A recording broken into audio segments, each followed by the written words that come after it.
United. Mungkin player overrated ya Wasana lah. วาสนาครับ Wasana. É o Asana. Atualmente vai sobrar pro Asana. He is the only one who has never won any international tournament in his team. His hunger was higher compared to others. Towering in front of him, the same enemy, the two-time world champion. The same challenge for him to overcome again. Whenever Buriram needed someone to step forward, Wasana was always there first. Every fight he took was a risk. But that's what makes him one of the best rushers in the world. Oh, Wasana! Nolan notices him as LBT tries to take the trade on the map, but he turns around too late. The mini Uzi making all the difference for Wasana.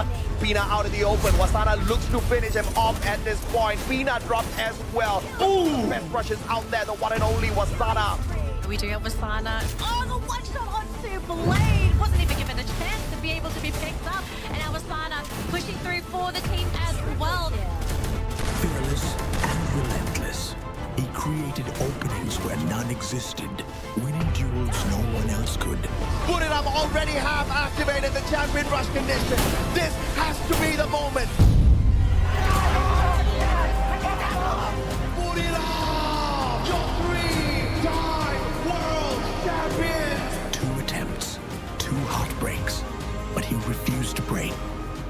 When everyone doubted him, he kept his smile, and today he burns brighter than ever. The MVP of the best team in Free Fire World Series 2025 Global Final.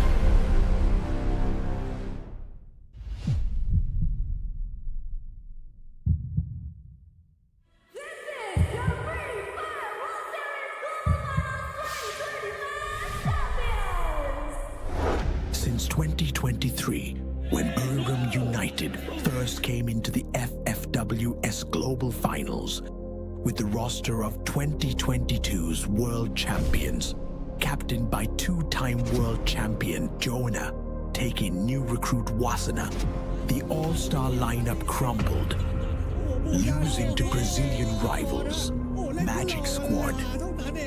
Even though they finished second, many people still doubted them, especially Wasana. After a year, they returned to the FFWS with the same goal in mind. Unfortunately, their plans went sideways as Buriram finished third instead.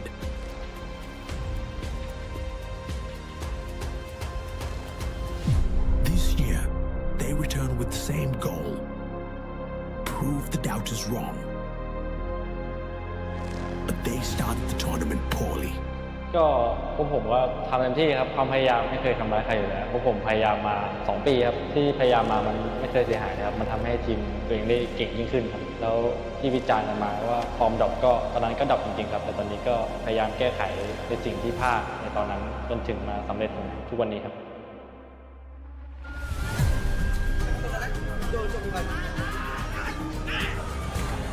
รู้สึกว่าอยากได้มากครับเพราะว่าโดนพี่เกียรล้อคีนอนชอบล้อผมไม่มีแชมป์โลกที่ได้ MVP ไม่มีแชมป์โลกเขาชอบล้อกันนะคนจริงชอบล้อผมนะแต่ผมเกียรคนเดียวนะคีนอนคนเดียวเลยชอบล้อไปถล่มเขาย้ำๆนะคนดูแต่ว่าชอบพูดมาแบบตอนว่าเฮ้ยใครไม่ได้แชมป์โลกวะไม่คุยกับคนไม่ได้แชมป์โลกวะ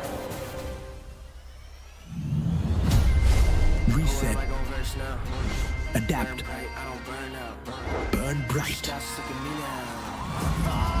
Powerhouse Tag Champions. Buriram United Esports.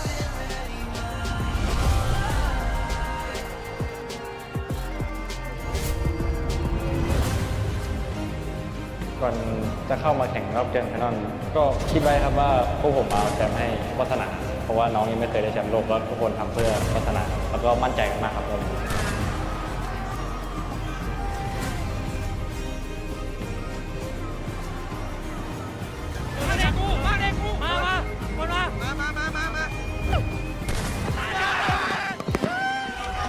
This year, they finally did it.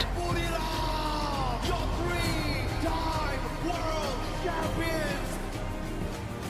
Joanna's dedication for Buriram finally paid off, as he made history as the first ever 3-time FFWS Global Finals champion as the captain led his young teammate Wasana to his first ever World Championship. ก็รู้สึกดีใจครับที่ได้เห็นน้องถือถ้วยแล้ว แต่ว่าเราก็ดีในลึกๆเราก็ดีใจเหมือนกันเพราะเราก็ตามหาถ้วยนี้มานานมาก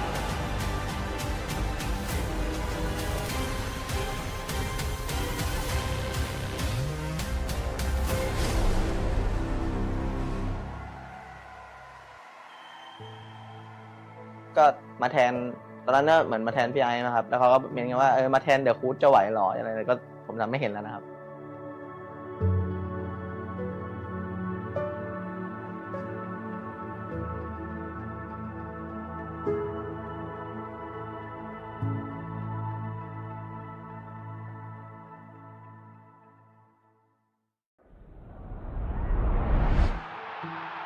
Once the youngest in EXP, now the backbone of AG, he's walked this path before. In 2023, he seized the tournament MVP, carving his name in fire against giants like Buchin, Q, and Bops. รู้สึกดีใจอยู่ครับแต่ว่าเสียใจที่ว่าไม่ได้แชมป์ด้วยครับ AG's due as their leader, their carry, their heartbeat. Within 2 years of relentless improvements, he came back stronger. He lead his squad to crush doubt and dominate the Clash squad. Oh, dude! You can do it, son! This is it! A 12-7 cracks them across the finish line with an ace on Mac 3! From being the 2023 MVP, he has walked the talk, and now he proves the doubters wrong all over again, earning the first ever MVP and carving his name into history as a champion of the first FFWS Clash Squad World Finals. We are here in Jakarta for the Free Fire World Series Global Finals 2025. The biggest Free Fire event in Free Fire Esports of the year.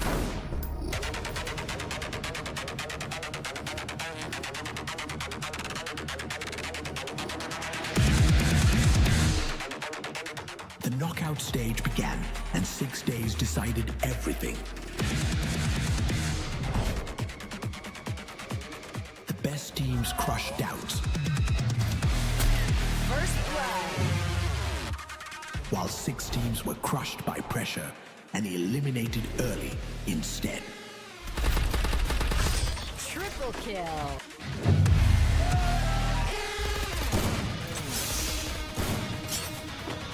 Double kill.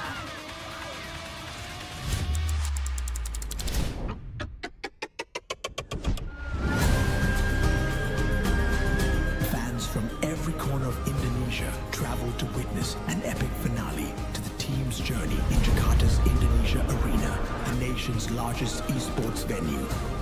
Thousands of fans, lights, music, fire, energy, all building up toward the biggest show Free Fire has ever put on.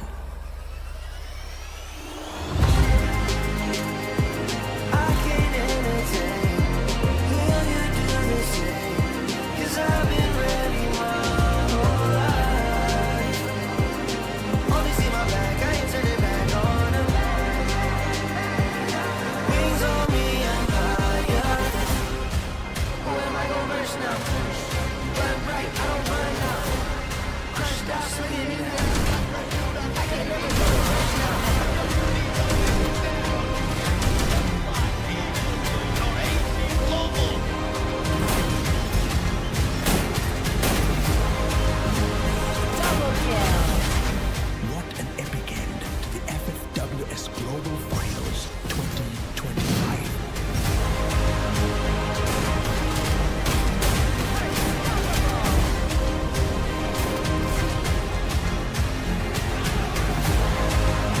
Congratulations to our world champions, BIGETRON United Esports. A Guinness World Record-breaking esports event attended by over 600,000 participants.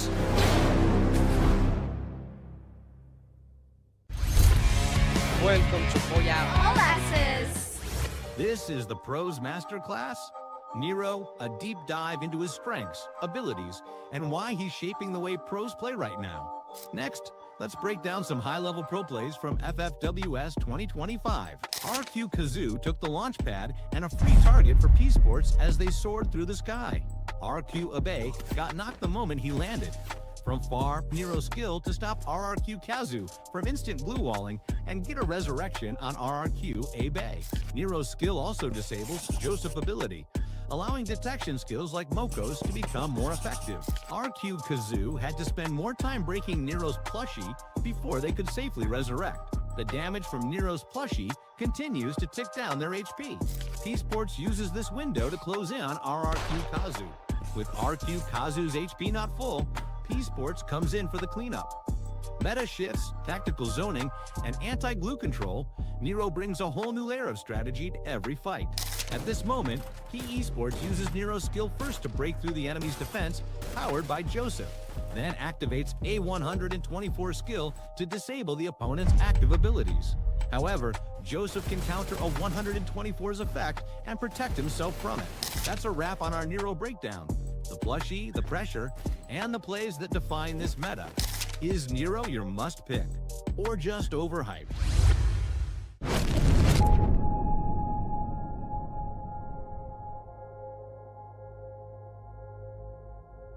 "12 teams reset back to 0 points in the champion rush. The grand finals bring pressure like nothing else, with unpredictable results, split-second decisions, pressure, and stage fright. This is where confidence decides everything.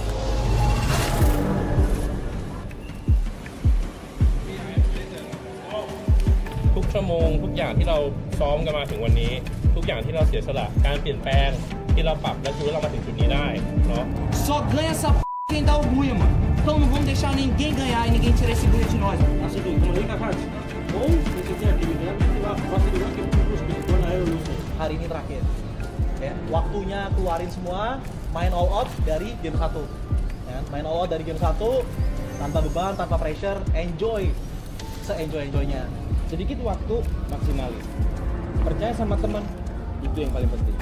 Koko, não me nada, foi acabou. Mas, sabe, vale a pena na vida de vocês, mano. A gente não sabe que a gente terá outras oportunidades igual essa. Fechou? Então vamos pra cima. Alguém quiser falar, o momento é de vocês. Dut, bilang sama gua, match 4 kita sampai di champion draft match kelima kita tutup. Walaupun emang harus gagal di match kelima, match 6 kita tutup. So menurut gua gak ada yang gak mungkin.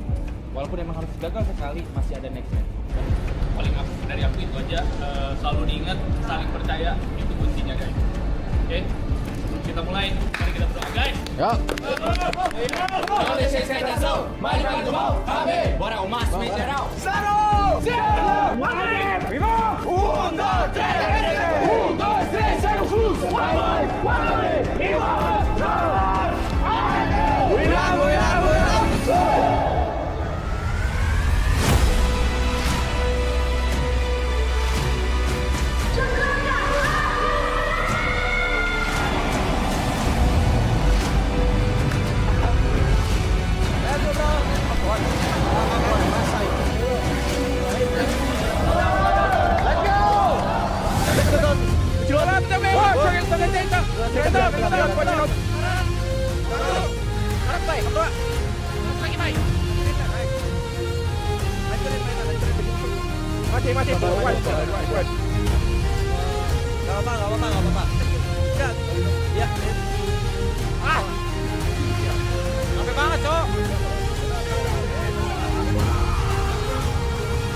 Two booyahs from the on-fire Fluxo silenced the Indonesian crowd, leaving behind a big gap with R7, RRQ, and EVOS. They are now in desperate need of a recovery.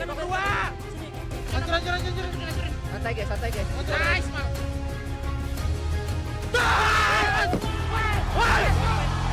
RRQ and EVOS finally recovering. However, Buriram is miles ahead of everyone else. The first to activate the champion rush.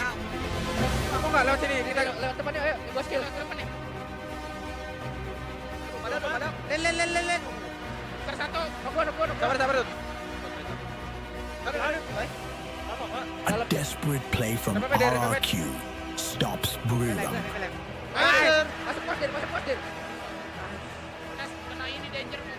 giving Flukes the chance to activate the Champion Rush with the Booyah. Champion Rush activated. Now two teams begin their race for the final Booyah.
It's the end of FFWS Global Finals 2025. We witnessed doubts being crushed and history being made from the eyes of the MVP himself, Wasana. Buriram United Esports are crowned as Best Team of the Year.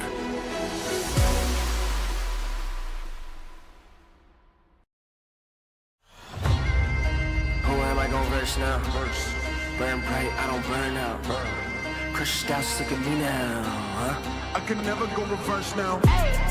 But I'ma spin it back, A-jump. Went from nada to the crowd, throw in their hands, base jump. I'ma hit the finish line no matter what. They front, first place, you a runner-up, dominant, but the red and the blues going ruthless. 10 out of 10, 11, I don't snooze, I pursue. Don't push it, put me in game that I don't lose. I stay cool, depending on my pen and pennants I choose. Ayy, I'ma show you how I got it, now the loudest. Wu-Tang, I'm a bird, love the competition. Told you only way is up, I don't go reverse.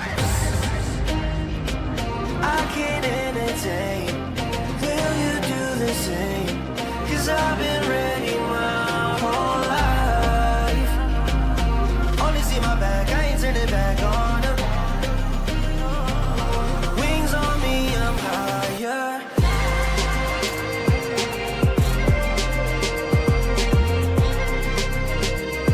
Cause I've been ready my whole life.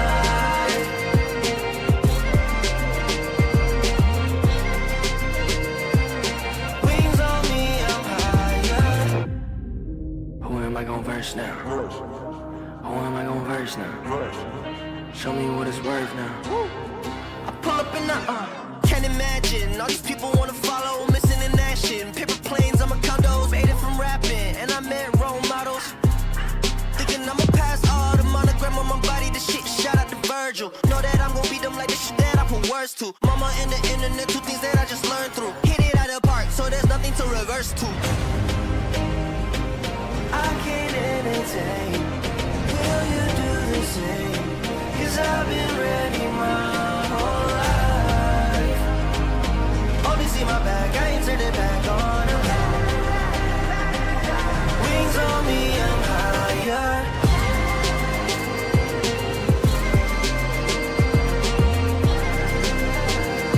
Cause I've been ready my whole life.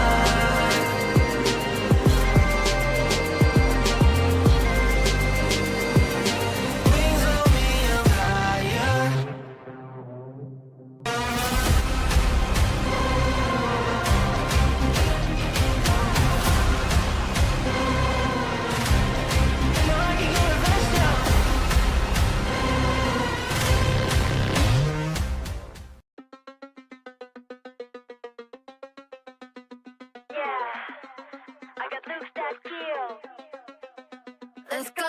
Wild and free, got an animal in me. Once you see, you ain't never wanna leave. You think your eyes are fooling you. It's just the way my body moves. I bring the sugar and spice. I got naughty and nice. Get the cinnamon once, promise you want it twice. So come get a taste like dang. Got looks that kill, bang bang. I'm razor sharp, really so hard. Light it up, fireworks in the dark. Watch out, I'ma get ya. Don't leave, I will let ya. I'm razor sharp, really so far. I'll light it up, fireworks in the dark. I'm a non-stop thrill, I can lose that kill. I'm a little bit bittersweet, but you can pour some sugar on me. I'ma knock you off of your feet. Non-stop thrill, I can lose that kill. I'm a little bit bittersweet, but you can pour some sugar on me. I'ma knock you off of your feet. Non-stop thrill, I can lose that kill.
From the kid that everybody doubted and everyone said was overrated.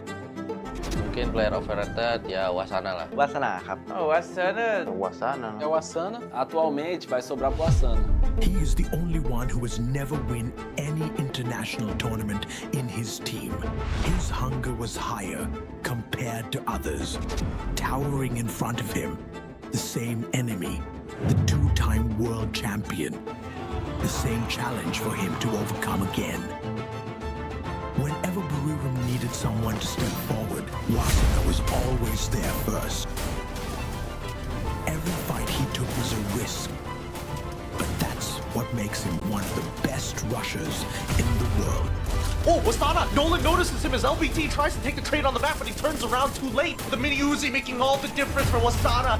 Bina out in the open. Wasana looks to finish him off at this point. Bina dropped as well. Ooh! Best rushes out there, the one and only Wasana. We do have Wasana. Oh, the one shot onto Blade. Wasn't even given a chance to be able to be picked up. And now Wasana pushing through for the team as well.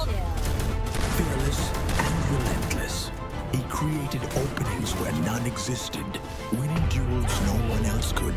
Put it up, already have activated the champion rush condition. This has to be the moment. Put it up! Your three-time world champion! 2 attempts, 2 heartbreaks, but he refused to break. When everyone doubted him, he kept his smile, and today he burns brighter than ever. The MVP of the best team in Free Fire World Series 2025 Global Final.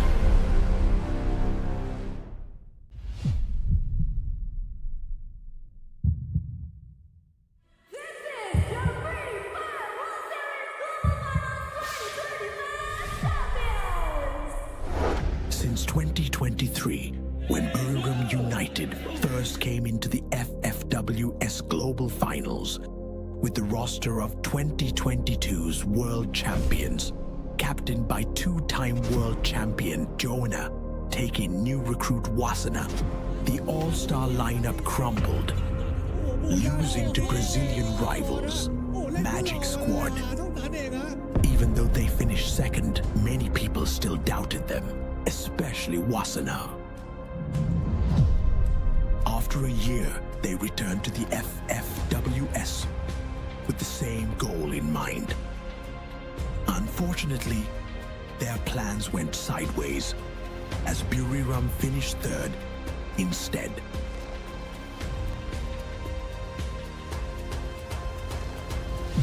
This year, they returned with the same goal: prove the doubters wrong. But they started the tournament poorly.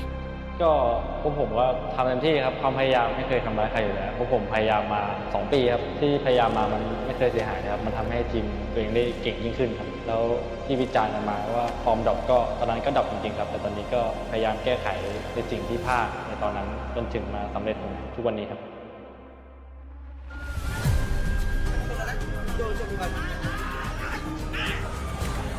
รู้สึกว่าอยากได้มากครับเพราะว่าโดนพี่เกียรล้อคีนอนชอบล้อผมไม่มีแชมป์โลกที่ได้ MVP ไม่มีแชมป์โลกก็ชอบล้อกันนะคนทีมชอบล้อผมนะแต่หัวเกียรคนเดียวนะคีนอนคนเดียวเลยชอบล้อไปถล่มเขาย้ำๆนะคนดูแต่ว่าชอบพูดมาแบบตอนว่าเฮ้ยใครไม่ได้แชมป์โลกวะไม่คุยกับคนไม่ได้แชมป์โลกวะ Reset. Adapt. Burn bright. Powerhouse Stackwood champions, Buriram United Esports.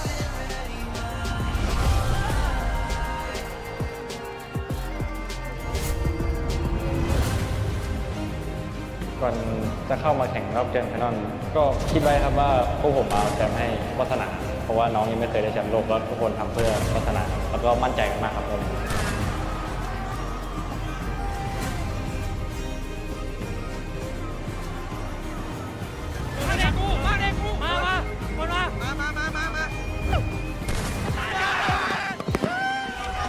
This year, they finally did it. Your 3-time world champions. Joanna's dedication for Buriram finally paid off, as he made history as the first ever 3-time FFWS Global Finals champion, as the captain led his young teammate Wasana to his first ever world championship. ก็รู้สึกดีใจครับที่ได้เห็นน้องถือถ้วยแล้วแต่ว่าเราก็ดีในลึกๆเราก็ดีใจเหมือนกันเพราะเราก็ตามหาถ้วยนี้มานานมาก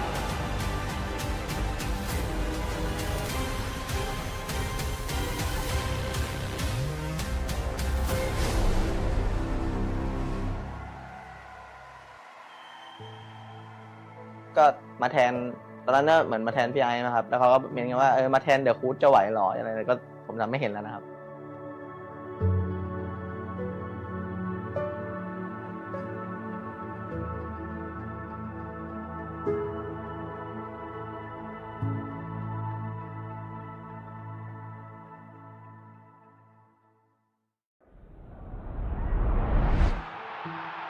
Once the youngest in EXP, now the backbone of AG, he's walked this path before.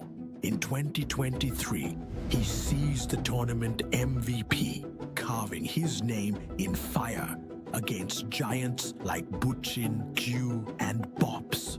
รู้สึกดีใจอยู่ครับแต่ว่าเสียใจที่ว่าไม่ได้แชมป์ด้วยครับ AG's due as their leader, their carry, their heartbeat. Within 2 years of relentless improvements, he came back stronger. He lead his squad to crush doubt and dominate the Clash squad. Oh, dude! You can do it!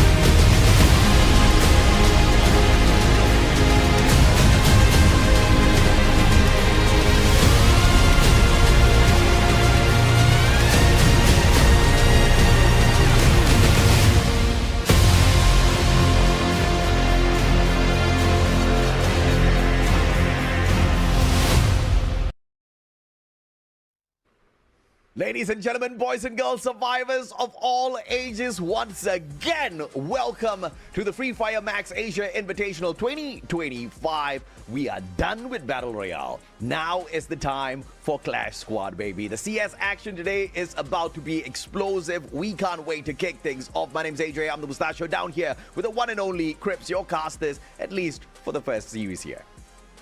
Thank you so much for the warm welcome, AJ. And I would like to extend a very warm welcome to all of our viewers over here. It's time for Clash Squad, baby. We just crowned AVIDA XKDC the champion last weekend. Oh, yeah. And now it's time to find a new champion. Well, whether or not it's going to be a champion out of Southeast Asia, or will South Asia prove that, okay, all right, you know what, Southeast Asia, you guys have got the BR, let us take away and run away with this CS championship right here. If not, that's going to be the case. We don't know. Whether or not that'll be the case by the end of the competition, you guys have to wait and see. To open up the day, we have a mighty solid clash. We have got Thailand taking on India. That one is going to be an explosive one. But of course, more on that a little bit later on, ladies and gentlemen, boys and girls. We told you guys, even from Battle Royale, we've got $50,000 on the line. We divided 35,000 USD at our BR tournament. Now, the balance of that 50K, 15,000 US dollars on the line here for grabs, Crips. Yes, and just by virtue of making it over here into the Clash Squad stage, you will be awarded a minimum of $400, even if you finish in the first spot itself. 19th to 16th place, even if you get out in the first round, you will still get a minimum of $400. But obviously, you want 10 times more than that. The champion walks away with 4,000 USD, and the second place winners gets 2,000, half of that. Third place winners 1,500 USD, same for the fourth place people, and then you get $700 if you finish in the 5th to 8th place. But ladies and gentlemen, let's be honest, it's not just money over here that these teams want, they want all the glory. Yeah, I mean, glory and all is definitely one of the things that they want, but they definitely want the money as well, bro. I mean, if it was me, I want the money. If I get my butt kicked today, I'm gonna walk away with $400 US in my pocket. I guess it's okay. It's okay of a price to take away, even if you don't make it to the next stage. But of course, obviously, everybody wants the biggest of them all, the 4,000 USD. In order to get there, there are various things they need to get through. One of those things is the one unique active skill rule that we've got in implementation, not just in Battle Royale, but here in Clash Squad as well. What makes it a little bit more crazier here is because we've got our bans and picks, there can only be one unique active skill across the two teams. Now that's crazy. That is indeed crazy, and this ban system is gonna start delving into the minds of these players as we progress further throughout the day. Every time you get to either pick a skill or ban a skill, your opponent takes note of that, and because these people will be playing a best of 3 series, we might just see some counter picks as we progress into the next map. Yeah, absolutely, man. I mean, on this first day, I do expect the bans and picks to go by what the teams are most comfortable with.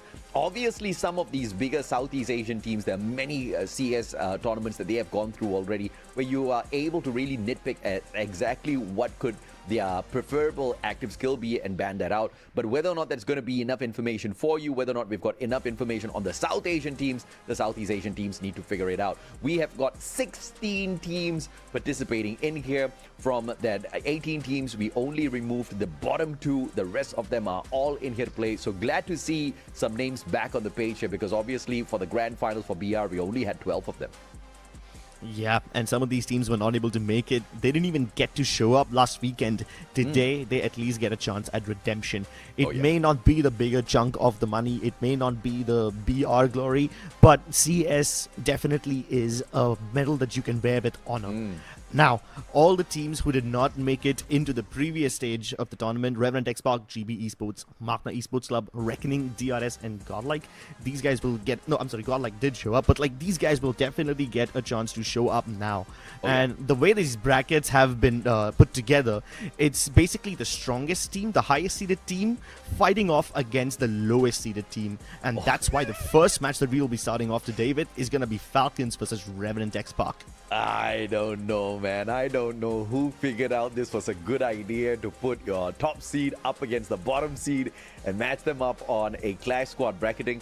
Granted, Clash Squad is not a apple-to-apple comparison in terms of how they'll perform here versus how they performed in BR, but still, there's still a element of firepower, you know, the significant firepower that allowed some teams to be that #1 squad, right? Those eliminations obviously counted for a lot. If you look at REVENANT and XSPARK in our phase 2 of things, they only managed to walk away with a total of 57 eliminations, whereas you see Team Falcons with a total of 179. So I don't know. The odds are definitely stacked up against India for this very first best of 3 itself, but that's exactly how the cookie crumbles. You can't decide your fate in terms of how the matches are drawn, but you just have to make the best of it to make it to the next stage. And there's only one chance for you to make it to the next stage. If you lose even a single match, you are out of the tournament. It's a single elimination bracket, ladies and gentlemen. It is going to be trial by fire. And some of the people who've been setting the arena on fire are these people on your screen right here. On fire, obviously leading the elimination leaderboard with 53 eliminations, 2,656 damage, followed closely behind by his own teammate at 49 eliminations. Damn it, man. When you've got top 5 eliminations and you see 3 out of 5 being from one squad, then 2 out of 5 being from another squad, and all of them are from Southeast Asia. If you're a South Asian team, you're definitely feeling like, oh my, what did I even get myself into? But obviously, in Clash Squad, there are many things that could go your way if you do manage your battles well. These are the players, these are the squads that have already been battle tested and proven to be skilled in a decent game of Battle Royale. Match out there in the world of Free Fire. But in Clash Squad, fingers crossed, we see a different story, although that is quite difficult to ask off of the dual mode champions of Southeast Asia, Falcons themselves. The duo of CBank and Deeks also has been absolutely phenomenal. And I'm starting to feel a little intimidated on behalf of all the other teams whose names are nowhere close to the top of this list. Let's see if or not we can get some data on that a little bit later on. 2 teams that are not joining us in Clash Squad, unfortunately, is Soul Elite from India and Red Hawks out of Bangladesh. These 2 teams ended up in the 17th and the 18th spot. Really could not make the cut for Clash Squad, but obviously we hope to see them here in the future. But we are about to kick off game #1 in a little bit, ladies and gentlemen, boys and girls. So we hope you have got your snacks and your drinks on standby. Don't drink too much of water though, because you're going to have to take a few unnecessary breaks. It's going to be a long day, and you do not want to miss any of this action. Of course, unless you're one of those that carries your phone into the toilet and accidentally drops it into the toilet. Do not blame us if that happens. Oh no, that's a thank you for the graphical image in my mind, AJ. Let me replace it with something prettier. It's Team Falcons and REVENANT XSPARK. Both these teams did have their highlight moments in the BR mode. Team Falcons, obviously, while they couldn't show up in the first half of the main event of that BR thing, they won like 3 booyahs on the trot towards the end of that main event. REVENANT XSPARK, while they don't have a single booyah, they had 95 points to their name in the BR main event. And the whole bracket is basically divided on the basis of the BR main event. Your performance in the finals doesn't have much of an impact on how your bracket will be in this tournament, how your path towards that trophy will be. That is the biggest pain that REVENANT XSPARK has to go through right now. They were the squad that earned the lowest number of placement points. Okay, not the lowest number. The second lowest number of placement points and one of the lowest numbers, if not the lowest eliminations in our main event. Clearly a mismatch when it comes to the engagement here up against a team capable like Falcons. They are a team that are known as the champions of the Esports World Cup in 2024, and they also have dominated Southeast Asia. This is the kind of team you do not want to go up against, because in FFWSC 2025 Fall, in both Battle Royale as well as Clash Squad, Falcons dominated. They ripped apart all of the other Southeast Asian titans, and to do it again once again in FFMAI may not be impossible for them, at least in Clash Squad, since they couldn't get it done in BR. And honestly, given their track record, it's going to be a very intimidating opponent to go up against for the likes of REVENANT XSPARK. even in the Free Fire India Championship, they did not have that great of a time in the CS mode, and Revenant XSPARK struggled over there as well. So given the skill gap and given the disparity in this entire matchup, I would be very happy if I could even force one map out of Falcons if I was a Revenant XSPARK fan. Like, the fact that they managed to push Falcons to the third map itself is gonna be a big achievement, because in this game mode, you only have to win 2 maps and you're through to the next round. Yeah, absolutely, man. Someone from production asked me for a video, okay, which I totally forgot about. Production, I'm so sorry, okay. And one of that video was for it had a very simple question. What are my expectations for India in Clash Squad? I have no expectations of India at all in Clash Squad. We saw how great they performed in Battle Royale. In Clash Squad, in the overall grand scheme of things, everybody is just trying to measure up to Southeast Asia so that they can level up their gameplay. What's most important is to see how much they learn from this experience and how great they come back in the future tournaments as well. But if they want to make a solid comeback within this competition itself, I will welcome it with open arms. It's going to be Team Falcons up against Revenant XSPARK for this first game. Team Falcons gets the first pick, which also means they get the first ban, Grips. And we'll see what they cook up over here. Revenant XSPARK will really have to play to their strengths in this character pickup phase. So far, the suspense is just, it's absolutely killing me. Looks like Team Falcons are going for the Oscar ban. That's instantly going to be a hindrance in the road of Revenant XSPARK, considering they are the kind of team that does struggle with spacing occasionally, so they would love to have the Oscar or the Tatsuya, something to reposition quickly with their teammates and trade them out. Revenant XSPARK, on the other hand, go for a Santino ban. You don't often get to see Santino in BR, and that's often why I'm very excited to cast Clash Squad, because I love Santino. I get to see Santino a lot more in Clash Squad. But it seems like I'll have to wait till the next map to see it out. It seems like I'll have to wait till Kalahari. Well, let's see. If not, you do get to spot out Santino later on at Kalahari. The first pick, the time turner, Mr. Chrono out here. Pulled in by On Fire. Whether or not he uses that later, we'll have to wait and see. And the priority of Revenant XSPARK. This is a big brain pull here. Pulling in the Steffi is going to keep them safe from those flurry of grenades. You know Team Falcons will be waiting to throw at them. And the Ignis with the Flame Mirage should be able to block out quite a bit of positional gameplay information off of Revenant Team XSPARK, so that Team Falcons don't get a decent read on them in the early parts of the matchup. I really like this out of India. Yeah, you can use the Ignis to push up on your opponents, deny information at the same time.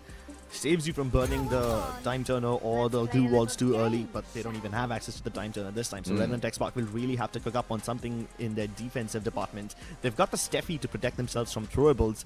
Yep. Do they pick up a healer just like Team Falcons have, or do they go for something more aggressive? And obviously you look at Falcons with that electrotherapy courtesy of Cassie, that's going to enable their Russia On Fire to just literally be a menace on that front line. And now that they've got the Coda on their side as well, extra layer of information they get to play very early on in these rounds, depending on when that Coda is popped.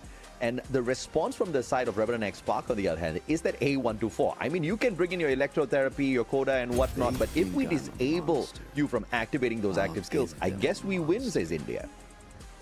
Ooh, Wolvin. Bold choice by picking up the Orion. I was worried about Revenant XSPARK's potential to trade frags with Team Falcons, and that's why I was very concerned when the Oscar was banned right away. But it seems like they've got a solution to that exact problem. If Wolvin can get in, instantly get a knock with a shotgun, M590 or Trogon, whichever he pleases to use, and just fall back instantly while waiting for his teammates to come in and back him up, that would be the win condition for Revenant XSPARK. They cannot afford to let Team Falcons separate them away from each other. Well, looks like that Iris is going to go directly to Mr. Limit X7.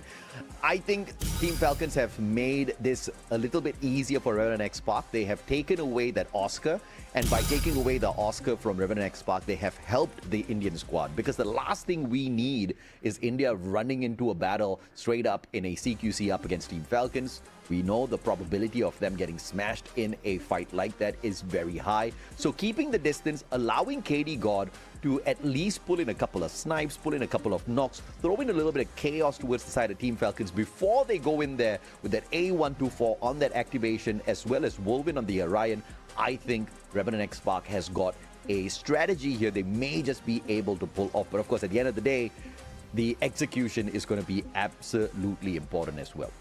Yeah, I was actually about to point out that REVENANT XSPARK, I kind of disagree with it. I kind of think the REVENANT XSPARK would like to push in and get as much control as possible. But, yep, it will really depend on the person who's slightly far away from the squad and providing overwatch from afar. That guy will really have to create a lot of impact so that Wolven and Louis can get in there. I don't know what makes you think that REVENANT XSPARK can take a CQC up against Team Falcons, but you know what? I like this, bro. Let's see if or not REVENANT XSPARK will be able to pull off a play like that, Krebs. Team Falcons, I think they are expecting a little bit of an aggressive play out of the Indian squad as well. And that's the main reason why that Chrono was that first pick, right? I mean, it's really a 50-50 in terms of how India is going to approach this fight. If they go into aggressive, I'm a little bit worried that they're going to get smashed. If they buy their time and play this slow enough for at least a few of those long-range engagements to allow them maybe one elimination before going all in, I just serve them a little bit of an advantage there. So the reason why I was so focused on REVENANT XSPARK getting in there is because I saw Wolven pull off some incredible stuff during the main event. Yes. I mean, his team did not have the best possible performance, but whenever they had a great game, it was on the back of Wolven getting a double or a triple elimination with his M590 by just pushing in. And he's going to have to be that big impact player over here as well. And you're right, KD God will have to provide him some backup, so Sahil will have to be right there next to him in case he gets out of there, or in case he needs backup, or if he gets locked in a glue wall maze or something. But yeah, I think the whole thing hinges on Wolven creating that impact and getting that first opening elimination. Yeah, no doubt at all, man. These are best case scenarios, right? If REVENANT XSPARK gets the very first optimist knock, first knock, first elimination, it's going to be a huge boon for them. But we've also seen Falcons, just come back from the absolute death in 1v3 situations. I mean, it's one of the most proficient squads that we've got out of Southeast Asia, taking on a team that really struggled to find eliminations for themselves in Battle Royale. It's a mismatch for sure. I'm hoping for some sort of a miracle to pull us into a game number 3 at the very least in this fight. Because if we don't see anything special out of REVENANT XSPARK, if we don't see, some sort of cheese strats out of them to pull away a couple of rounds, I think this one is going to end fairly quickly, which, for the sake of India, I hope that doesn't happen. But, that's most probably what's going to happen if India does not step up big time in this fight. Oh, definitely. They will need to step up. They will have to play a career best game over here if they want to have impact against Team Falcons. So definitely a tall task ahead of them. But we will see their uphill journey. Let's see how well they do it and how graceful they are with it. Ladies and gentlemen, we are about to get into the game. Put your hands together for the first matchup of the day. I present to you Falcons versus REVENANT XSPARK. It Kalahari. Let's go, baby. So you don't get your Sentino. You don't run around on this little mammoth.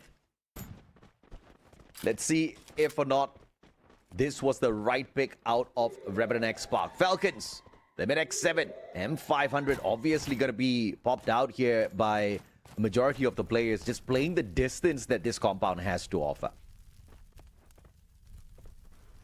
Smoke vortex to close in the distance. REVENANT XSPARK know what they've been cooking. Beauty. Time turner popped on fire, closes in the distance. One more gets the shot in from afar.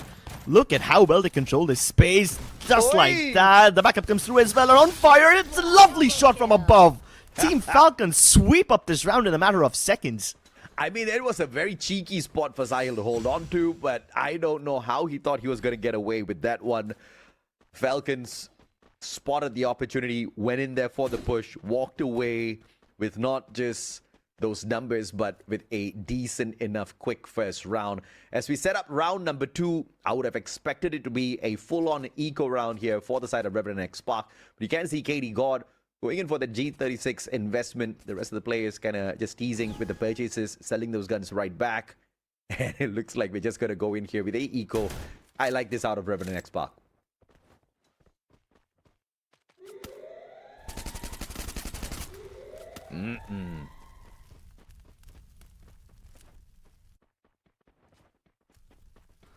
Well, let's see if not some beauty can be born out of this. Unfortunately, no. KD God, beautiful knock onto Kororo, but Limit just doesn't allow him to breathe at all with the Winchester. Gets him knocked down to the ground. Lewis now the final player on the side of REVENANT XSPARK, going up against three players at the same time, and one more just drops by to say hello and puts an end to that. Easy 3-0 so far for... Easy 2-0 so far for Falcons, and REVENANT XSPARK just not looking steady. I can't blame them. It was their eco round technically. They should have held back a little bit more, I thought. But they still wanted to spend a few of those coins, which I wasn't too keen on seeing that. And Falcons punished them so beautifully too, using the TPP to their advantage. REVENANT XSPARK did kind of make a bold push towards the center. And Falcons still very cautious, even though REVENANT XSPARK were on an eco. But now that they got the weapons to work with, Falcons still try to go for the opening. But KD God opens fire. On fire over there in the bottom. Will have to be careful. But the nade from Sahil does get him in the end. Kororo comes through from behind. He opens up Sahil. And KD God has to go in for the trade. The glue also goes in the distance. Limit X7 provides backup from afar. Great stuff.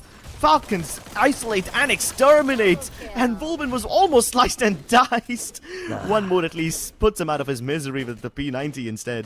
Yeah, it's a fantastic nade off of Sahil. The follow-up, though, he was expecting his players down on the ground to get those shots in, but instead, his team members got knocked down to the ground. And then seconds later, Sahil gets backstabbed as well. REVENANT XSPARK is not understanding. The play of Koda on the side of Falcons is just getting them the extra information very early on. REVENANT XSPARK is literally rushing on into those fights, whereas Falcons already know exactly where to focus their gunfights at. So this is turning out to be a little bit of an extra challenge. It would maybe be good for the Indian squad to slow things down now. Yeah, now they can't afford to rush in, definitely. They got punished twice, really hard. But this time Kororo takes the initiative, sneaks up on Sahil, gets a headshot but doesn't eliminate him. My god, the jump around. Kororo now locked inside, and here comes On Fire. He does provide backup, but KD God in fact has punished Kororo. So this one's out of the park. Wolvin has to step up. Does get the knock. Great delivery from him. Can Limit X7 close it out? Oh, those nades just falling.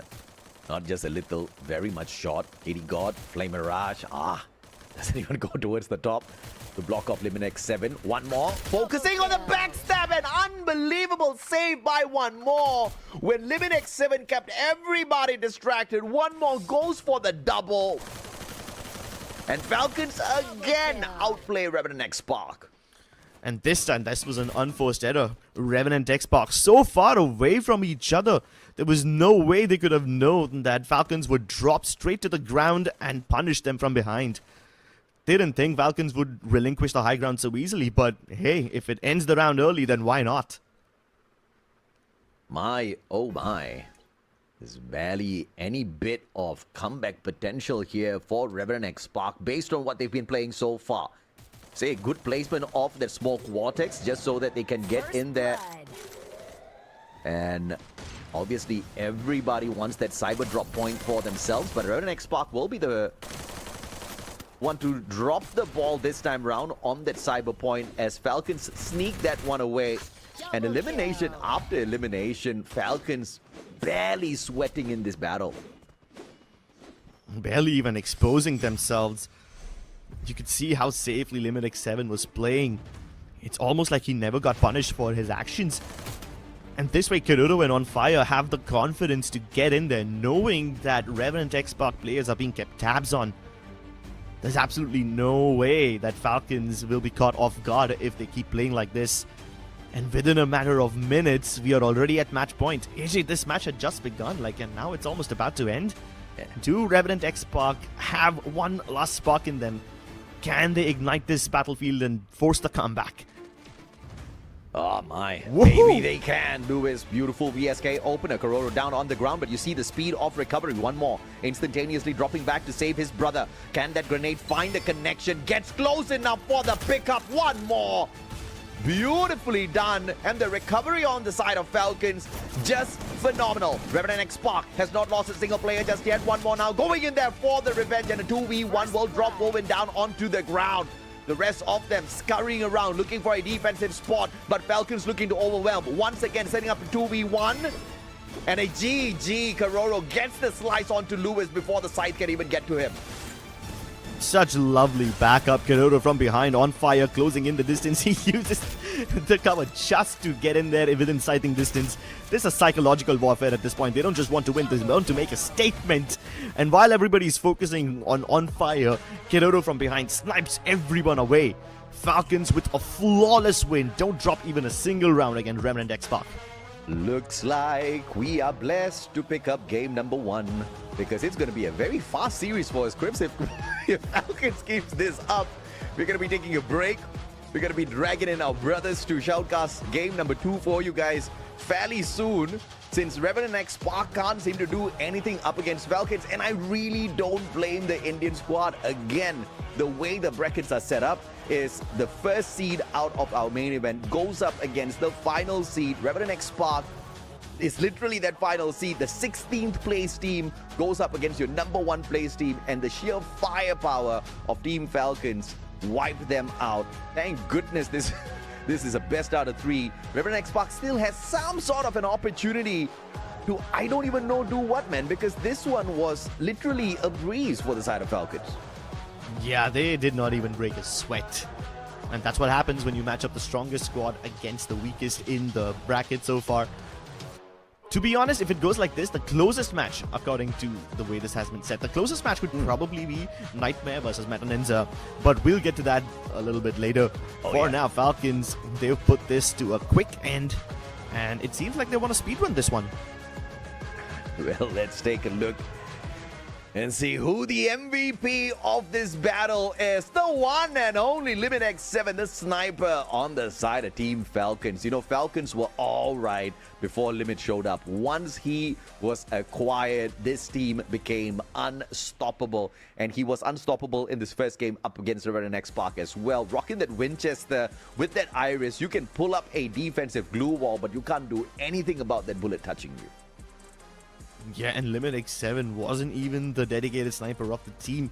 It's not just him wielding that Winchester, it's also sometimes Karoro wielding that AWM. And you could see how much pressure Revenant XSPARK in, at least in that last round in Bayfront. You could see how Luis was pinned behind that little van. Karoro, Limit X7 sniping away at him from afar, on fire, just closing in with that sight. Yes, he might be the MVP, but I also kind of want to take a look at the damage of the rest of the players. Equal contribution from almost every member in Falcons, but take a look at the disparity in Revenant XSPARK. You've got Kitty God on 2000, but Luis barely at 600. Brother, there was a massive amount of involvement here for Limit X7. 16 assists. He participated in 16 of those eliminations and didn't get that final shot. In the rest of them, he obviously was walking away with the elimination. This was an insane game off of Limit X7, and he's not even the hardest hitter out there when it comes to the eliminations. One more obviously cleaning up house, and the only one to get an elimination off of this game for the side of Revenant XSPARK was KD God. Off massive damage, but it just really couldn't see the game through. None of those players on the side of Falcons were allowing their players to crawl around the ground. You know, in a usual ranked match, you always hear, help me, help me. That's something you never ever hear on the side of Team Falcons because their players are barely on their knees. Yeah, I mean, they've picked up such a defensive characters. They've got the Chrono, they've got the Cassie. Do Falcons even need them? I don't think so. They barely took enough damage. Yeah, they didn't even need to pull those out. Yeah. And if they don't need the defensive characters, then maybe we can see a much more aggressive lineup from Team Falcons next game. I say Team Falcons just got super lucky because they got matched up against the 16th seed in this first matchup. But that's exactly how the cookie crumbles here. It's eventual in terms of bumping into Team Falcons, and they are definitely one of the strongest in the competition. Very unfortunate for Revenant XSPARK in the way things are, you know, kind of playing out here for them. But when you are in a situation where your back is up against the wall, you know you are going up against a Titan who you just cannot defeat. What do you do? Do you accept defeat? Do you run away? Or do you just try to make at least one bloody good play so that the rest of the audience will remember you until the next competition? I hope it's the latter. Yeah, I hope so too. So far, Revenant XSPARK have been trying to make plays. It's not like they're just sitting back and accepting their fate. They are making moves. It's just unfortunate that Falcons can punish all of those moves before Revenant XSPARK even have a chance to take the first shot. You saw how many times Falcons Esports used the TPP and managed to get the knock before Revenant XSPARK could even finish their jump, put on their glue walls, and even survive that encounter. So the execution is super intense from Falcons. But every single time Revenant XSPARK are pushing in, I kind of feel like if they just stick together, even if they are pushing in, whether they stay together, they should be able to survive even if they're playing aggressively or passively. Yeah, man. I mean, when they brought in the Steffi, that's exactly the kind of play I was expecting out of Revenant XSPARK, right? Stick together, you know, bait out those nades, pop that Steffi, and then annihilate them. Just use the power of numbers on your side. And if you do get knocked down by limit or whatever, you know, from across the battlefield, you just instantly focus on that pickup. But you just saw them splitting up on the battlefield. Just really not my flavor off of Revenant XSPARK. But this time they walk in here with the first pick and the first ban, and their first ban is going to be taking that electrotherapy off of the play. They think that's the problem. Certainly could be a factor. I mean, when you're getting beaten that hard and you're getting frustrated that all the damage you're doing isn't creating any impact, so you will tend to think that's the problem. But they too are getting punished heavily. And now Falcons take away Steffi. It's not like Revenant XSPARK used that quite a lot. So I'm not sure if that will really impact their playstyle over here. I mean, no matter who Revenant XSPARK bans out, you know it's going to be a tough fight for them. They sneak that chrono away. I guess that's a good start. At least they have the time turner on their side. They'll have those extra opportunities to go in there for the save. But this chrono is being played by KD God. Usually, as the sniper of the squad, he's very far away from the rest of his team members.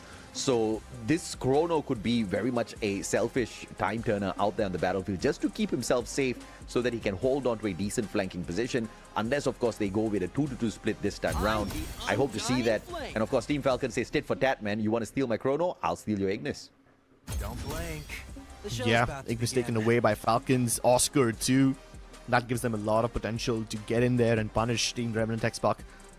That being said, though, you see how differently Falcons and Revenant XSPARK use it. Like, if KD God, as you mentioned, if he's going to use this selfishly and to, you know, use it to protect himself, that's a completely different playstyle. But Team Falcons, they use it to close in. They get in their opponent's faces, pop the time turner, and then challenge them head on in a close combat shotgun battle. And they dance around that bubble so well. Yeah, man. The Valiant dash on the side of Falcons makes me very nervous. It looks like they want to take an aggressive game up against Revenant XSPARK. So this is a clue for Revenant XSPARK to anticipate the kind of movements from the side of Team Falcons. They need to have a decent enough CQC setup here. They already started off great with the Chrono as well as the Orion. They've got the Sentino to reposition. Not my flavor up against a lineup of this sort of Team Falcons. And with Clue on the side of Team Falcons, that technically gets all of the information pulled onto their side. They're going overkill with the info. Coda and Clue. Yeah. I mean, Coda was sufficient for them last game. At this point, I'm starting to think if Clue will provide them anything that they don't already know. So, could have had a lot more aggressive lineup, but hey, with a double information composition, Team Falcons will be able to keep tabs on Revenant XSPARK no matter where they are. So, what do Revenant XSPARK do here? Like, I think they'll have to force fights where even if Team Falcons have the information, they'll still have to get in there and fight them. I don't see any other play over here.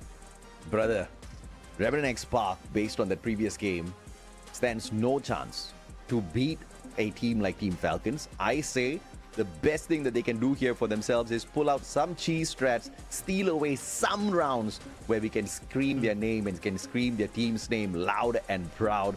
Because this is one, based on that first game, is clearly a super one-sided fight. They've got the Tatsuya. They've, you know, defensively, I see that working out great with the Chrono and Orion.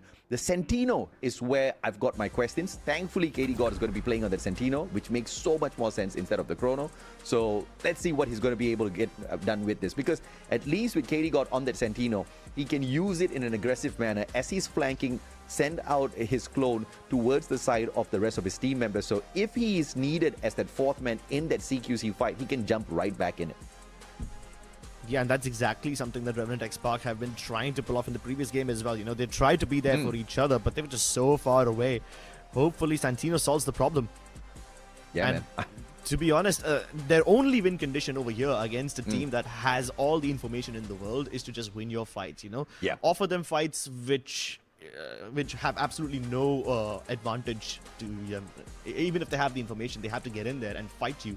So at that point, information is basically null and void. That's the kind of fight that Revenant XSPARK will have to put up. Yeah. Now you've got the coda, you've got the clue, you've got never-ending information on the side of Falcons. And information is key to getting the victory a majority of the times when it comes to super high-level pro plays. Now you've got a mismatch plus the information going the way of the team that can annihilate you with that sort of information in hand. So this is not looking good at all, because with that information, it doesn't mean that Falcons get to play super aggressively all the time. If they do anticipate a aggressive push coming forth from the side of Revenant XSPARK, they can very easily drop back on a defensive formation and just stay out of the pickle and then catch Revenant XSPARK off guard with the clue as well as coda. I'm not liking the way things are going here. Yes, it was a great first pick from the side of Revenant XSPARK. I really do like that. The chrono is going to keep them at least alive for a few extra seconds on the battlefield. What can they do with those seconds? Can they make some miracle happen here, Chris? That's my only question. If they can, you're going to hear both of us scream pretty loud later. Yeah, even I hope so. To be honest, Revenant XSPARK had some good moments in the previous game as well, but I felt there was a little bit of hope. Like there was a little bit of hopium over there. But every single time Revenant XSPARK managed to get a knock, Falcons were able to get the res very, very easily. Yeah. And that's the only reason that Revenant XSPARK have only one elimination. They got plenty of knocks, but none of them confirmed, none of them turned into eliminations. And that is a massive problem which Revenant XSPARK will luckily not have to face, because no Cassie, no Chrono. Can you finally make your damage count? Well, let's see, man.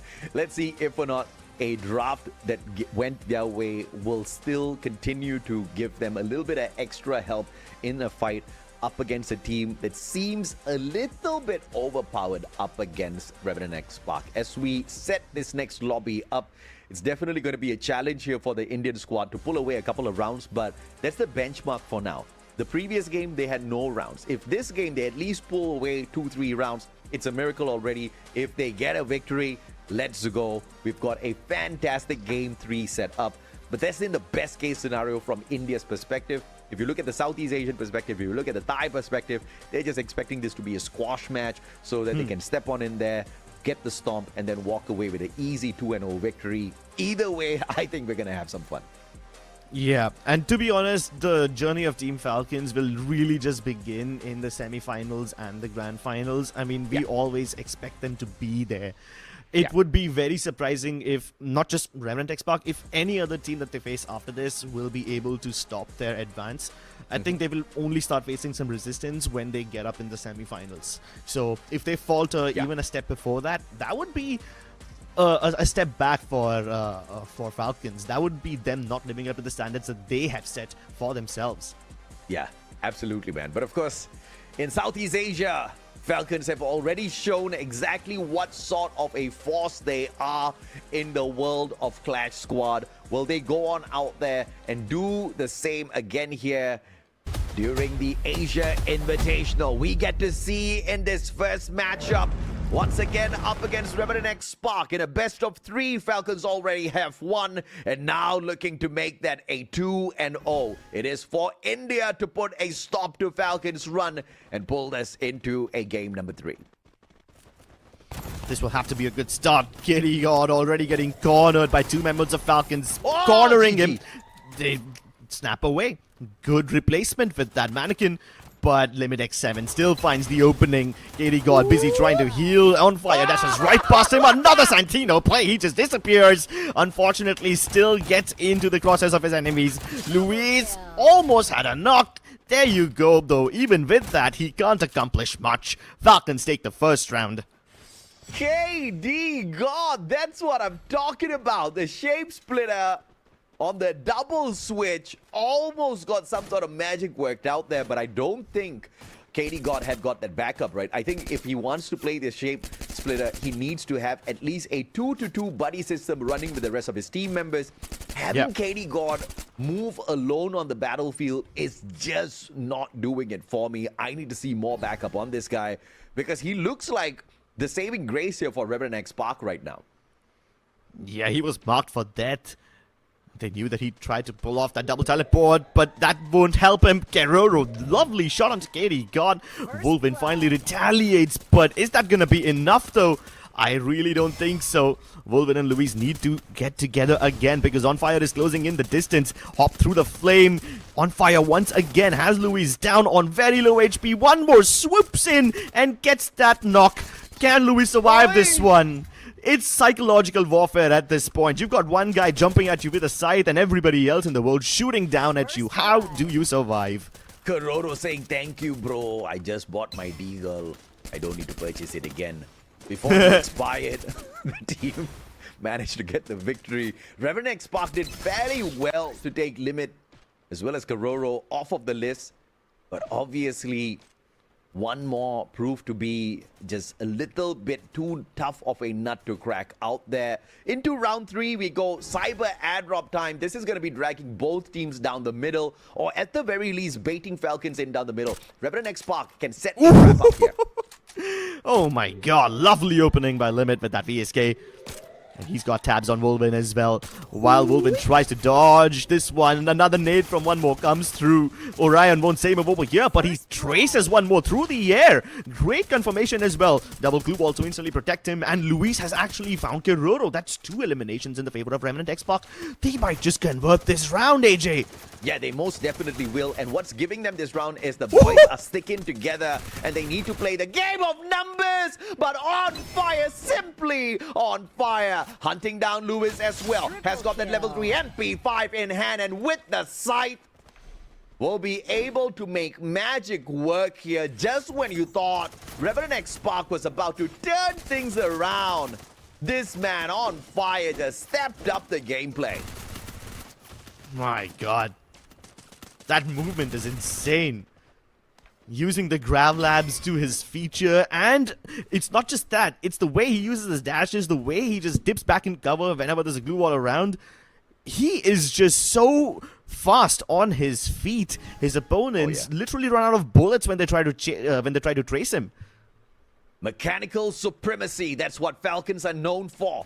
REVENANT XSPARK, they may be popular, but up against the capabilities of the Thai squad, they seem dwarfed right now. Can they make some magic happen? Level 1 MP5 in the hands of Sahil as he goes in for the hunt. Keroro, long flank around. One more, finds one for himself. Doesn't go for the annihilation just yet. And REVENANT XSPARK have an opportunity to play recovery. It's a 4v3 advantage to India. There's one player isolated. Sahil is way away from his squad trying to make that play, but they've got Luis cornered. Up close with that VSK, can't happen. Luis wins the fight with the M590, finishes off Limit X7 as well. Sahil though was with the main squad and he still can't get the trade. That's a massive mistake, and it's Wolven down on his last legs. They don't even have the time to reset. But they find an opening. Keroro now has to pull off that 1v3. Oh my god! Lovely shot with the Deagle. Another one to come through, and he's just making space here. He finds Luis, baits him into his crosshairs. Luckily, he's still been put down. And finally, REVENANT XSPARK get that round. Oh, that was a scary round for REVENANT XSPARK there, man. Keroro with the Deagle is just next level stuff. He almost turned that around. He got the tags onto, I think, all 3 players before running away. Yeah. And then getting that knock. I mean, if that comeback did not happen, if Wolven did not step it up in that point, if Lewis did not make that approach, I think this one would have gone south already for REVENANT XSPARK in a 4-0. But this is great. 1 round pullback by India. Let's see if they can make this a habit. Well, good start. Getting the angles onto On Fire. Very early on. Sahil still wants to take pot shots. Limit X7 keeps him in check. But On Fire hasn't been able to move in as much as he wanted. Take a look at Luis, though. Takes the zip all the way across, forcing one more to burn that Ignis. Oh, Keroro. He might just be cornered over here. Kitty God, can he close in? Come on! Has the M82B doesn't shoot through the glue wall. What a big miss by Katie God. Waited for the backup. But his opponent was patching himself up. That first shot did find the connection. Big opportunity missed here for REVENANT XSPARK. With play clawing around, Sahil couldn't get picked up in time. Lewis will expire as On Fire brings that MP5 straight to his heart. 2 more survivors left in here. It's a 2v3. On Fire will survive as one more steps in to help him out. Oh my god. Lovely angles by Limit X7. While KD God was busy looking at the stairway, he was preparing for an imminent rush. Instead, he gets a bullet to the back of his brain. Yeah, man, it looks like we are blessed, Crips. This first series is going to be over before we even warm up our casting here. 4-1, 2 cyber drop points here for the side of Falcons. They need one more to just completely annihilate the chances of REVENANT XSPARK. And REVENANT XSPARK can't even challenge them for those cyber drops because that'll just mean running straight down the middle of the map. Thankfully, this round is not one of those rounds that brings in the cyber drop. REVENANT XSPARK doesn't need to go crazy just yet. They need to play this silent. Oh my god! That backstab, what? That deep freeze, that annihilation out of Falcons. Just too smooth. Sahil turning things around for just a second before Falcons bring us to match point yet again. That was not a nade. That was a nuke. Oh my god. You see it pop. 103 damage on one player, 50 on the other. They just get thrown back. Bombed back to the other dimension, man. They just got pelted back into the Stone Age. Oh my god, I feel so bad for REVENANT XSPARK. What a chunky nade, and then the freeze, and then the backstab. Oh my god, it's such beautiful execution. That round ended before you had a chance to even finish that sentence. Oh my god, that's how quickly they're speedrunning this one. And that's exactly why they took the Steffi away from REVENANT XSPARK. What looked like a decent opportunity now looks super impossible. REVENANT XSPARK, the comeback. They need 5 rounds in a row to push us into a game number 3. They need a reverse sweep up against the dual mode champions of Southeast Asia. Falcons, Karoro, PSK. Ooh, almost fell in the crack there. And that's just going to get him stuck for a single second. One more up on top. Great time turner off of Sahil. Barricades into the glue wall. Flame Mirage will tag him up. One more goes towards the other side. Sahil down on the ground. Luis looking for that backup but walks straight into the M590 courtesy of On Fire. Karoro hits that headshot. KD God, everybody down. Falcons wins it out 6-1 and 2-0 in the series. What brilliant usage of their abilities, man. Even though that time turner was popped really well and there was a glue wall to boot, they didn't even need to take shots at him. They just finished him off with that Ignis Flame. That shows you how good Falcons are mechanically, not just in their movement, not just in their ability to break their opponent's ankles, but even showcasing such good utility usage. Their throwables are so on point. Their ability usage is phenomenal. Truly outclassed REVENANT XSPARK over here. You can definitely say that again, man. They definitely outclassed REVENANT XSPARK, but we expected this result from the very start. We did want to see some miraculous plays out of REVENANT XSPARK, and although REVENANT XSPARK tried their very best to bring out those miraculous plays, Falcons just kept saying no. And their no was just like an Asian mother saying no. No means absolutely no. Team Falcons took that one away, ran away with the matchup, barely gave us, like you said, time to finish our sentences. I drank a Red Bull for this one, and I think I just wasted a can. Yeah. This is over before it was even really, started. I feel like we've had a very short work day over here. So thank God it's not over just yet, man. We've got 4 series. Yeah. We get to rock 2 Crips. But the first one is a holiday courtesy of Team Falcons, REVENANT XSPARK. I don't know if I should thank you for giving us a quick game, but I would have loved to see a game number 3 between the two. I think, although I would have loved to see it, it just was not going anywhere near there, right? Even those miraculous plays that we were expecting just didn't show up. I mean, there was a little bit of hope. Every now and then, Luis would run a good shot. Wolven would actually be able to close in. They scored a round, and I was like, yep, that's the start of the comeback. I was on the edge of my seat. I was actually hoping for something. Unfortunately, though, Falcons show us what they're truly made of. Yeah, I mean, I expected Falcons to show us what they're made of. I am surprised that the REVENANT XSPARK definitely managed to pull away one decent round for themselves. So I think that's good enough for a team that struggled to find eliminations in Battle Royale, for a team that was literally in the 16th spot, taking on the team in the #1 spot to sneak that one round away was a solid play. Many a times we saw a couple of opportunities where REVENANT XSPARK got those knocks, but they could not find the finisher. This shows us a very simple conclusion, right? REVENANT XSPARK, they just need to get back into a little bit of the training ground, try to grind up their skills a little bit more, stick together, focus on their active-passive skill picks, because I think, you know, maybe some information play could have done them some justice in that game #2. Giving both the Coda and Clue away to the opponents did not, it robbed them of an opportunity if they even had one. Yeah, and they didn't have much of an opportunity to begin with. So that definitely seems like you're stealing candies from little kids. And for Falcons, this wasn't even a true challenge. I think they will start taking the Clash Squad mode seriously when they find any sort of resistance. And so far, they have faced none. So at this point, REVENANT XSPARK, I think the goal for them is to not get their heads down in the dumps. I feel like this is a good learning opportunity. I mean, so far, they have been kind of region locked and they haven't had the chance to play against better teams from stronger regions. And this tournament gives them a good exposure of where they really stand. So I think they should take this as a lovely learning opportunity. And I'm pretty sure they'll return much stronger next time. Yeah, absolutely, man. That's exactly why we've got this Asia Invitational here, just so that the Southeast Asian teams can have a go at the South Asian teams. South Asian teams can realize what is it going to take to break the fourth wall, to get onto a platform like the World Series, and then run away with the World Championship back to one of their countries one day, right? So this is going to be a very interesting storyline for the Indian squads who are struggling here now, because after a long time, India is making its way back into Free Fire competitive, and they're not doing too bad for a country that has been out of it for a little while, right? They're definitely keeping up the pressure on everybody else here. But obviously, the nations like Thailand, who have had many years to go out there, dominate, play with some of the best, are going to have an edge over them. That's absolutely acceptable. This 3 years down the line will be absolutely unacceptable. For today, I'm going to take it with a smile, Crips.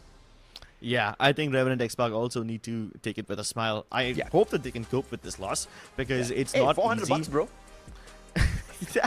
I'm pretty sure that's not the standard they set for themselves. I'm pretty sure they're more ambitious than that.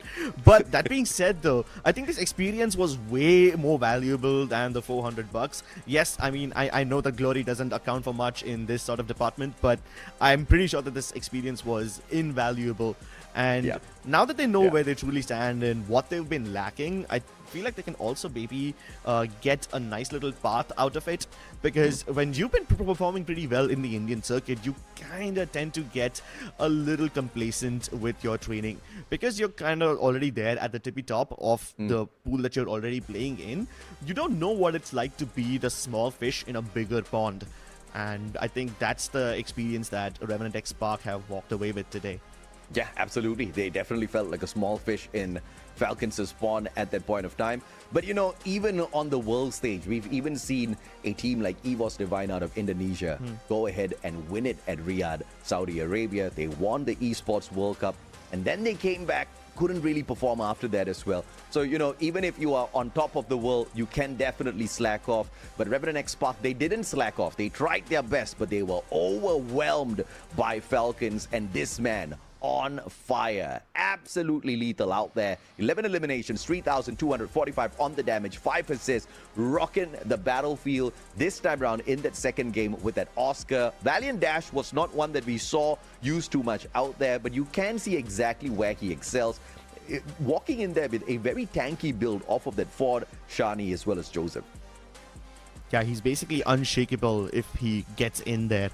And you sometimes see him closing in with the sight as well. He doesn't even need his MP5. And that also kind of does a little bit of psychological damage to your opponents, because when they see someone out there with a melee weapon and you're bringing a knife to a gunfight, it kind of sends out a very bold statement. It's a massive it's a massive way to disrespect your opponents. I didn't want to say it, but unfortunately, that's what it feels like to any other neutral viewer. Yeah, I mean, definitely no intentions to embarrass REVENANT XSPARK. Falcons just wanted to have a quick game so that they can have a little bit of a rest because they only need to play one series within the day. And the faster they get this one done, the faster they get to take a break, maybe even have their dinner out there on fire, truly on fire in this game. But of course, we want to highlight REVENANT XSPARK as well because we'll have many more opportunities to talk about Team Falcons. I think KD God did very well today. He definitely chipped in quite a bit in those engagements. He just did not have the kind of backup that he required out there on the battlefield, especially when he was splitting away from the rest of the team members. Woven, very aggressive fights out of this guy. We want to see more. But one thing that could have helped him as well, just like KD God, is the exact same feedback. They are not the most proficient at those gunfights, so they have to stick together with each other. Yeah, and that's what I've been saying from the start of this game. REVENANT XSPARK needed to stick together. Whether you use your movement abilities, whether you use the Rebel Rush or the Valiant Dash to close the distance, or, you just stick together naturally and provide trade cover to each other. REVENANT XSPARK really need to get those things, those positioning basics in their fundamentals down to the T.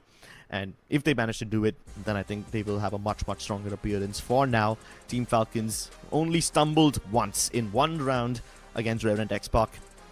And that took a lot from REVENANT XSPARK. Like in the immediate next round, Team Falcons showed us what they're truly made of. They used those nades to instantly eliminate two of their players and basically ended the round within seconds. So yeah, that is a easy peasy game for Team Falcons.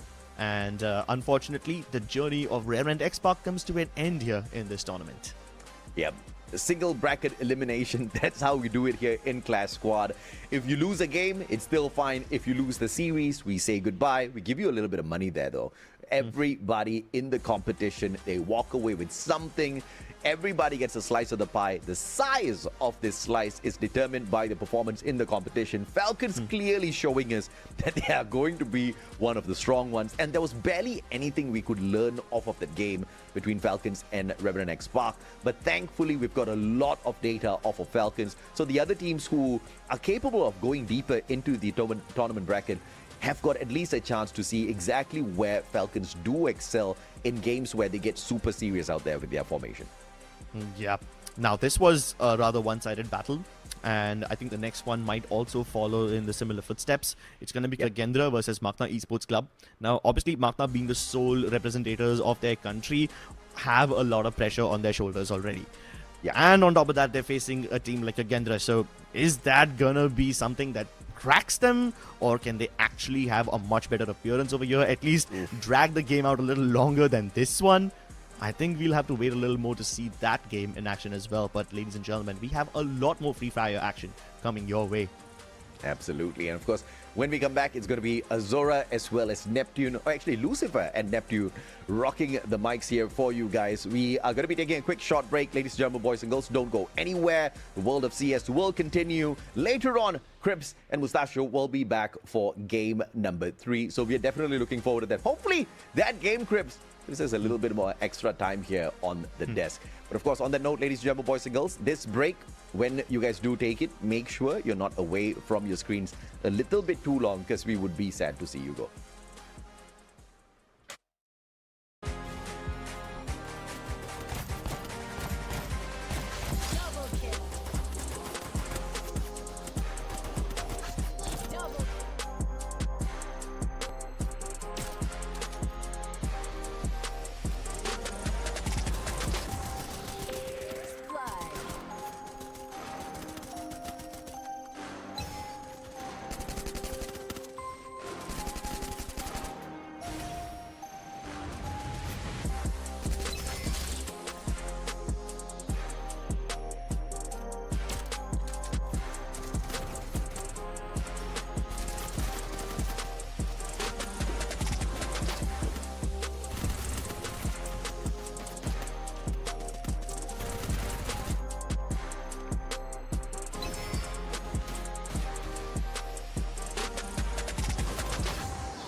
Ladies and gentlemen, welcome back to the show. This is Free Fire Max Asia Invitational 2025 Clash Squad mode, and that was a quick game number 1. Game number 2, we will be introducing 2 more teams into the mix. I am Neptune the Gentleman Garcia, joined by the one and only Lucifer, and we will be your caster. So, how do you feel about that game number 1 and with us switching to game number 2?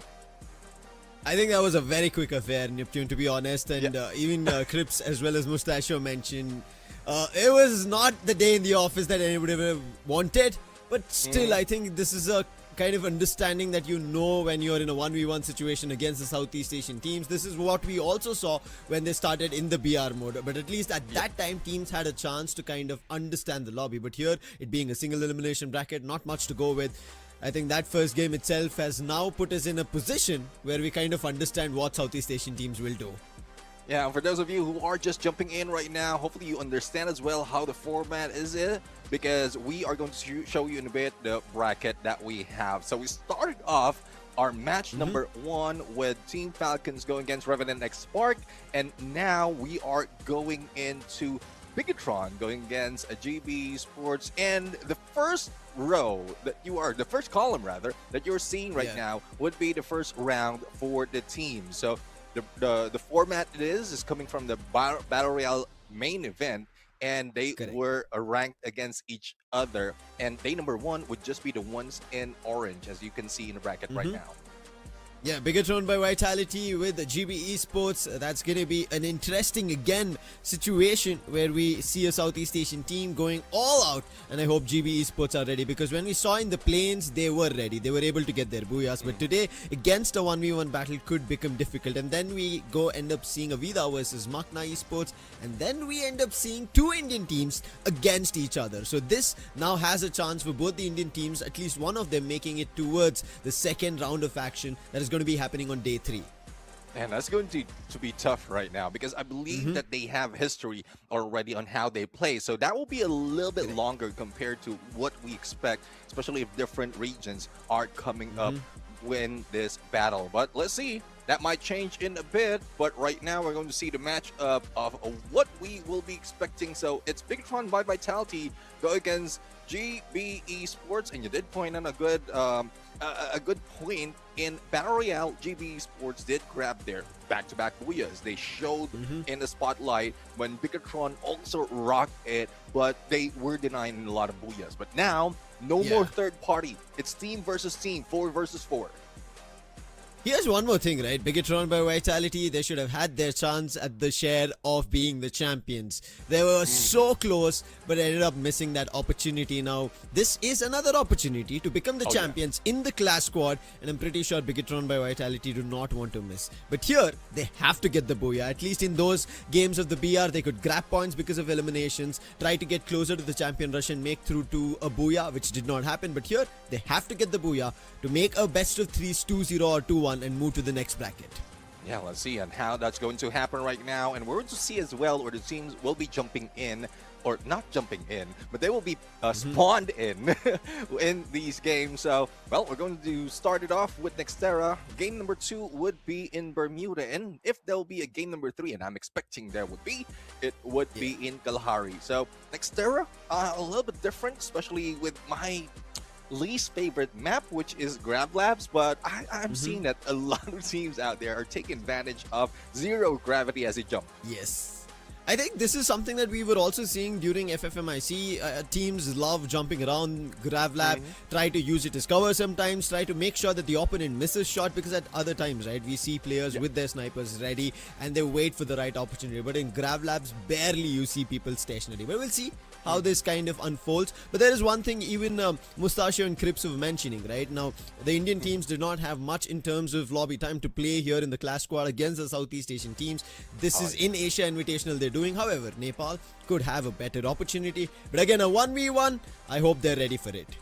Yeah, I mean, we're talking about Nepal. I mean, even in Battle Royale, we've seen how they perform, and it's just surprising. A lot of fans out there, a lot of viewers out there, especially in those commenting on my content, that they want the esports in Nepal. And there's a chance that they have, and they are showing up. So I really love what they are giving to the table right now. So hopefully GB Esports will also show up not only in Battle Royale, but also in Clash Squad. Because if they spend so much time in studying their opponents, and well, Team Falcons over one, there's so many highlights. AJ did point it out that there's plenty of things that you can learn from Team Falcons. Use it against them or use it for yourself, then that's one thing that you can start off. For BIGETRON, it seems like in the Southeast Asia, they are not showing that much. So this is a chance for them to really bring on the numbers, but it would depend if GB Esports will slow down.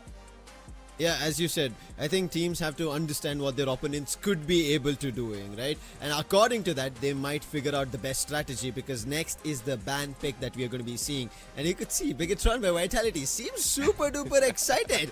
They're stretching, and I think this is what they wanted. They're waiting for this.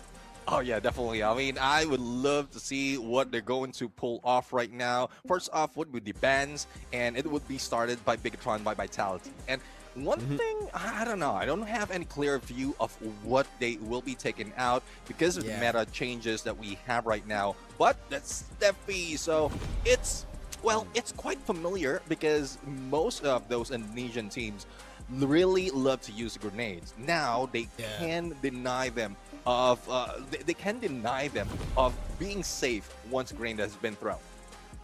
You could see instantly when Steffi was banned, Speedies did maybe not want that happening. He was a little not at, he was like, no, they should have given me a chance, but maybe it's still okay. But on the other end, Zayn being banned from GB Esports, and the first pick going through is going to be the Valiant Dash coming through by Oscar by BTR. Yeah, definitely. I mean, this is quite great. And another one that would take down or prevent them from using Blue Wall is Nero. So let's see if there's something that they can use to the best extent. But we also have the A124. It's a combination of both A124, Thrill of Battle, denying the use of skill for 20 seconds. And you know how it is in Clash Squad. 20 seconds is a long time already. Too much. And now, on top of this, they bring in another rush with Tatsuya and then Koda, making sure nobody is going to be hiding. They want all information and speed for the team, and this is wise choice coming through. It seems like BTR's picks are favoring speed rather than information or bait. Let's see if there's something that they will be able to get away from, because you have speed, you have information, but on the other side it's more of the skills as well as denial that's being used. But the Santino pick is good for reposition, so hopefully they can use it to probably get away from that Aurora Vision and then that Cassie connection. But I'm not quite sure as to who would be connected to that basic therapy. Would it be the Nero user or the A124? Because both is it's viable for the frontliner. Yeah. I think it should be the A124. Maybe Yakuza is going to be holding back, waiting for his teammates and helping them out with the Nero that he has. Let's see what the last pick coming in from Sabang is going to be. Now, we've already seen aggression. I think they would want to continue it, and they do it with the Iris coming through, making sure the wall brawl is going to help them in advantage. And also, once they know the player's position through the glue wall, they're going to try and get them down and get the confirmation. And with that, we move to the lock and swap phase, where teams can switch around of what they would need, or if this is the final picks, we lock it, load it, and move into the first game of next era.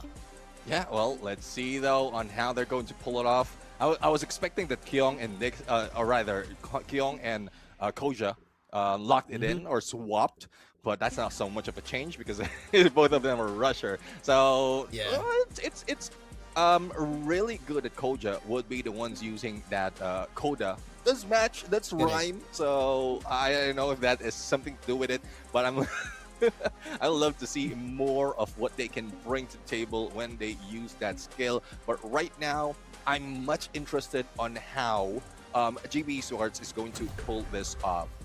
There's so much potential with the Nero, but A124 could have been put in with the different skills. I still don't know what their gameplay would be, but a rusher build, something that they can use to go with that Cassie, would be a little bit smarter, I would say.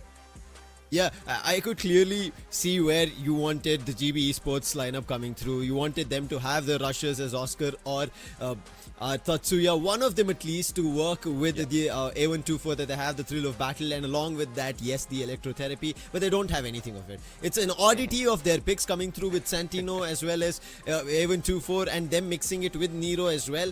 Now, how it works out, let's hope they've planned it through, because just as of now, right, we even saw how the previous game ended up happening. They kind of fell for a couple of picks that maybe Falcons thought it was going to be working for them, and Revenant XSPARK ended up picking them out. But for now, at least, because this is the first game, it's kind of a clean shit, right? Both the teams kind of have no idea about how these guys are going to play against each other in Clash Squad. So hopefully these picks are prepared well, but still, I think, as we were both discussing, right, clearly at this point, in at least the draft, it feels like favoring to none other than our BIGETRON. Yeah, well, let's see though. Let's see. I mean, I really love a turnaround right now being brought in by GB Esports. Nothing like no shade for BIGETRON by Vitality. Yeah. I've seen them before. I love their gameplay. I love their evolution, especially with their coach as well. I keep mentioning his name, Chris Jaw, in there. Big shout out to you, my guy, because of how well he has brought BIGETRON in this kind of scenario, in what they are right now. But I would love to see other teams just go against the grain, just go and fight against BIGETRON, and that would be a better, like a bigger giant, robotic giant, I would say, a red robot giant that they can put down. I think that's what they're hoping for. I mean, we wanted that to happen for them in the Battle Royale as well. They were almost closing in on that gap, but now it's the Clash Squad. I think it is them as a squad solely responsible. Nobody else. They have to put their best foot forward, and I think they will be able to drive by through. We've been seeing them. We've said that they do not need any booyahs, but they still make it through, and now they've made it to the Clash Squad. They're looking forward to the championship title. One already going in the favor of AVIDA. Imagine Falcons, none of them getting this, right? Not BIGETRON. A lot of these teams is what we speculated, but a team from the Plains was able to get the championship for Battle Royale during our previous week. So this week again stands to be a testament of which team is going to pick it out. Falcons versus Revenant XSPARK. Right out of the gate, Falcons showed us what they got in Clash Squad. BIGETRON by Vitality. Do they show the same thing, or GB Esports of what we still remember? It has etched in our minds of what they could pull off in Plains in week 1, a back-to-back booyah. But it's not going to be that easy today, because as you said, this is Clash Squad. They have multiple rounds that they have to play in a game, and then they'll have an idea whether they're going to get the booyah or not. Well, let's see if that would happen right now. The storyline is good. The storyline is hard, but we're going to start it off into the future. Stepping into next era right now in game number 1 and match number 2 of the day. It's a battle between BIGETRON by Vitality going against GB Esports. Who's going to start it off hot? Who's going to go out cold? That's what we're going to find out. First round. Let's see what they'll be able to do. Starting things off at Grav Labs. This is where we always talk about it. It's fun to watch and witness this action coming through. It seems to be a little bit of a split approach coming in from BIGETRON. They send players in all directions, making sure they have a lot more control at Grav Lab. But GB Esports, they're rather together, sticking on. Yeah. Nice shot from Bang. I mean, at this point, sticking together is smart, because none of BIGETRON by Vitality has any of those grenades yet, unless they go into that airdrop. So we'll have to find out on how well they can play this, but this is a smart move from GB Esports right now, sticking together. Dix a little bit too close though, but Bank will need to give a little bit more backup because Blue's closing in.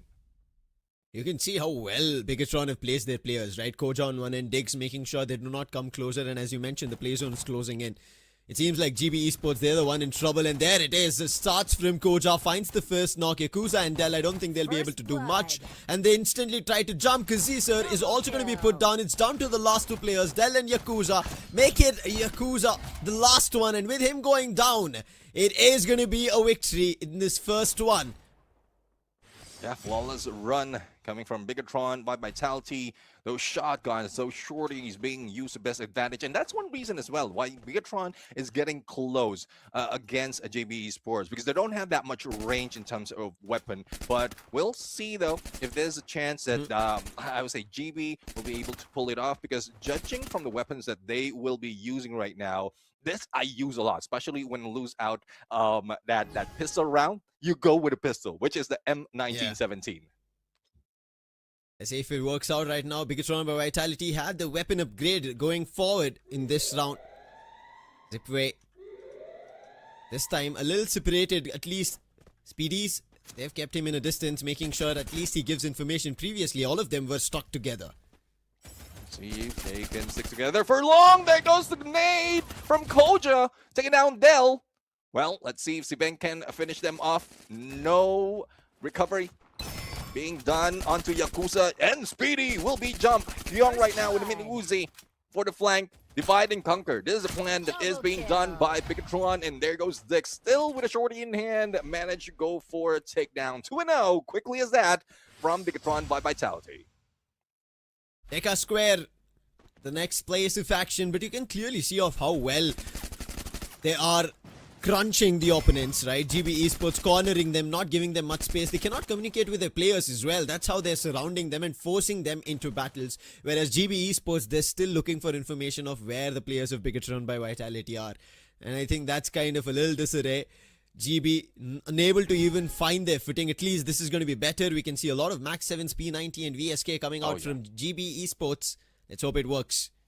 Yeah, let's hope it works. If GB can back them up, then those Max 7 will get close against BIGETRON. But if they don't have that backup, then it will be done for. Great connection being done by Kasizer right now, but Aurora Vision would expose their location. There goes the Cryo Mine, the plushie being thrown at BIGETRON.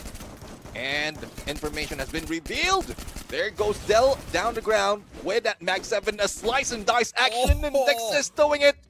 And a pickup easily can be done on the teammate, which is Kyong. Sibeng though needs help, and Koja finish off one as PD would be the only one remaining. He'll also be put down eventually. The Max 7 comes into play from BIGETRON by Vitality as they get another victory, a 3-0, and it seems to be the replication of what happened in the previous South Asia versus Southeast Asia battle again here. And you could clearly see the confidence coming in from BIGETRON. They're ready for all battles, even after picking up a knock. Till now, we've not seen GB Esports getting an elimination in their favor in the previous round.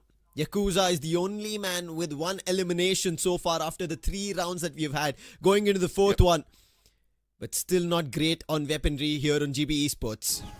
Yeah, definitely. I mean, I am seeing an M1887X coming from Kasizer, but again, the same problem arises. You need to get close to be able to make those shots. And Spank right now, try and shoot up, but it's only a small area, and Koja just managed to get close to hit with that Mag 7. Dix, on the other hand, going in on the other side. Let's see if he'll be able to go in for the flank. And as you can see, the pressure is being brought from both corners, from both sides, pushing GB in the corner. BIGETRON by Vitality looking for another, and that's what they do. Kyong goes all in against the opponent. Picks up all the eliminations in his team's favor. Let's take a quick replay. It started with Koja finding the player on Santino, and then on the outer ends, Kyong making sure none of the players from GB Esports even gets a chance to stand. Kind of using his teammate in a bait and switch position, and that gives 4-0. Moving into the 5th round, if BTR close it here, they get to match point right now in the first game.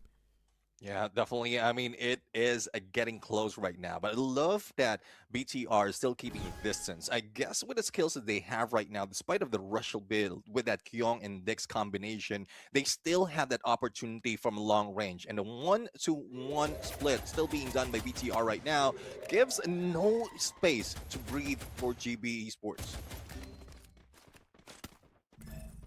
They're trying their best here. Neptune get some space. Finally, Nero in action. I think that's something that we've been missing. But look at BIGETRON running right through the opponents. They don't care about the Nero plushie at all. And they run right through eliminations. And that is the 5th point for BIGETRON by Vitality. It is so quick right now that it looks like they've gotten into their minds. Definitely. I mean, it's very difficult right now. What a shot in there. And that's one thing. I mean, because of the spread that the BTR, the BIGETRON by Vitality is doing, because of the size of that area, they can get all angles covered before GB Esports can set up. And it's even getting deadlier for BIGETRON by Vitality right now. As you can see, Sibeng is relieving himself of one of that VSK and pulling off an AWM. And instantaneously, as the clock has ended, they managed to get that one knock. Could that be an opportunity?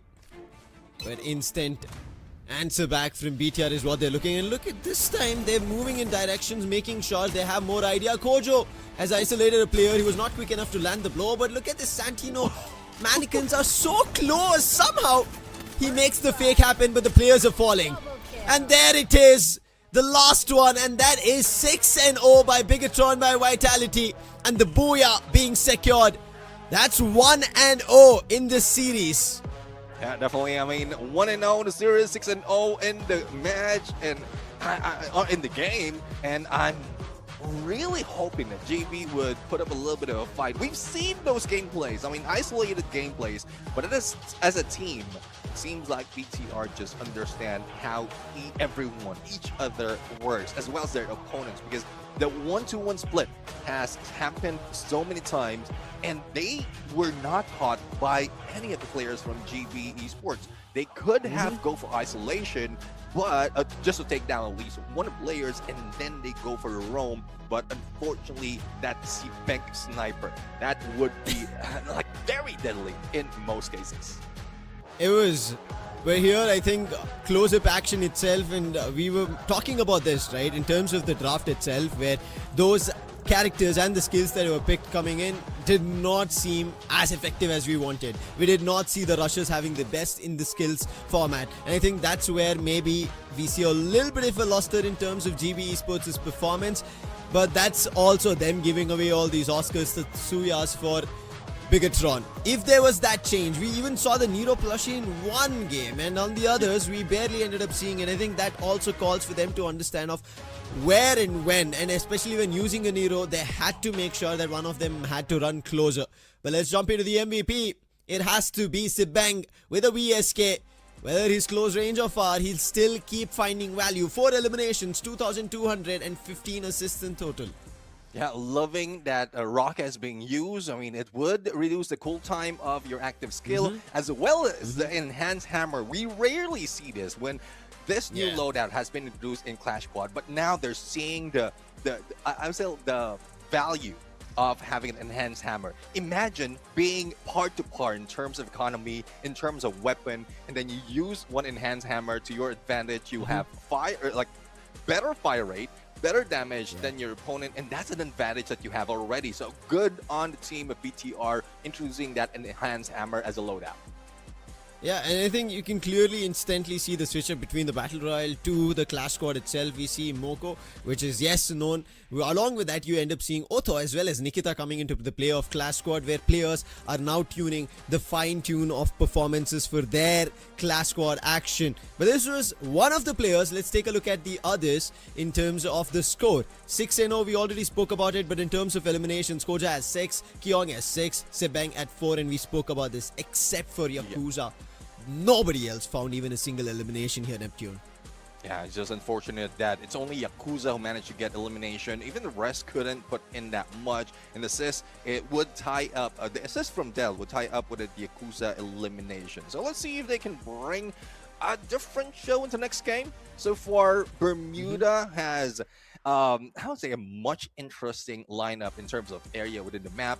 Gives more opportunity, balanced opportunity for both sides, especially with some of the areas being unlocked in this update. So we'll have to see if that would happen. Let's take a look at the match summary in a bit, because so far, as much as we want to like twist things around, the numbers doesn't lie. It's BIGETRON by Vitality who took it home. They don't want to give any to GB Esports, and the 1-0 has been given to BIGETRON by Vitality. Now, for GB Esports, clearly they were outdrafted, unable to find their footing. They did not know what could be a counter, but I think now going into the game number 2, that's going to be Bermuda.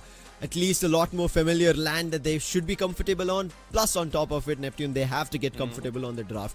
They have to make sure that their picks that they want are the ones that they're choosing in terms of countering the opponents, rather than going for comfort picks. Because I think they were also a little uncomfortable in the picks that they made, and on top of it, most of their rusher capabilities were all picked away by BIGETRON. So hopefully this draft tends better for them.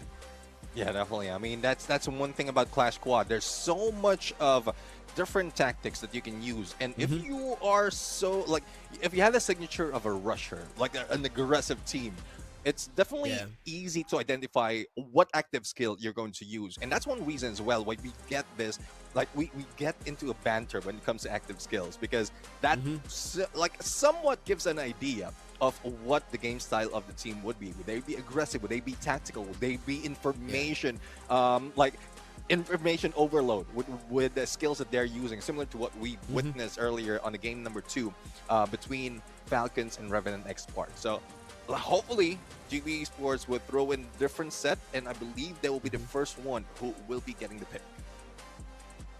Let's hope they are the first ones and make sure that they are the ones also winning game number 2, because we want to see game 3. We want all the best of 3 maps coming through, because I think finally that gives us a footing to understand where these teams are performing. Otherwise, the Southeast Asian teams are making a run for it. It's a highway for them right as of now, and they're taking this stretch right to the grand finals. That's how it feels. But as you clearly even mentioned, right, in terms of the character abilities, whether it be their active or their passive, they're balancing it really well. These Southeast Asian teams, we mentioned about the Auto as well. They already had a Moko. Along with that, bringing Auto gives you another set of I would say a level of information which pushes you even further to understand what the opponents are doing, which gave them that insight. And that's the reason we could see that initial knock coming through, and as soon as that was found, they were running rampant. They knew where they had to move in the next direction, and GB Esports did not know what their next pick could be or next act could be. But hey, game number 1 is done. Game number 2 is something that they have to think about. If I ask you, Neptune, where do you think they could balance things out? Well, probably something in exchange of A124, because yes, you have the denial at 20 seconds in activation of that of that skill, but you will also deny yourself of anything else. So an Ignis together with that might have helped them. So let's see if this is something that they can pull up. We are going into the bans and picks right now. It is now GB Esports taking their first ban and picked as well. So let's see what are they going to bring into the table. Nero is still viable, but there you have it. They are the first one to deny that Oscar. So let's see what BIGETRON by Vitality would be pulling off. I think a Zane would be taken out as well, unless they want to use it for themselves. Let's see if they will be able to pick it for themselves. But as you said, because GB Esports right now had the opportunity of going for a ban, they thought, yes, they want to make the first pick in their favor, but they do not want to give another opportunity of a rusher such as dashes coming through for their opponent. So they've banned the Oscar. They should be picking up the Tatsuya. They shouldn't make that mistake of giving it away and then maybe chaining it with another character which helps them push forward rather than giving BIGETRON the opportunity. Well, Steffi has been taken out by BIGETRON by Vitality. I guess at this point, I'm seeing a little bit of trauma in those grenades from their own region or Southeast Asia when it comes to Clash Squad. But you did mention about the rusher being taken by side of GB Esports. So Tatsuya's Rebel Rush, good on them. Koja still giving that Coda, and Kyung bringing in that Orion. I'm not sure if it's Kyung himself who will be using that.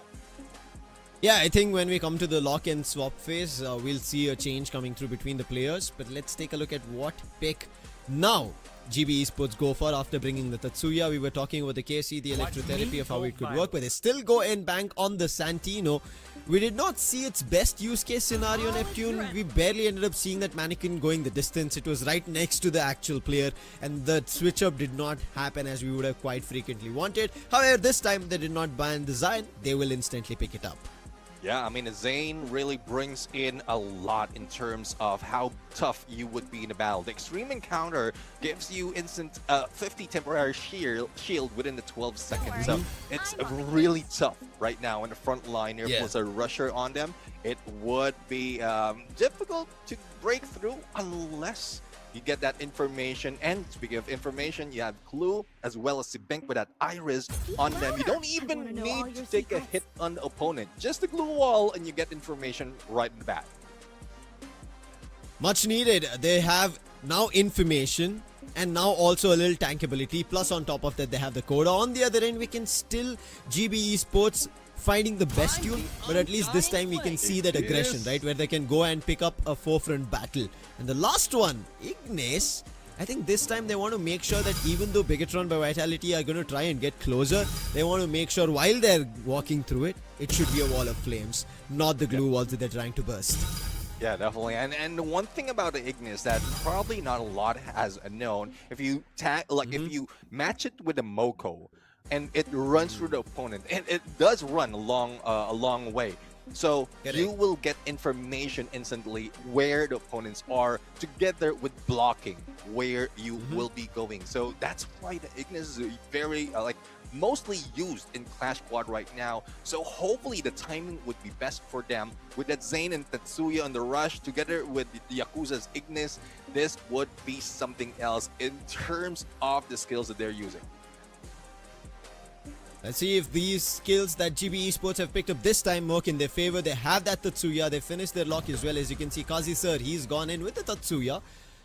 Zion again on that Del, and we saw Del wanted to play a little aggressive, but he did not, and ended up with Yakuza trying to help him out. But this time Speedsy as well, he's picked up the Santino. Let's hope it works out even better. Yakuza with the Ignis, but on the other end, Orion, as you rightly mentioned at the very start, it should be going to the other person. It goes to Diggs. He's picking up that Orion, making sure that Crimson Crush, when he's ready and up close for the opponent, takes life from them and make sure he's the one surviving the battle. And right as now, BIGETRON by Vitality as well as GB Esports are set with their picks for game number 2. Who do you think Neptune has this? I couldn't tell, because right now with how BIGETRON is putting up in terms of their information as well as their capability for the clutch, Dix does have that advantage with the Orion, but we've seen great potential from Speedy in there with that Santino. We've seen him being missed up close and personal 1v1. He just knows how to time it well, but hopefully backup would be there on time every instance that he's using it to buy so much of the time for the team. But again, it's more of the position that BIGETRON will that GB Esports needs to break before they go for the rush. They don't need to slow down because they are built for it, especially with the active skill that they have right now. Yeah, I hands down agree with you. I think GB Esports, they do not need to slow down. They just need to break BIGETRON by Vitality in terms of their approach, in terms of them planning a strategy. Make sure they get separated, because BIGETRON by Vitality, they themselves playing in a little bit of a separate positions. You could see them being isolated. All you have to do is make sure that channel is completely cut. And if that works out, GB Esports might just pull up their socks, push it into game 3. It could work out. But hey, BIGETRON by Vitality, we've seen them in all the fights that they have been dealt with, even in the Battle Royale, and they were ready for all of it. And now moving into the Clash Squad, we already saw game number 1.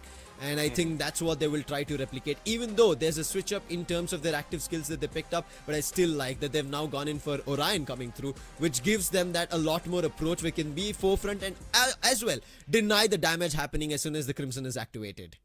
Yeah, definitely. I mean, looking at how BIGETRON by Vitality have their active skill set up, plus the position that they had earlier, it still is viable. You have that Iris in the back end, or at least either side of a 1-2-1 split.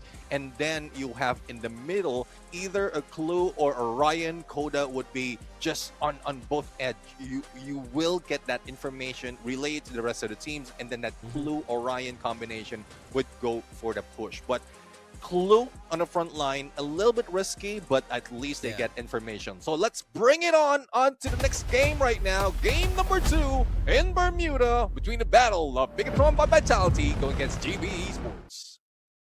GB Esports, this is an opportunity to make a comeback here in game 2 and push it to game 3. First round underway, and we have to see if GB Esports, with their picks that they've gotten, make it happen in their favor. Rush, and it seems like they are moving towards the isolated player, but the skills have been seen and spotted. See, there goes Koja right now. G18, one of my favorite pistol. And Yakuza has been taken down from the hands of Kyong. And you can see right now in the pistol round, this is one key factor for BIGETRON by Vitality. They stick together, especially in front line with 3, just focusing on 1. And that M500 from C-Bank is just putting so much of chip damage that they couldn't even know where to go. So hopefully after pistol round, GB Esports can find momentum, but there's not so much they can bring in other than at least one of their players with that Kingfisher. Let's hope they do something different. But as you mentioned, one weapon here from Sibang. maybe help out, but on the other end, Yakuza wielding the same. They go in force right as of now. No eliminations yet on card.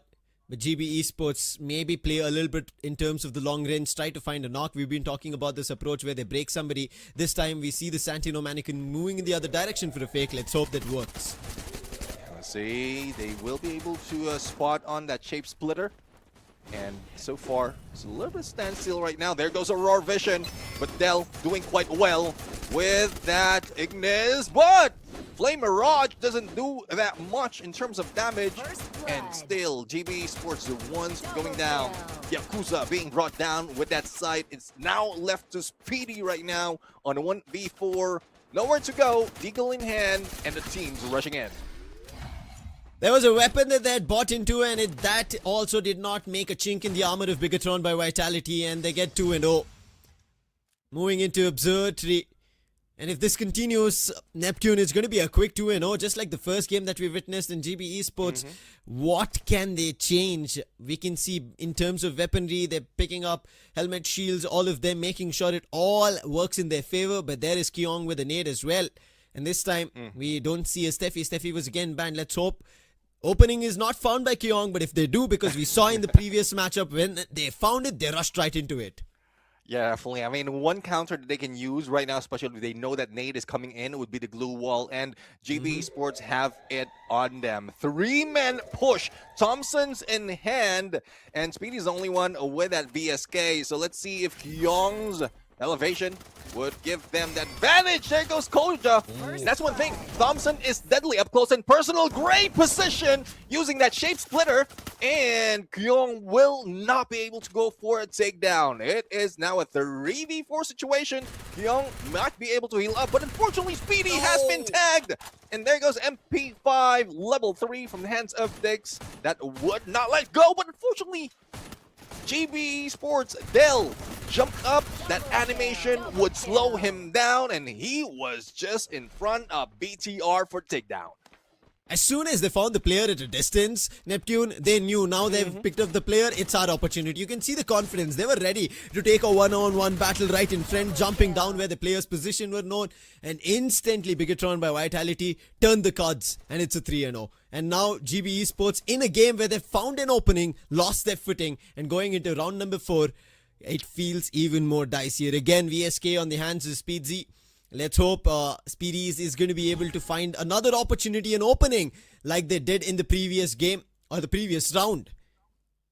Let's see though. I mean, Sibank, surprisingly, he's not taking that second floor balcony and going in for the flank. Might be able to see Speedy in there, but great use of the Flame Mirage right now to tag and find out where Dix is. The backstab coming from Yakuza. There goes a hit, and Dix would be going down. Cassie Sir right now goes for the airdrop, as well as elimination on Kyong. Now, 2 more remains. It's Koja and Sibank. And Sibank has kept his distance already. Koja managed to go in for the long flank. And Cassie Sir, let's see if he'll be taken down. There goes Koja with him at 7 right now. But Koja will be spotted and taken out as well. The bang, the last one standing. He knows the player's position, trying to tag them, grab the eliminations, grabs one. Can he deal with this 1v2 battle? Dell and Yakuza, and it's going to be Dell with a Thompson. And that is the first round for GB Esports. They were waiting for this opportunity and they finally get it, and the breakthrough was again found by Speedsy. As soon as Speedies found that opening with the VSK, he instantly put the player down. The confidence from GB Esports at that close-up battle worked in their favor. Yeah, I mean, I love the use of that Flame Mirage right there coming from Yakuza, especially as they got into that corner. They stuck together. The information that has been relayed onto GB Esports just like stopped BIGETRON, or the middle part of that map from BIGETRON. So let's see a bigger area of the map right now. Probably an opening for Sibank. Might be able to go in for the snipe, but GB Esports, well, they're not letting go of position. 2-2 split right now, and it's more of a timing that they need to work on to make this play. Dell and I guess Cassie Sir would need to wait a little bit, not even peeking, because they know how deadly Cassie Sir is, but great use of that smoke vortex so that they can move in and out, and probably out of the way of the sniper. But we didn't see that shot coming from Speedy. And I guess he was the one who was tagged. but Kyung right now a little bit sneaky on the rooftop. Just like how Speedsy is there, Santino spotted, and you can see Kyung ready for him now. Uh-oh. So it's going to be tough for him to find an opening. Ignis again being used, that Flame Mirage trying to hold off BIGETRON by Vitality from getting closer, but Koja has been cornered. The M590 works for Kazi Sir, as you said, this man's deadly. And he confirms that elimination. BIGETRON by Vitality, however, they've found their knocks. Crimson being used. Can Diggs survive this? For the time being, yes. But on the other end, there is Del. And right as now, they're holding off on the eliminations. Yakuza, sorry, Kazi Sir makes his approach, but a little too late he was. Oh, unfortunate that one player from BIGETRON was not picked up in time, but doesn't matter. GB Esports only have one left, and it's 4-1 the scoreline right now on that game number 5, or round number 5 rather. And this is a situation wherein GB Esports, they use that team booster, and unfortunate for Koja, he was not picked up. He was probably yelling, "Help me!" Or that was the Yakuza. No, that was not from BTR. That was both from GB Esports. They had already lost one player, and the other two were from GB Esports. Kazi Sir and maybe Del, if they had a little earlier in terms of fighting for a battle, they gotten closer, it could have worked in their favor, but it did not. Moving into round number 6, this is for 0.5 if BIGETRON win this. Right now playing a defensive approach is GB Esports, but close up again with the Thompson Koja. He finds it! And if this opening is found, then BIGETRON go all in. I really love the use of that Kelly right now. I mean, if they will be spotted into a cover, then at least they can move a little bit faster. But Koja right now, max 7 domination. The rest of the teams are just pushing GB Sports in the corner. And Speedy couldn't be that Speedy anymore. And Koja ends it. Match point for a team of BIGETRON by Vitality. GB Sports might end up in the same scenario that we've seen from REVENANT XSPARK. 0.5 has already been reached here, and if this continues, as you said, yes, we might end up at the same spot and the same scoreline as well. Hopefully not the last round here in game number 2 here. Match point already here for BIGETRON by Vitality. If they close this, they win the series, not just this map. They'll not be pushing it to the last one. That's Kalahari. A lot to be worried here for GB Esports. And GB Esports, it's elimination online for them. Thompson, VSK, M590. Let's see if all of this work out. They have to make sure the utils also play into action. Ooh. But no! Sibang finds the opening on Kazi Sir. The deadly man is dead now. Yeah, I mean, that's one thing that you should expect in a sniper. He will be moving against the team and get for that flank. Koja right now finishing them off with that Thompson. And Speedy, the only one remaining, and this will be it.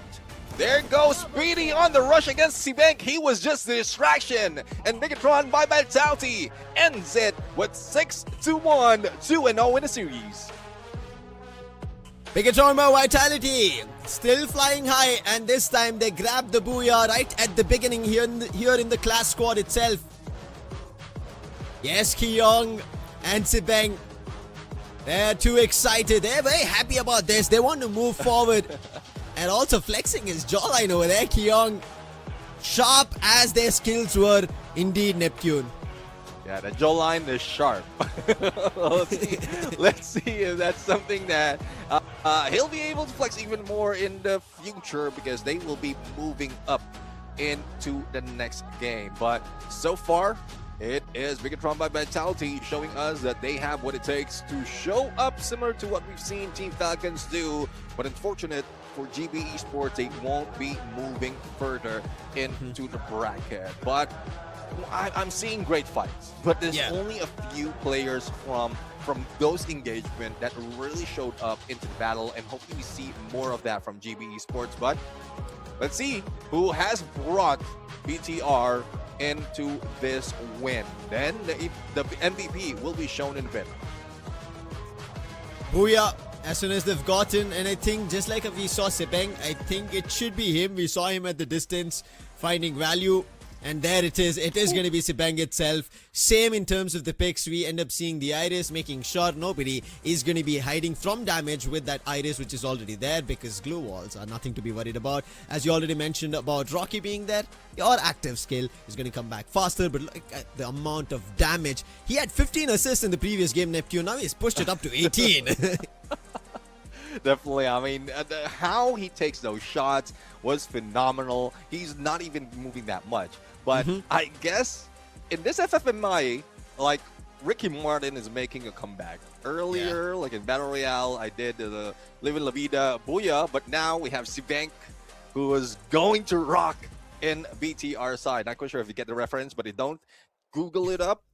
Wait for 5 minutes and you will get that joke. But let's take a look at the scoreboard right now. No difference from what we've seen earlier. 6-1 in the scoreline. And, well, elimination-wise, it was a lot from BTR. But we did see a great fight from GB Esports compared to game number 1.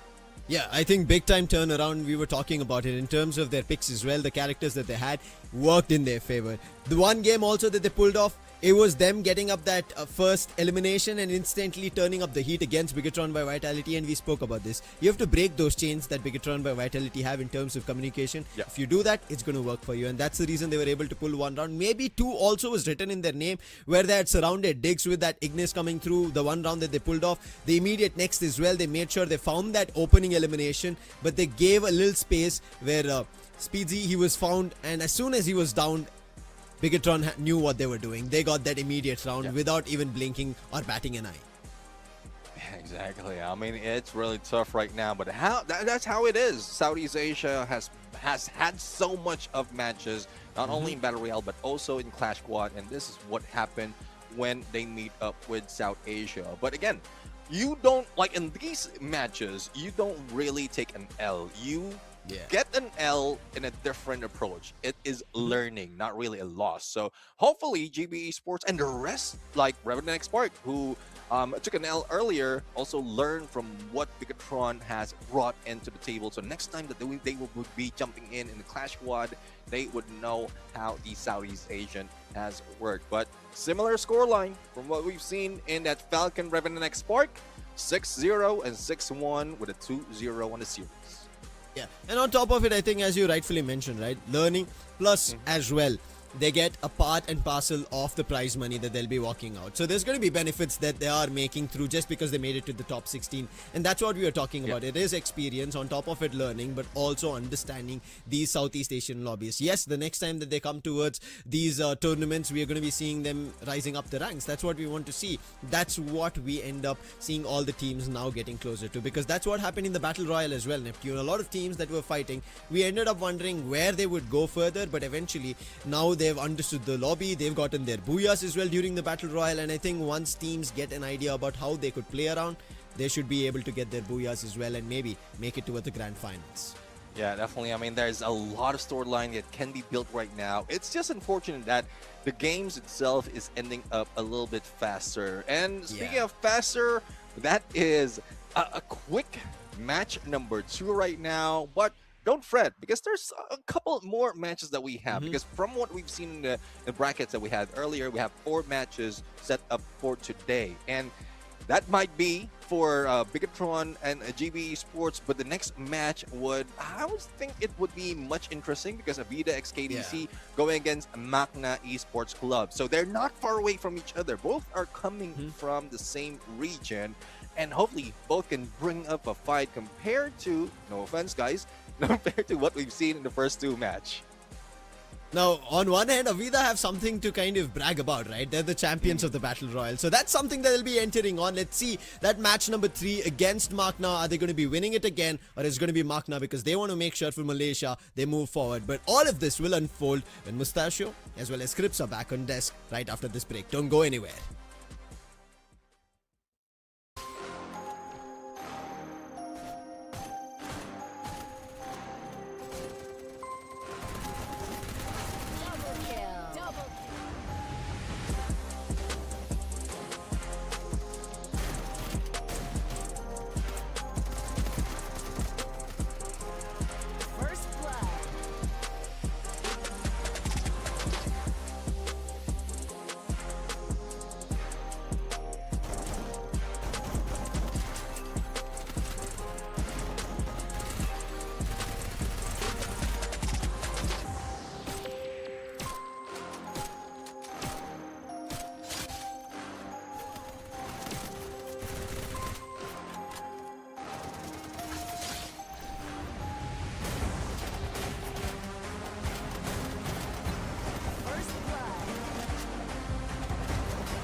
All right, ladies and gentlemen, welcome back after a short little break. We are back once again after looking at all of those games. AJ, I personally feel that today is all about O's and O's, man. That's it.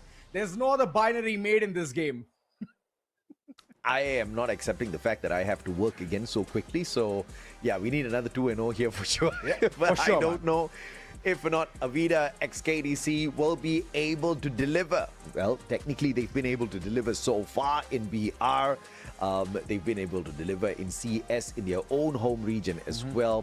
You know, not really the number one dominators of Thailand, but definitely one of the top squads there, right? So they have a decent enough game up ahead of them, but they go up against a scary team from Malaysia. Whether that Malaysian team is scary or the Southeast Asian team is definitely questionable, but this Southeast Asian team is capable of surprising some. MAQNA Esports out of Malaysia is one that maybe we can hope for a game 3 out of. You know, recent things that they can go ahead and brag about is that the Malaysian 2025 fall. The moment they just set foot there, they had a really good bout in the CS tournament itself. But overall, if I talk about the kind of accomplishment already AVIDA XKDC has under their belt is massive, man. They look like a much more formidable team or a stronger team in compared to what MAQNA Esports can bring on the table. So that's where I'm worried a lot. Again, another 2-0, question mark, question mark.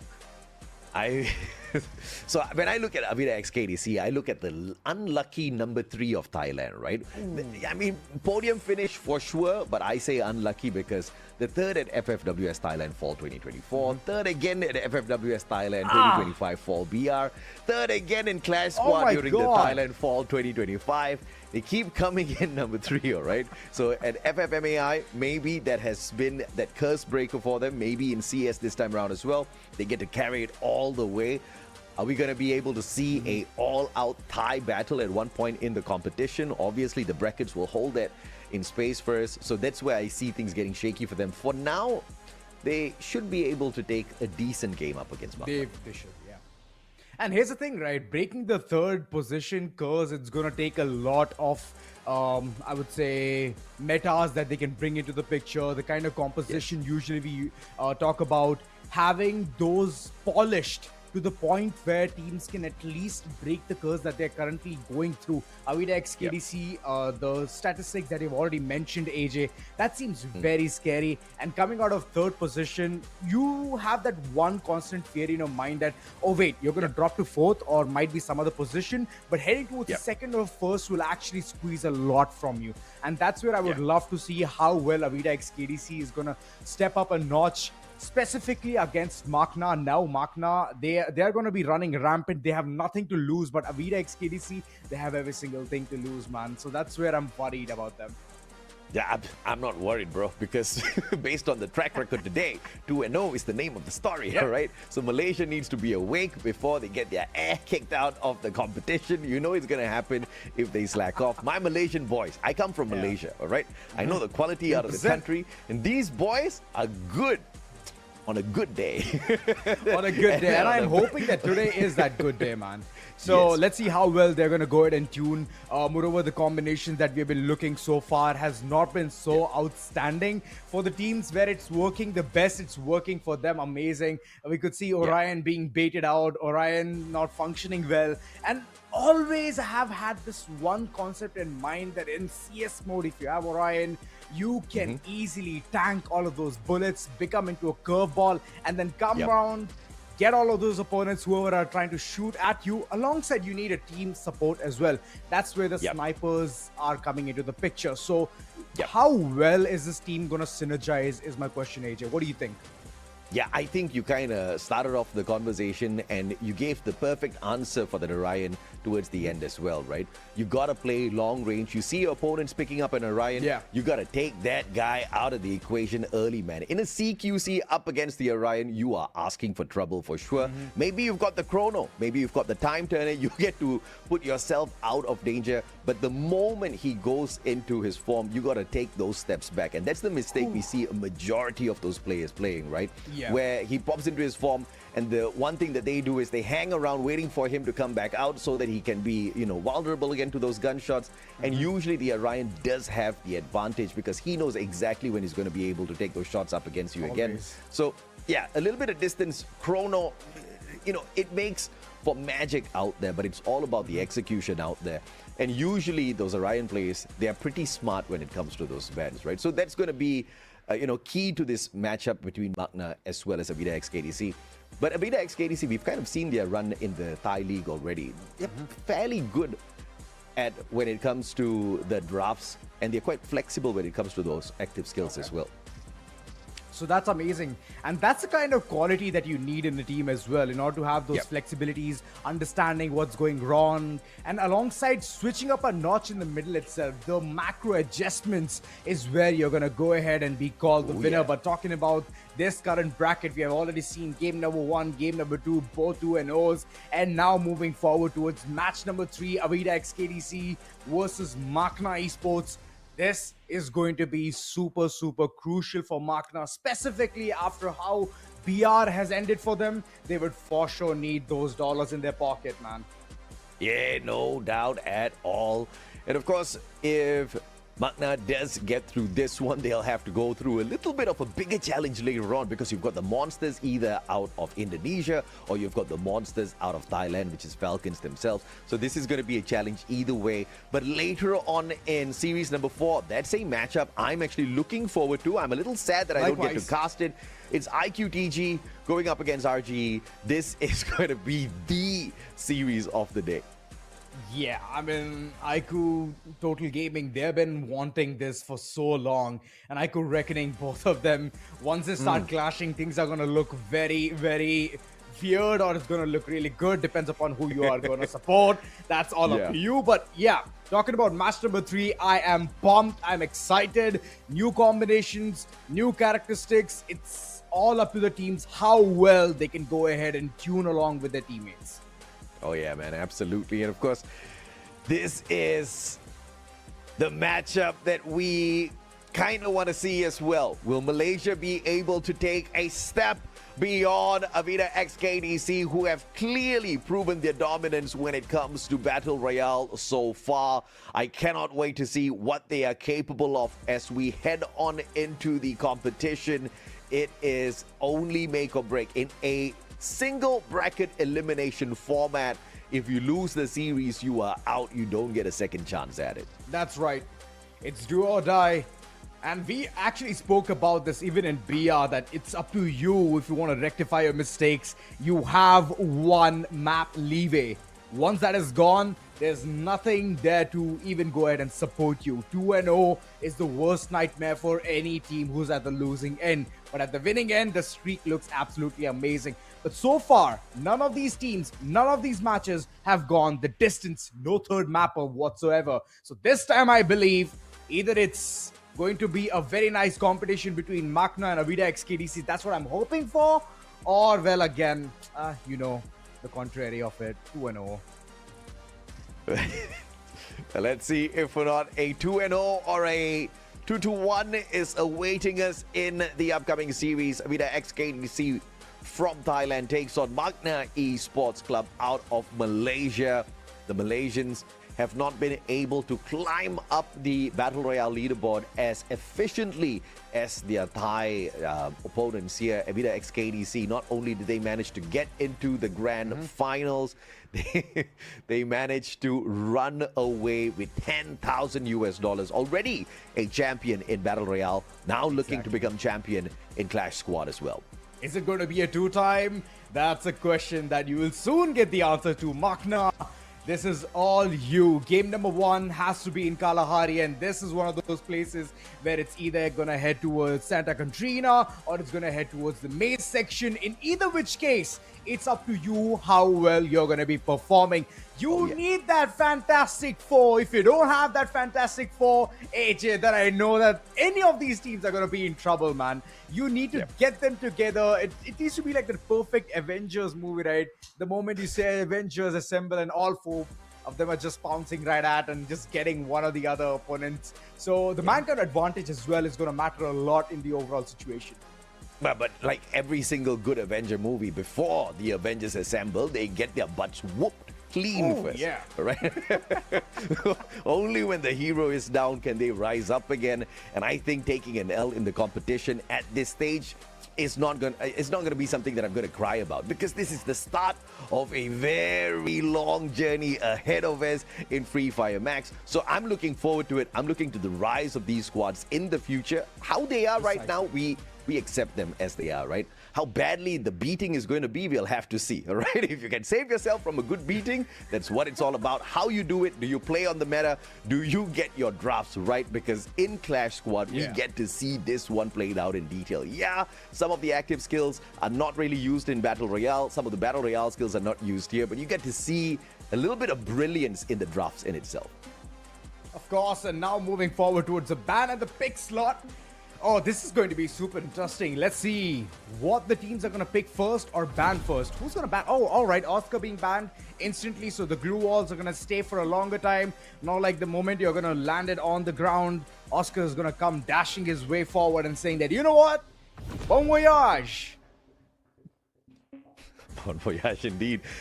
And no valiant dashes, no disabling of anything, thrill of no battle. Chrono to stop the MAQNA players from getting those stacks. AVIDA X KDC looking to play potentially defensive or aggressive. Either way you take this Chrono, you know you're going to be smiling. MAQNA Esports understanding the essential need of extra HP out there on the battlefield. So you're going to have the extra charge up through the Cassie. Cassie. There you go, get Boo, bring in Steffi as well. The Graffiti's blessing is going to help a lot. But you barely get nades, you barely get anything in the game. Specifically when I talk about CS mode, you can get what, top to top 4 grenades. Each one of them is just going ahead and buying it off from the entire arsenal. So I would say it's like a spot where it's a luxury. Once you head towards the 3rd or the 4th round, that's where you're going to see those nades popping in from the corners. So that's, I believe, could have been another pick coming in from MAQNA, but it's all right. Steffi coming to the picture is going to help a lot. Ignis can be a really good pick, and that's where Raymil is going to go in for. What kind of a dirty play is this from AVIDA X KDC? They stole away the Coda and Clue. Just a big brain play. But that's just super mean, man. You're going to allow MAQNA Esports to run around out there blind. And, you know, the perfect counter for this is MAQNA Esports is going to be trying to play the distance up against AVIDA X KDC. This Iris is going to come in absolute clutch for them as they try to play that ranged engagement. And like you say, that Orion. And that counter for Orion was already picked even before that Orion was brought into play here. So I think MAQNA Esports has got some sort of a advantage out here. It's all about the execution now. Oh, see, one side it's way too aggressive, the other side it's way too passive aggressive. So I don't know how well MAQNA is going to go ahead and match up to the level of AVIDA X KDC, but looking at the way that you've already spotted Clue and Coda, it just makes most sense that AVIDA X KDC is going to be out in the open trying to hunt all of the members of MAQNA Esports, blinding them from information, taking them down, just running rampant. And I just feel, I have a very strong feeling that the first game, which is going to be in Kalahari, will be a sweep. Why would you say such thing, Azora? I'm expecting this one to go I'm jinxing a little it. bit. Come on, AJ. You're jinxing it. Okay. All right. I hope it's not a sweep. I hope it gives me a little... I mean, I need to earn my living, all right? I'm out here. I need to show that I can at least cast some games. Like, if they keep ending the day early, how am I supposed to prove I can do the job? I mean, you're on the desk the second time, so you tell me, AJ. So we got to figure this out as we go, man. Ignis, Iris, Cassie, Steffi. I'm liking this setup coming out of MAQNA Esports. You gotta love it. I think a little bit of viability here. Very dangerous if they get into the CQCs, if they allow AVIDA X KDC to run at them, which obviously looks like it's going to be the case here for AVIDA X KDC. This is going to be a lot of problem, right? So a lot of distance, try to keep it that way. I don't know how they're going to be able to achieve this, but if they pull it off, I think Malaysia has a good chance in this first game. Of course. So let's see how well they can go ahead and play to the advantage of whichever characters they have chosen already. So that's one of the things that most of the teams are not able to do, AJ. They choose characters, they choose such good characters nonetheless, and have a such good meta, but unfortunately, they're not standing tall to the entire meta. If they're going passive aggressive, it's either they're just heading down straight and trying to take the fight, win in Lily, or it's just they're playing way too passive, and that's now not how you play a CS mode. You give more room, you give more map room towards the teams to go ahead and inch closer, then you're just taking away your chance to win that particular round. And every single round is super important because you get those dollars in your pocket. And once you get those, you get weapons, you can upgrade them to level 3, and then you know the fire rate, specifically an MP5, it just goes brr. It definitely goes, but you know, I used to be very critical, very critical initially of CS, okay? And then I fell in love with CS. I started playing CS and I got my butt whooped so badly out there, Zora. It was bad, okay? It was very bad. Every time I tried something beautiful, I'll watch all these games. I'll cast all these games. I'll see the beauty that they do, and I'll try to replicate it in my game, and I will get my butt whooped clean. That's given me a lot of respect for these pro players, okay? I don't know how they work this magic out there, you know, but I do understand, even if you play on the meta, there's something called mechanical capability. You know, I'm growing slightly older. These kids, well, man, I don't know how their fingers work. Like my thumb, I can't crack my thumb by pressing here. You know, it hurts. I'm at that age now. Oh my God. The movements are crazy, man. I mean, some of these, 180 shots are insane. So far we've been able to see in FFMAX Asia Invitational. We expect to see a lot more out of that in here in CS as well. Unfortunately, in the day so far, the games have been so quick. We've barely able to... We can't see any flare just yet. So give me 3 games straight, Azora. I think you and I can throw a lot into it. Let's see what we get out of this, man. Well, now let's directly head towards Kalahari as things are going to get even more heated up. MAQNA versus AVIDA XKDC. Let's go as the game is going to be super intensified. Will it go the distance, AJ? Let's see that real soon. Amen, brother, as we hop on into Kalahari. It is a battle between Thailand and Malaysia. AVIDA XKDC takes on MAQNA Esports Club. And at the very start, MAQNA trying to stick together, but a 2-1-2 split off of AVIDA XKDC, sending a deep flank on the left and right. Pablo Tawan down in the middle. Beautiful avoidance of that Flare Mirage and straight into the circle with the shorty. Tawan just flying around, shutting down player after player. Jans does manage to get a tag off of Getbu here. MAQNA Esports standing toe-to-toe with AVIDA XKDC. Longkong, Anusit, M500. Long range opportunity here for Longkong and Anusit to secure something. Off! Longkong! Phenomenal headshot.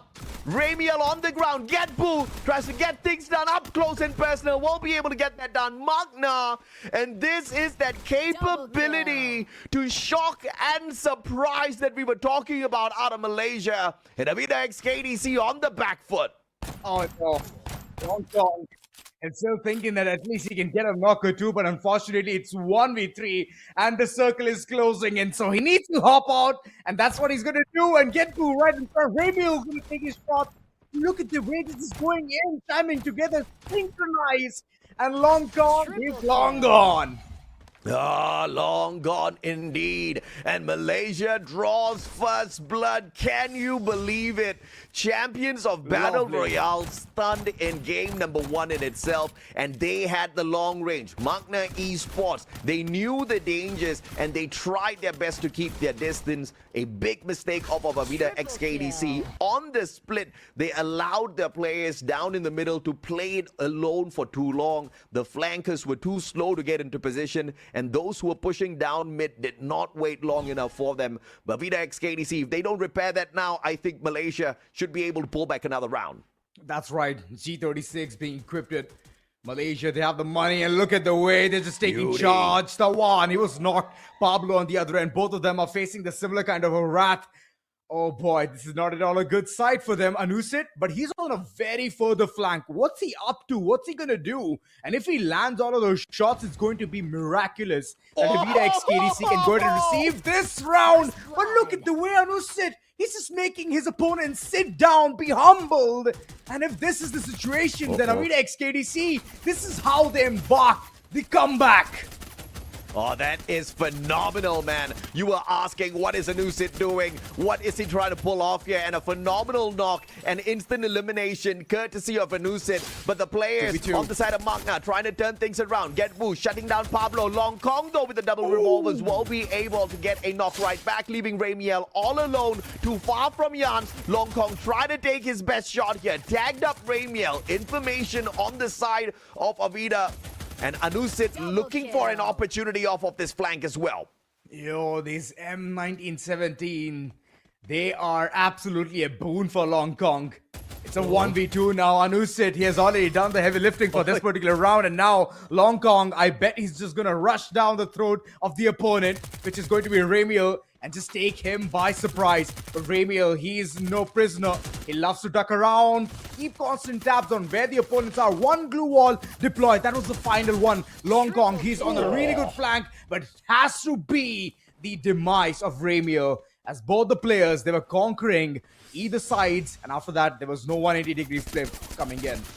Anusit and Long Kong making this round possible for AVIDA off of the loss on round 1.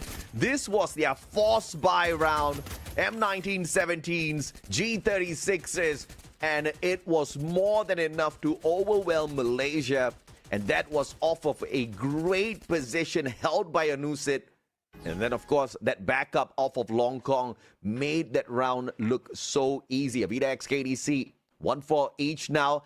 As we have the cyber airdrop down in the middle, Tawan gets there first just to unlock it. Malaysians just a tad bit slow to it. Let's see what they can pull off here. Oh, it's not a good situation for them. Tawan instantly goes ahead, gets the loot, and now he's running back, forming a really nice cluster alongside Pablo. Look at the way this is taking charge, but the entire right flank is completely overwhelmed with 3 players. MAQNA, they definitely know what they're gonna do here, but they need to get at least a knock or two. But Pablo, that one player who was separated from the entire herd, has been spotted down, gunned down, and the elimination is gonna sting a lot in front of MAQNA Esports. Yeah, you've taken out Ramiel, one of the key players on the side of MAQNA. And Ramiel's long engagement's not going to be helping out the Malaysians at this point of time. Nems, Jans all gathering up information by Long Kong, giving it away to Tawan. Tawan looking for the flank, but Long Kong single-handedly getting it done all on his own. Flame Mirage pushed out, Pablo fighting the angles. Tawan gets it tag in, but Nems and Getbu, unbelievable escape from Tawan and Pablo. Long Kong couldn't do much as well. Oh, the sight! Pablo, he just comes in, sighting a couple of players. The Grim Reaper is back. And AVIDA XKDC get their second. What? They pulled a mustachio gameplay off right there. Dude, I cannot survive in these pistol rounds for anything, all right? I cannot bet anything on these pistol rounds for myself. And therefore, I'm the guy picking up the sight on every initial round. And clearly, that sight is coming in absolute clutch in the round 3 as well. Gets the double slice after these Malaysians were so sneaky, avoiding those knockdowns. I mean, great play, great footwork out of MAQNA. But when the need is there, you bring it out and you go slice and dice. Smart play of AVIDA. That's true. But now moving forward, I could see a little bit of a sneak peek on the weaponry, and MAQNA, they would love to take the upper deck, but this entire ship is sinking for them. They are down with 1 point. And right in front, I could see a level 3 MP5, which just means chaos is about to break loose onto MAQNA. I mean, that's the boon of hitting that cyber airdrop. You don't know what sort of goodies you're going to be able to run away with. But of course, you don't need to buy it. Just need to have the guts to sneak up on it and rip it away for yourself. That victory off of that round allows AVIDA to keep the gun as well. MAQNA, you're right, about to be toast. Some sort of a miracle needs to be pulled here. Steffi popped. And now A little bit of a blessing here so they don't get teased by those nades just yet. But can they get away from those gunshots? Get Boo, Mag 7, opportunity. Tawan right in front of him. But the MP5 strikes hard. That's right. The first good night has already come through. Ramiel falls through as well. This is constant annihilation, and AVIDA XKDC, they're running away with a lot of rounds. Pablo, this guy is clutching it out every single time. The moment you look at those final shots being nailed upon, it's Pablo. Previously with the sight, and now with his MP5 level 3. Oh! Beautiful. Snap! Wonderfully done by Thailand. Usually you see teams winning out that round number 1, and just because of the resources they are allowed to purchase in the second and third round, they usually make it a easy 3-0.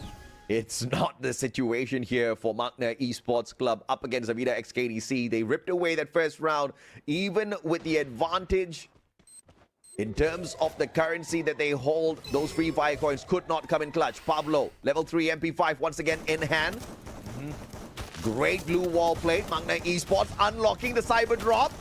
And the timing and pressure will be played perfectly from Malaysia here to give them the advantage to sneak the sniper point for themselves. Jans get Boo, Mag 7 in hand, looking for one, but repositioning on the side of AVIDA is strong. No, Pablo! But still, it's Pablo who goes ahead and gets those knocks. Oh my god, this is chaotic. Couple of players still alive. MAQNA Esports, this is their round. It's do or die for them. But Long Kong, he's gonna make Ramiel go ahead, bite those bullets, and those HPs, it's just dropping down. And the Max 7 to finish things up. There you go, the fourth round coming in, and AJ, things are not shaping up to be good for MAQNA Esports. That's why, for me, I don't care, but the Mag 7's always in meta. It's one of the easiest shotguns to use, and this guy did not give him a chance to patch himself up at all. Initially did not anticipate the glue wall there, tried to shoot through the smoke vortex, and then he went like, wait a minute, why is he? Took a couple of steps ahead, instant reload, shuts him down. AVIDA XKDC 4-1. MAQNA does get the cyber point though, but do they survive long enough to make anything of that? That's problematic for them. Winchester level 3, all right. This round is very chaotic. On the other end, I can see an AWM coming into the picture, but will it hit the shot is the question. MAQNA, so far, they're under a tremendous pressure. And through that pressure, I don't think so any team can survive, let alone get good points. So they need to just release that pressure cooker that they've been pepping up for so long.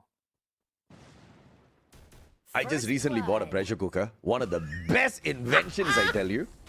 What an Indian pressure cooker of everything. Okay? Nice. My wife was so scared to use it. She was like, what if it explodes on me? It's not going to. It's a tried and tested thing.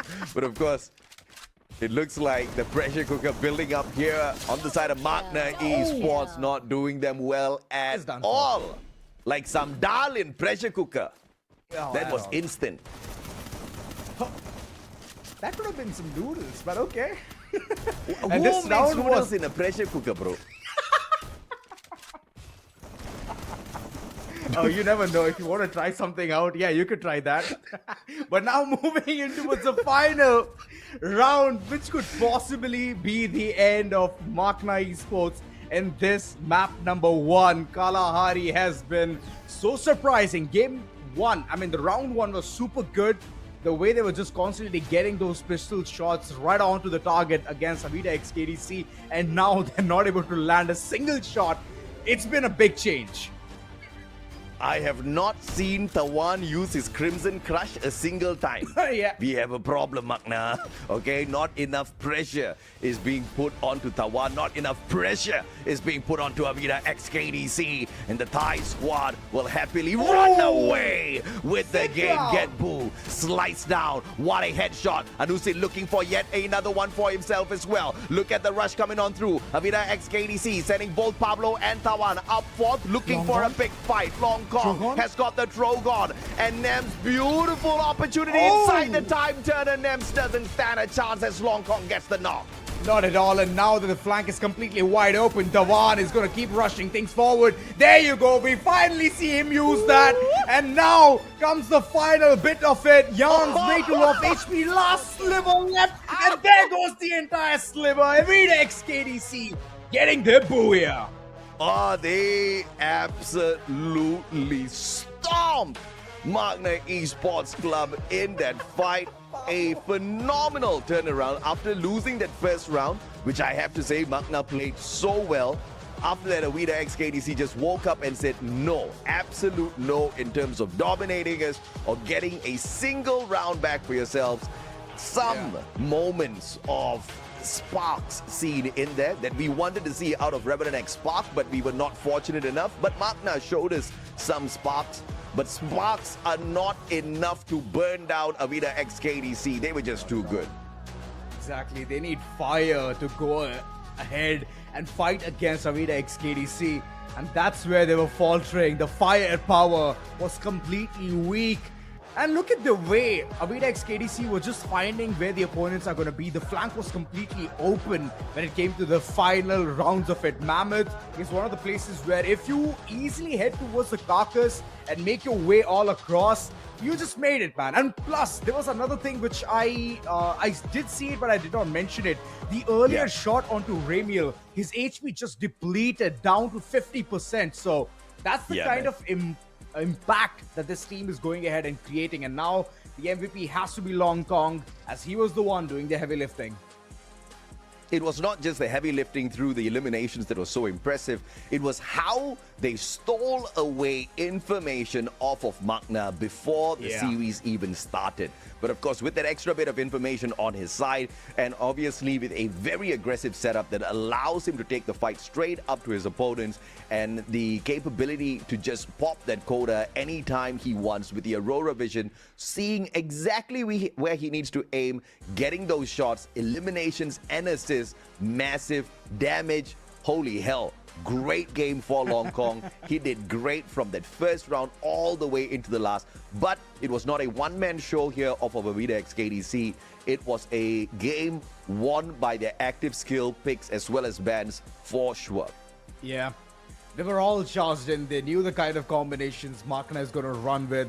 And the first round, I believe, that was the kind of understanding through which it's either they can have a really nice breakthrough, or it's going to be that, again, competition that we were longing for so long. The cutthroat action, which we could not see so far. 6 versus 1. You can see the differences day and night, and the way the entire team was coming into the picture. Dhawan, he has just given, what, like 995 damage on the opponent. That's it. But the kind of assists that he has in his pocket is 12. So, wow. I mean, Dhawan was the one playing the Orion, and not a single time did we see the Crimson Crush be popped out of the one. Yes, we did see it. Yeah, okay, all right. I mean, there were so few moments that they are quite forgettable, right? MAQNA just really not putting on the kind of pressure that we expected to see out of the Malaysian squad. They tried to play the distance, but of course, to the credit of AVIDA XKDC, they played the counter so well up against MAQNA Esports, just constantly putting that pressure on them. With the positioning alone, we saw how Anusit got those phenomenal knocks, supported by Long Kong from afar. And it's the extra game of information, right? Mainly off of the clue encoder that AVIDA XKDC made that one look so simple. First round pulled away by MAQNA Esports Club, but a 6-straighter by AVIDA XKDC to shut this first game down 6-1. Now moving forward, it's going to be Bermuda. The weapon choice is not going to be the same. There's always a mix in the entire arsenal of it. So whenever you hit by, whether it be Kalahari, you find different weapons. For Bermuda, you find different weapons. For Nextra, you find different weapons. And this time around, I hope that the teams are going to be lucky enough to get their following loadouts and showcase what they're made of. MAQNA Esports, I'm counting on you. Let us go for the mile, because next year is going to be super interesting onto how teams are going to go ahead and take the fight. But AVIDA XKDC being AVIDA XKDC, just like the BR mode, they're taking things even more seriously. They just want to finish this one. This can't be that yet again game of 2-0 AJ. So I am hoping you are right. I am hoping AVIDA XKDC is taking this fight seriously, and that is them serious. Because I have a feeling AVIDA XKDC is not going all out just yet. We haven't seen enough of them, right? I think there were many moments there where they could have been punished. MAQNA Esports just wasn't the club to punish them in those circumstances. Off of that first round, I had my expectations like all the way up here because it was a very well played, very aggressive round out of Malaysia. But after they lost that second round, where I think they were super confident, okay, you know what, we've won our first round, we've got more money than them, we should be able to outbuy them in this round. That loss, I think, set them back and it crushed the confidence of the Malaysian squad. They didn't really recover. I think that's a big problem, Zora. If you don't recover your confidence, the Thai squad is going to stomp you for sure in the second game as well. So fingers crossed, MAQNA Esports Club steps it up, ban and pick. This time, the first pick and ban for the side of MAQNA Esports Club. All right. Let's see how well MAQNA is going to take this one turn.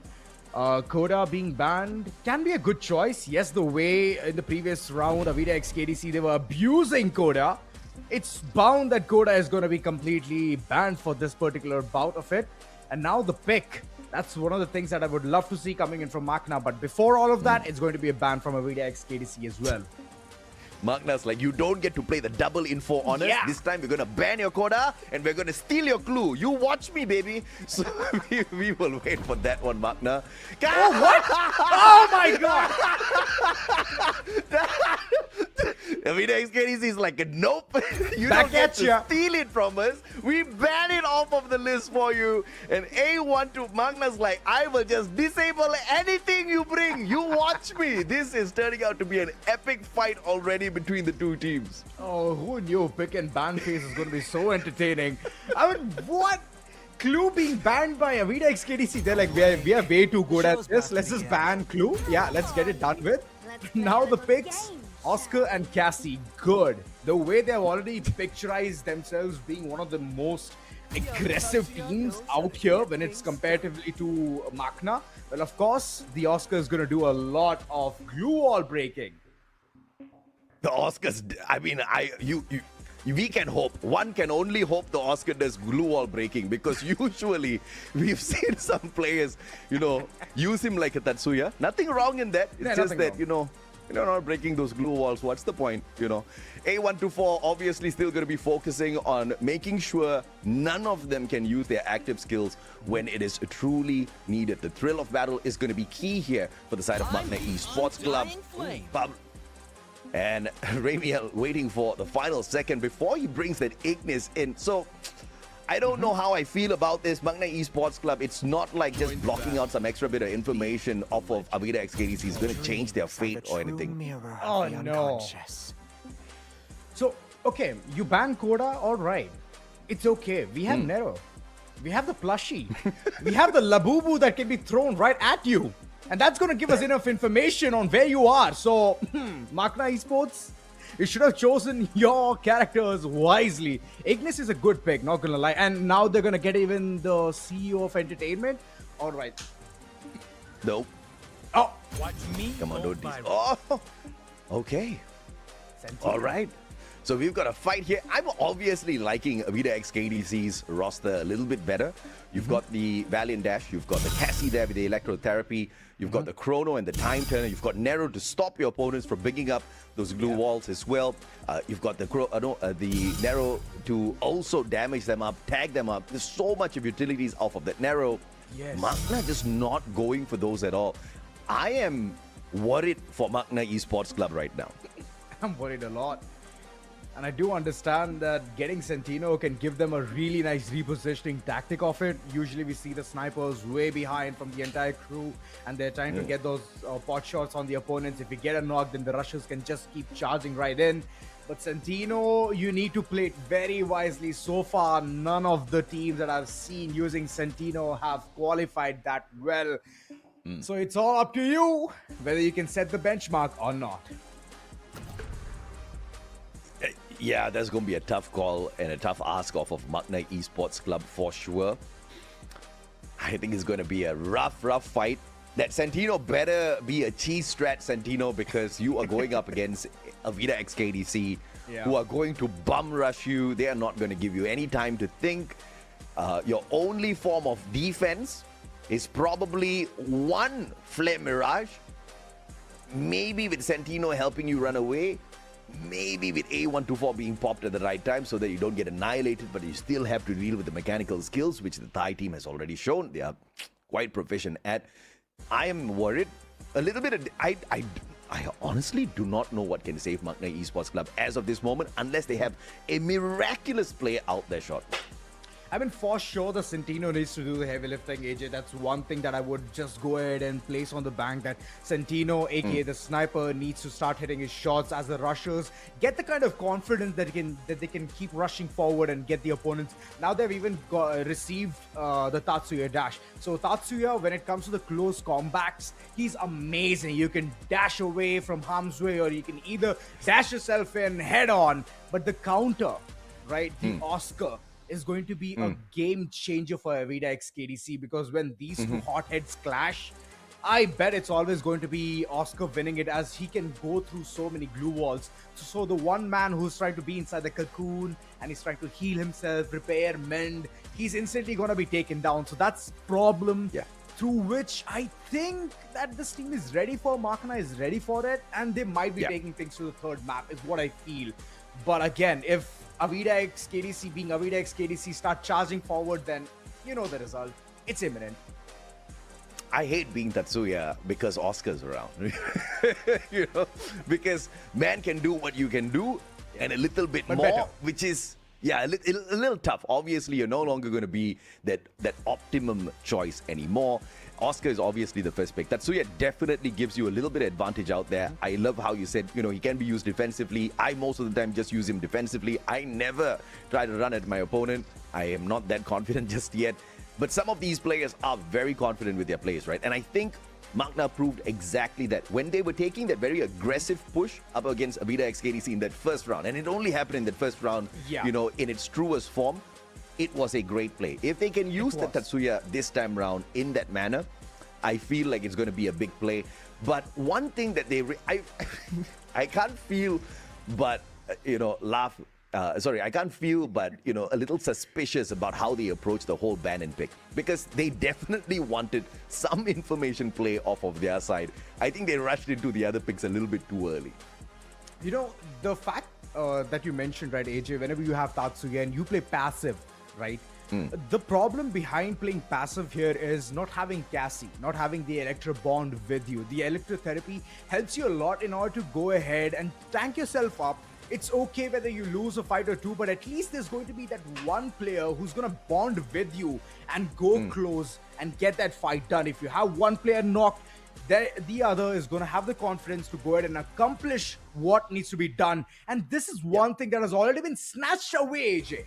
And AVIDA X KDC, they have both the things. They have both the arrows in the quiver, and they're going to be launching right at MAQNA Esports. So let's see how well MAQNA is going to go ahead and deal with the situation, because the electrotherapy most of the time has been a really, really good sight for those teams who love to rush.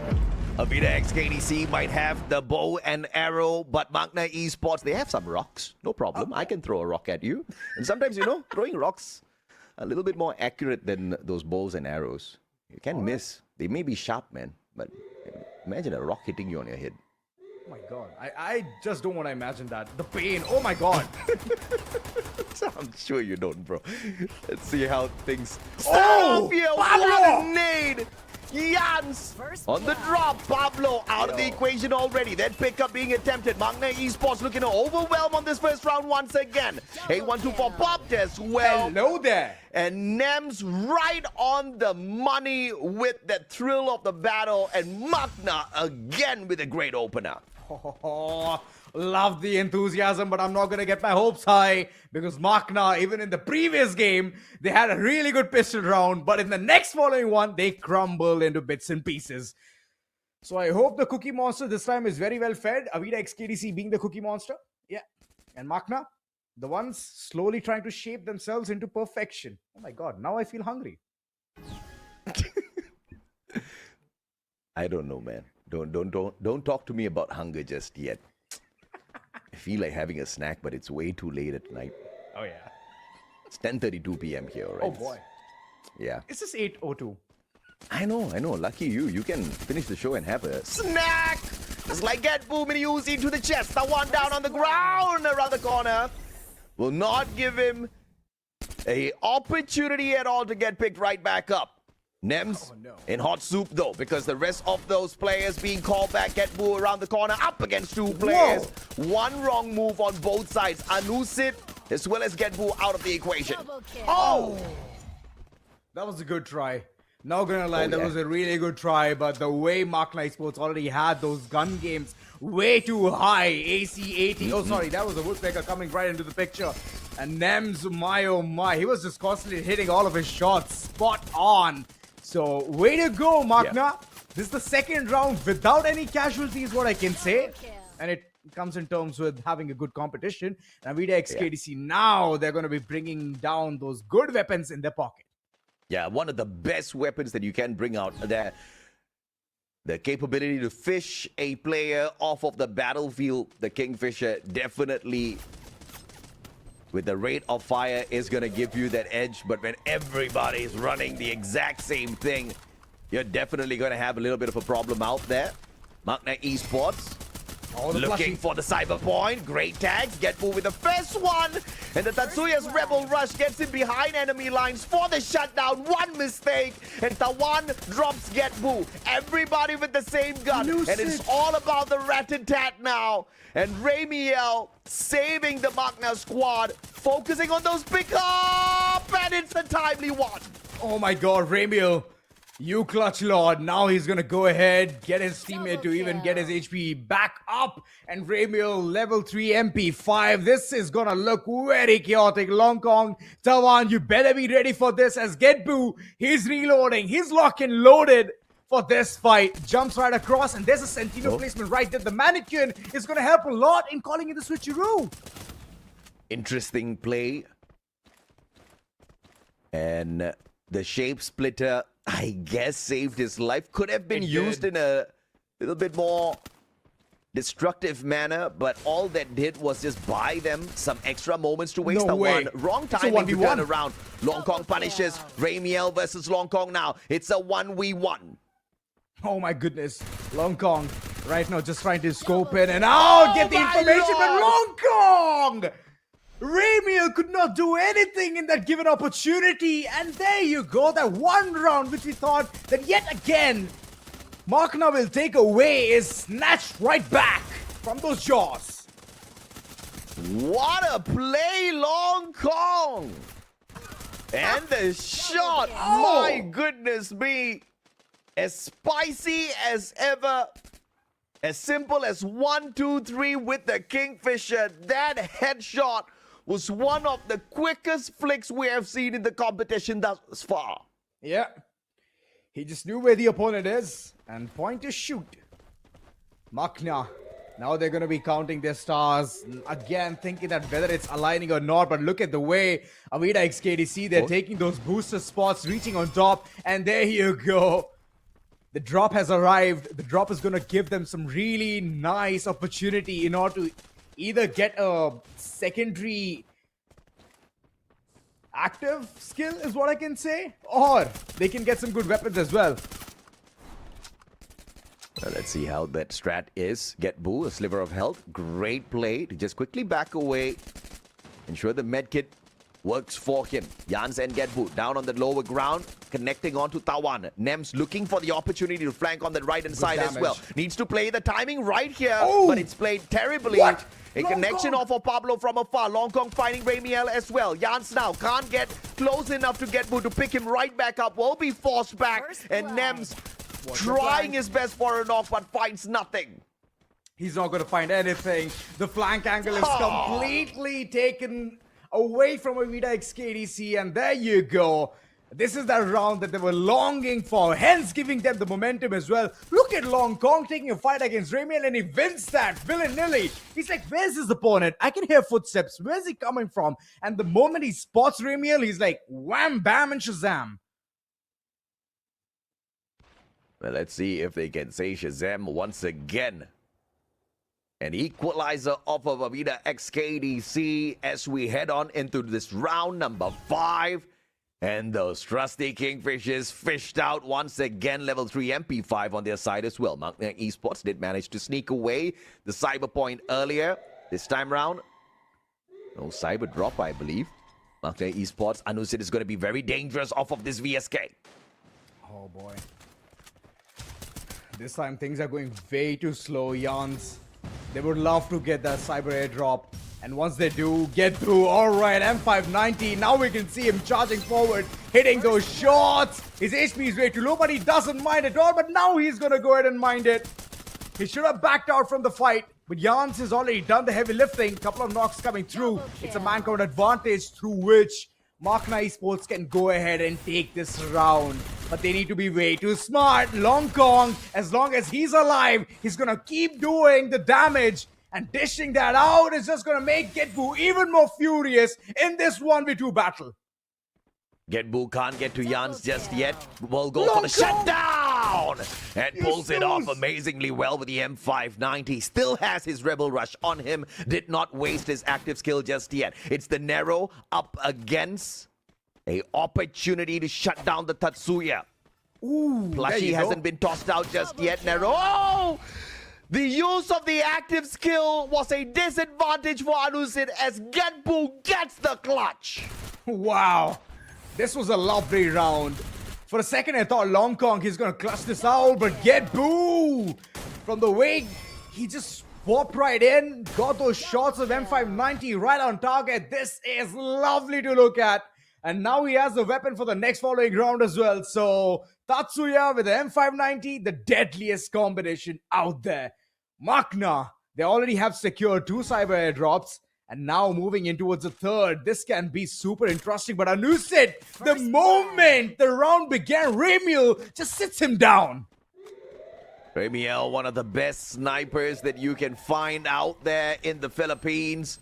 Playing for Malaysia on the side of MAQNA Esports Club. And making a name here in Free Fire Max Asia Invitational as well. Hong Kong gets flagged. What a play by MAQNA. 4-2. That one was over before it started. I don't know what happened there. Anusit, my oh my.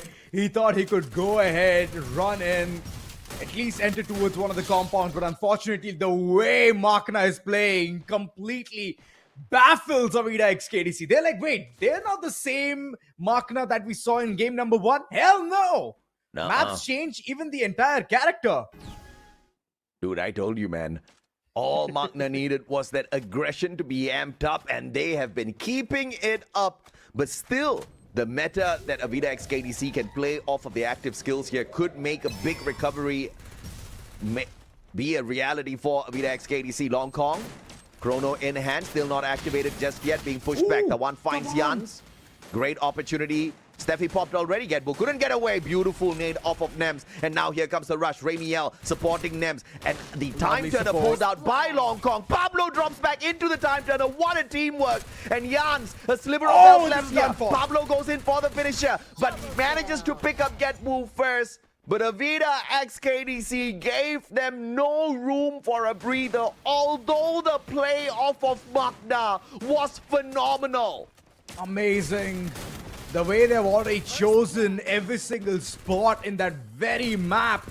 That was amazing. Hence calling in the control. The front line was completely barricaded, and from that, MAQNA could not rush forward at all. And the way the glue walls were being placed there, AJ, my goodness. Oh, that was fun. Holy smokes, man. That was one of the best rounds so far. And Malaysia's really making a name for itself off of AVIDA XKDC right here, right now. 2 cyber points in the bag. MAQNA, can you run away with it? Can you show us a game number 3? AVIDA XKDC playing on the meta, but MAQNA surviving purely off of adrenaline. Oh, yes. Devan, Pablo, both of them just running away, scurrying for now. And slowly, MAQNA is trying to inch in, understand where the opponents are. They have slight bit of information. Ramiel, he was about to take a couple of shots, but unfortunately there was a glue wall right in front. But I knew it. He's always going to be creating that nuisance around this team. Yet again, pressurizing in order to at least find some kind of a comfort spot. Jan's in trouble. Will be punished by Pablo, but Ramiel and Nems instantaneously step it up. Tawan and Pablo down. Long Kong running for his life. Getbu says, you better run, boy. And it's a 4v2. And in this 4v2, we know clearly the team who has like MAQNA advantage is always going to win. What a round! This man has activated himself, AJ. Getbu just said, you get out of here. Making everybody turn tails, running out of his compound. But the man steps it up towards the end yet again, and Getbu now 7 eliminations thus far. 14 assists.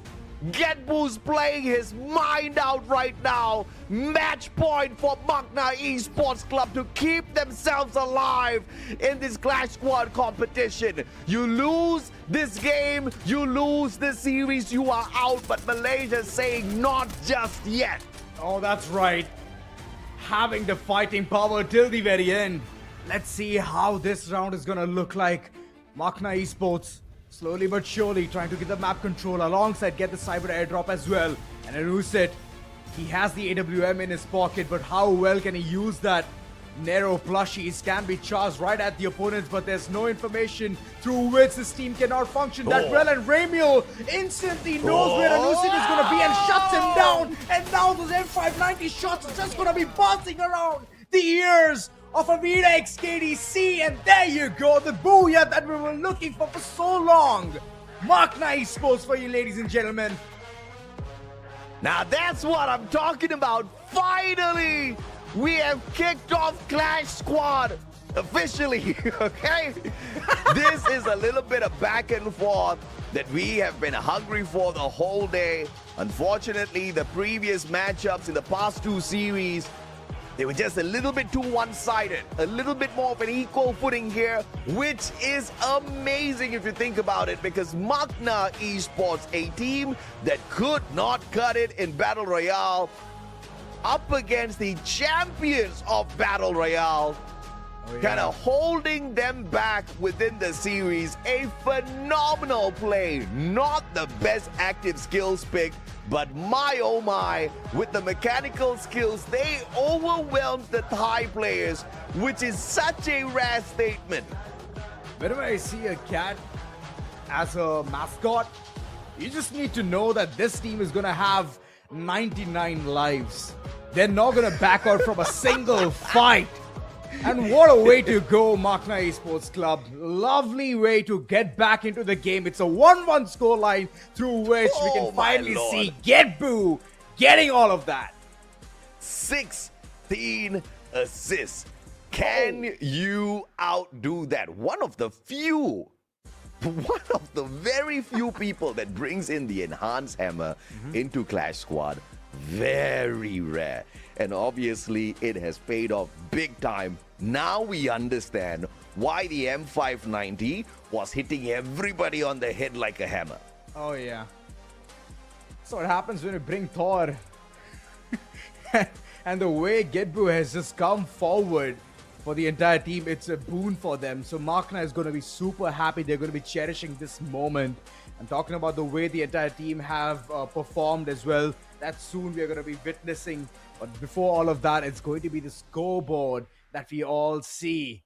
There you go. MAQNA finally hitting that 6 of a range through which AVIDA XKDC. Just 3 points. It's all right. I mean, you got to love this. You got to respect this. MAQNA Esports Club has earned my respect off of this battle up against AVIDA XKDC. Now I have no complaints. I have got no more requests. They can do whatever they want for this game number 3 because they've definitely won my heart already.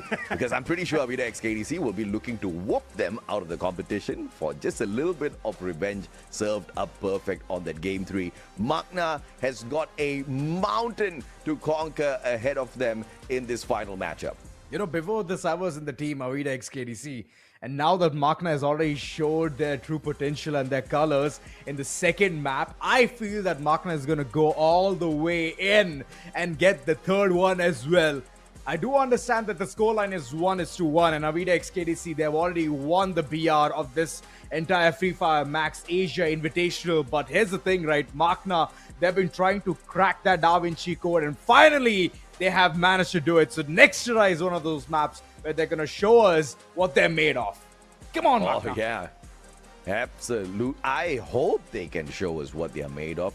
It would be good to see MAQNA Esports Club just show up strong up against AVIDA XKDC. Show them that even though you are the dominators at Battle Royale, Clash Squad is a different beast altogether, and you need to be in a different mode altogether to conquer it. MAQNA Esports might just be in that very mode, because this 6-3 victory that they took over AVIDA XKDC was nothing short of impressive.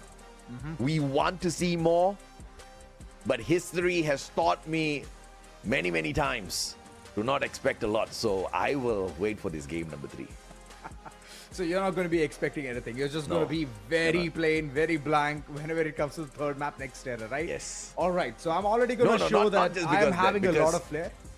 Yeah, I've been disappointed too many times. So, you know, zero expectations.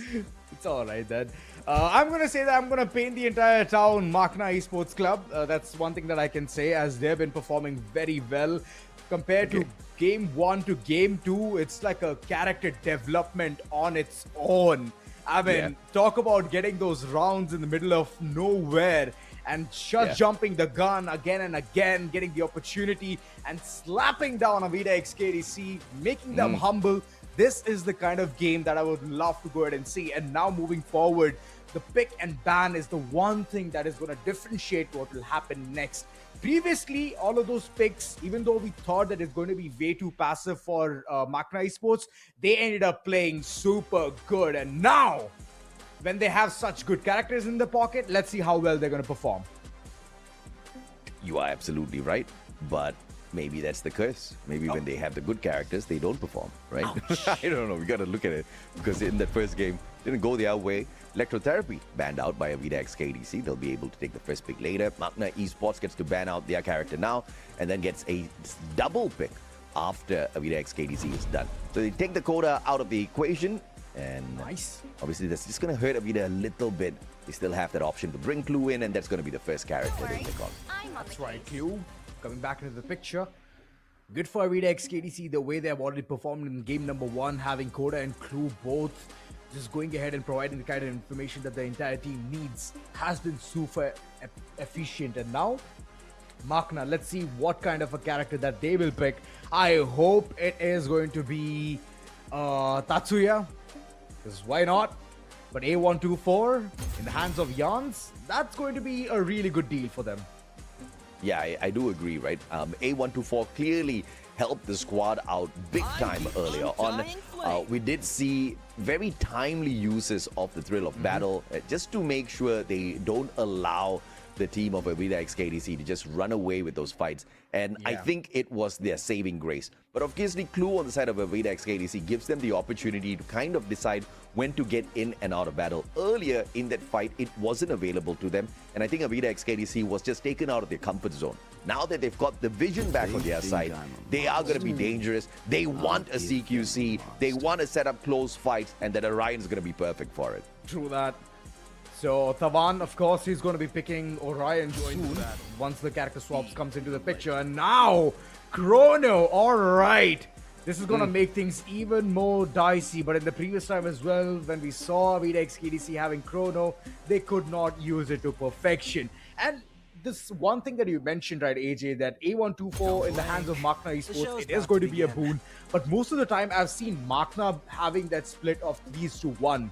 So AVIDA XKDC, they rather stay in the 2-2 zone. So let's see how well they can time this one ability to perfection. Let's see, man. Final pick here, Santino. I'm not liking it, MAQNA. I didn't really see the Shape Splitter make much of an impact on their play earlier on. It was mainly just the mechanical skills, and they're not taking away the good stuff off of AVIDA XKDC. The Narrow is still very much available. The plushie is super clutch in times.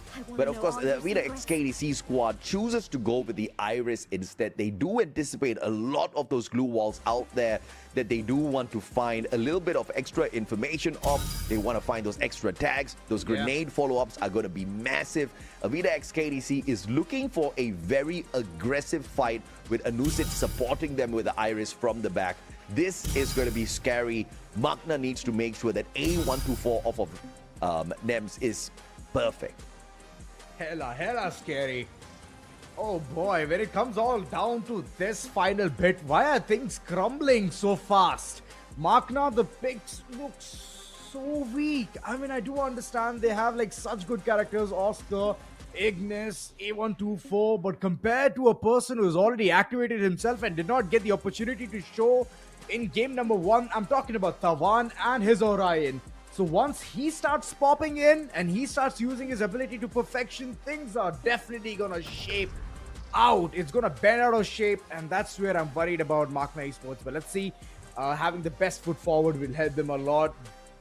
The first round, in either which case, will be a pistol round. That is going to be the start through which it's either MAQNA Esports getting the momentum or AVIDA XKDC just running away with rounds. Didn't Shah Rukh Khan make a movie called Jawan at one point? That's what Tawan looks like with the Orion, bro. Okay, he looks the part already. If this is about to turn into a Bollywood movie, I am all in for it. How are they going to turn things around? Because I think AVIDA XKDC is just setting up some drama, right? They went in there, good game one.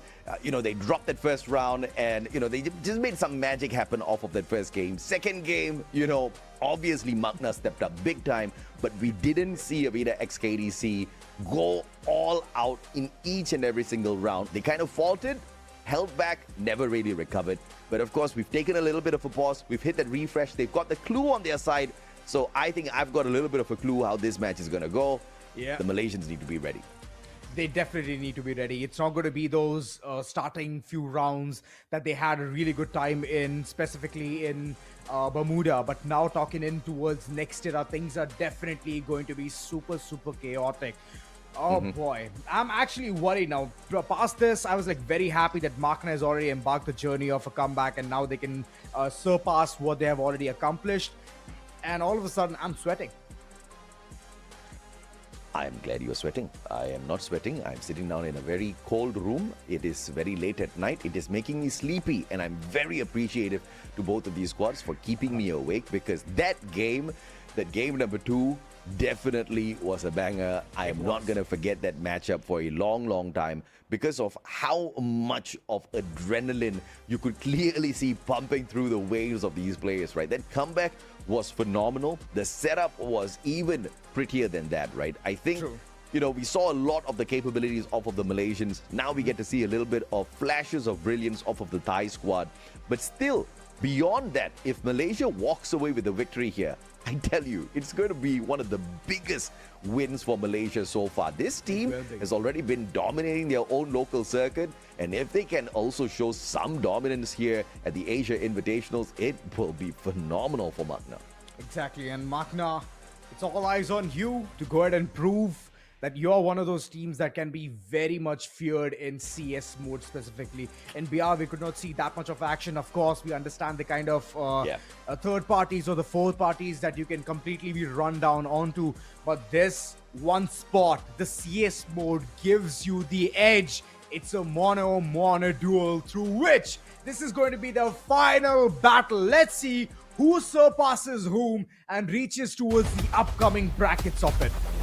Yeah, boy, next Terra time in the battle between AVIDA XKDC and the one and only MAQNA Esports Club on the pistol rounds. The winner might not necessarily win out the whole game, but the winner definitely has a great advantage. One that MAQNA kind of dropped the ball on big time on that Bermuda play within game 1.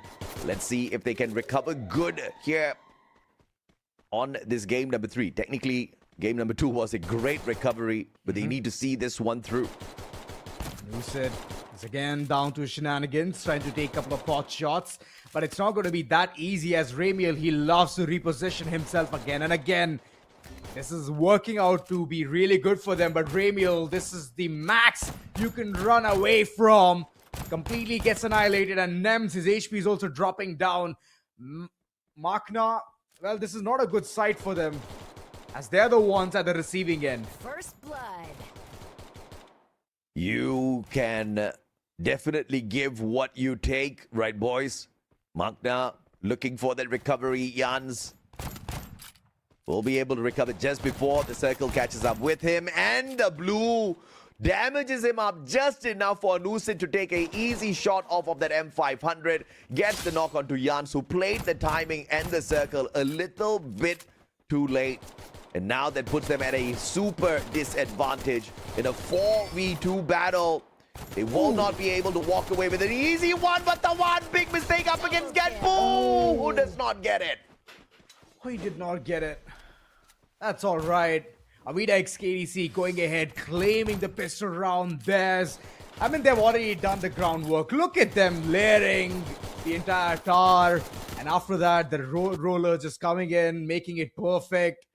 Post that, MAQNA Esports, they just could not understand what needs to be done. I could see those constant repositioning coming in from Ramiel, him being Santino, trying to understand, adjust macroly into the game, but unfortunately there is no result.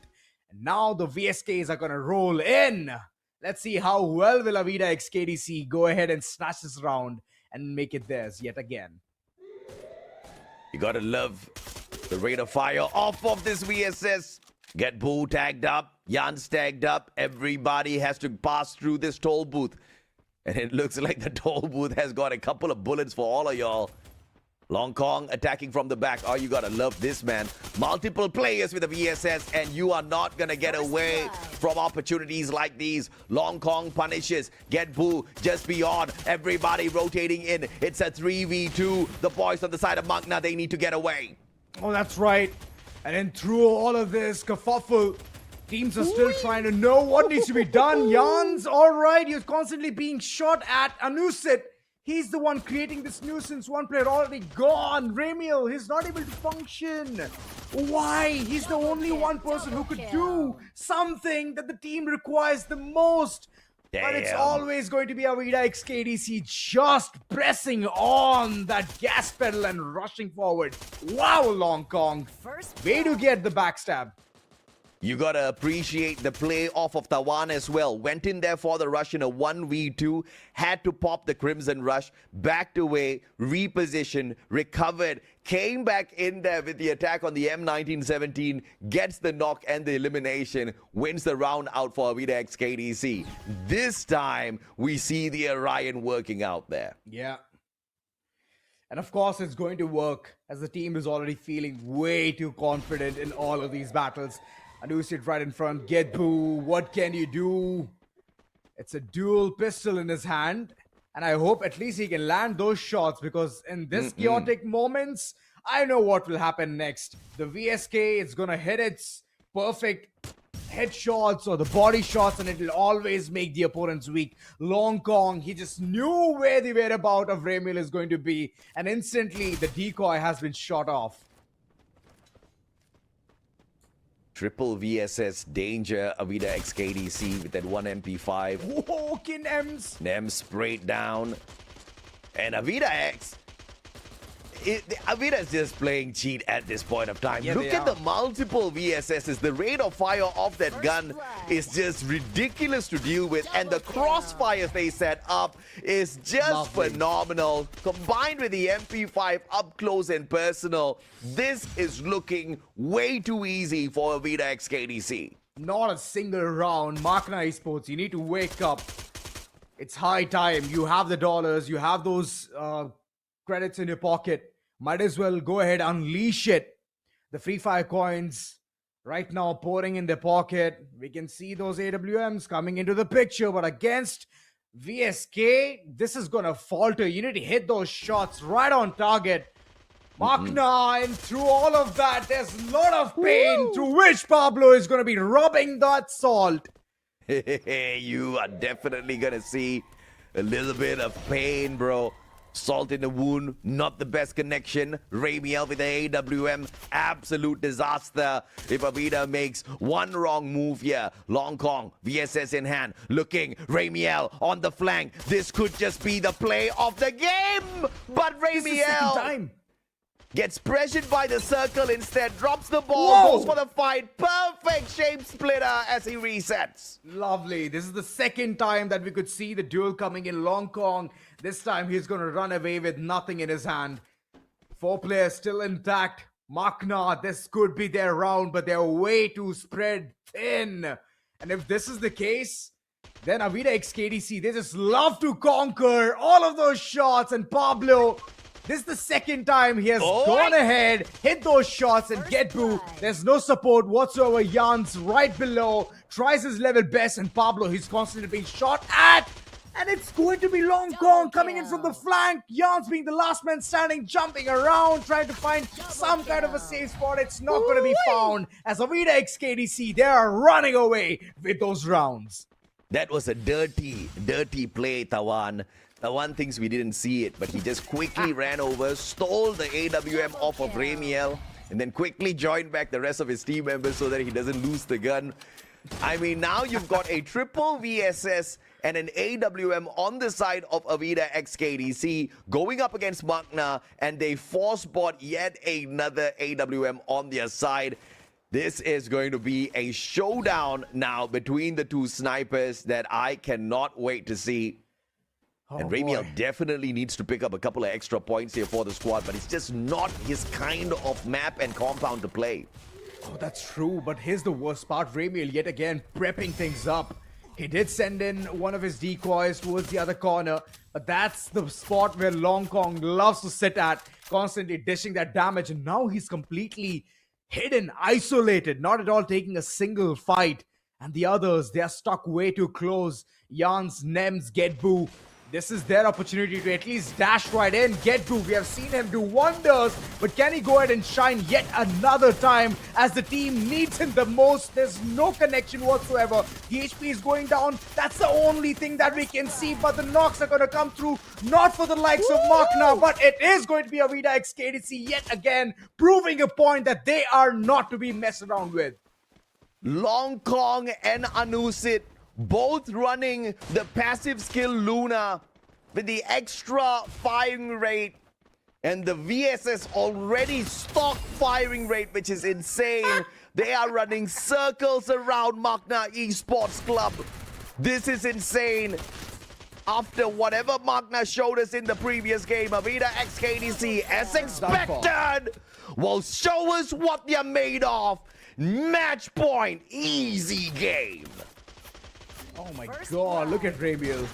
Trying his level best. Good shot onto Tawan, but after that there was no connection.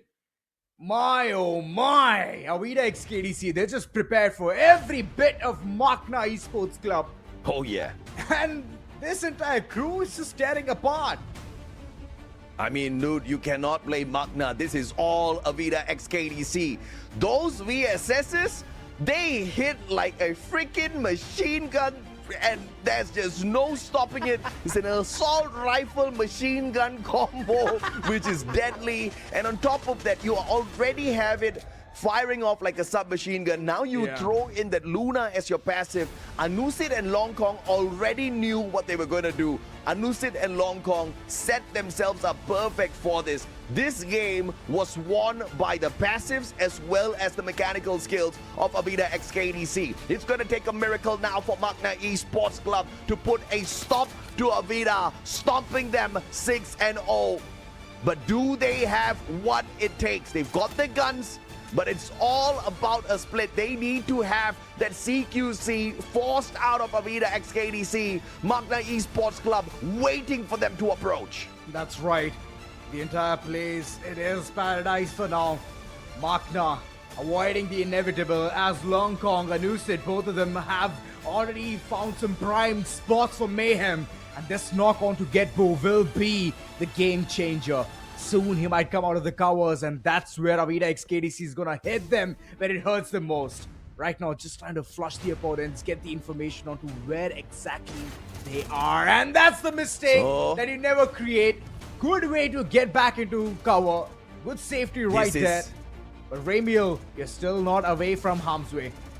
This is a brilliant strategy off of MAQNA. They know those VSSs work great in long range. They know those VSSs cannot hurt them in a CQC, but they are forced out by the circle, having to force the CQC up against AVIDA X Esports. This is now the advantage that MAQNA has on their side. The Thompson gets the first one, but Anusit with the AWM gets a triple. Anusit, you monster! AWM used like a freaking machine gun up against the players of MAQNA Esports Club, and that was just savage. AVIDA X KDC showing everybody what they're made of. Unfortunate for MAQNA Esports Club, they get kicked out, and AVIDA takes a big step forward in the competition. I do understand that Ramiel, he was just trying to test the waters, get the information, peek around the corner. But if you stay around in the house for a longer time, you're already making yourself way too weak. You need the energy, you need the focus, and that's how you can get the booyah. But unfortunately, there was no momentum in their pocket, and that's where AVIDA XKDC just came right in. From the start, getting the pistol round until the very end with the VSK.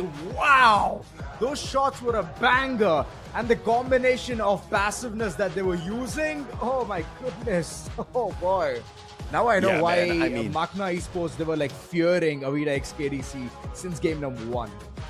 Yeah, and I think you pointed it out, right? Different games have got different shops that they can purchase these guns off of.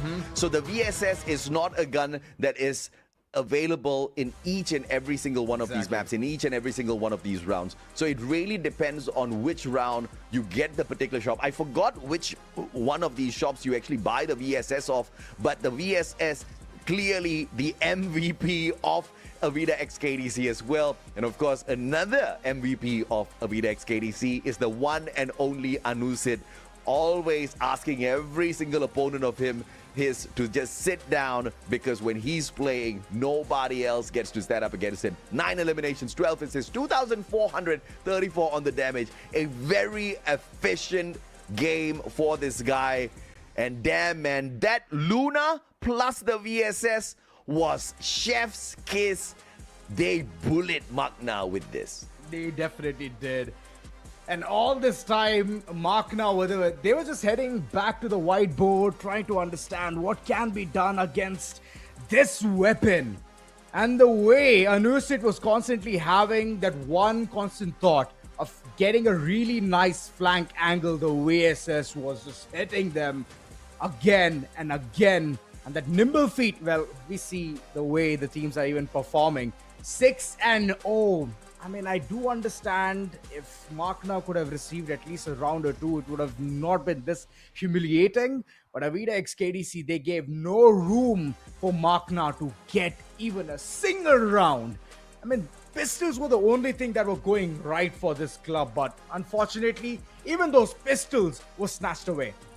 Oh yeah, I mean, I totally agree, but I don't think MAQNA Esports Club could have done anything about this. You know, I think they can keep their heads held up high. They definitely gave their best, but there was a clear difference between the way AVIDA XKDC played this. You see, off of that game number 2, I already told you, MAQNA Esports, they have got a drafting issue in Clash Squad. Yeah. I'm not really looking at the cohesiveness of those active and passive skills, but AVIDA XKDC, you've got Anusit running that Iris, Luna, Otto, Moko. Moko tags you up. Yeah. Otto, if you are going up against a team that is sticking together, that memory mist is just going to slow down the rest of the teammates every time you get a knock. And AVIDA was getting a knock every single time they went out there for the engagement. Anusit was getting those knocks. So that Otto was a menace. Luna on the VSS, you know, the VSK with the sniper man, you know, slow shots once in a while, you get to take a tag. That VSS just goes tuck, tuck, tuck, tuck, tuck. And plus the Luna is just insane. AVIDA XKDC kept that as a special little present for MAQNA Esports, and they showed it at the most unfortunate of time. MAQNA had no counter for that at all. You know, I was thinking that, you know what, it's going to be next era. MAQNA, They're going to be marking that entire game on their own. But unfortunately, we did not see any of that. Not a single round. And you rightly mentioned the VSS was constantly a menace. And of course, it's about the loadouts. If you have the perfect loadout alongside the passive characters that you usually equip as a single band together, you already have the kind of mindset of a champion when you're entering towards the ring of CS mode. And I love the enthusiasm. AVIDA XKDC, they left no room for prisoners. They constantly kept hitting those shots, and alongside it hurt a lot against MAQNA. MAQNA were like still trying to figure out what needs to be done. And even in the final times when they were like having the entire spot towards the house, they were still thinking, okay, this is one of the places where opponents are still standing out and they're still there. What do we do? There's like constant questions being thrown from one corner to the other, but there was not a single answer to it. And that's how this entire team was just in shambles. Yeah, absolutely, man. I mean, and Anusit, I'm surprised he got the MVP because Long Kong was just the King Kong of that game.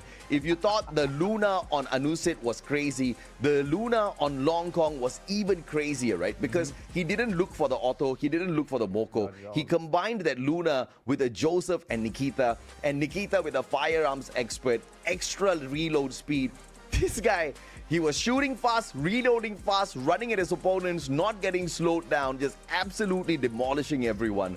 I think that was a brilliant game off of AVIDA XKDC. Whoever who's going to bump into them later on down the brackets are definitely going to have a big challenge. But thankfully for the rest of the competition, they will have to go up against Falcons. So, Dandadaka, they will have to get kicked out of the competition eventually. Unless, of course, they shock us there as well. A lot of surprises awaiting us, I'm very sure. Ladies and gentlemen, boys and girls, Zora and I need to take a break. Actually, it's the final game for us within this day. There's another one. The Great Indian Clash that's coming up. You guys don't want to miss the IQ teams taking on each other in a little bit. But, of course, we'll be back with you on that game in a bit. That's right.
Double kill.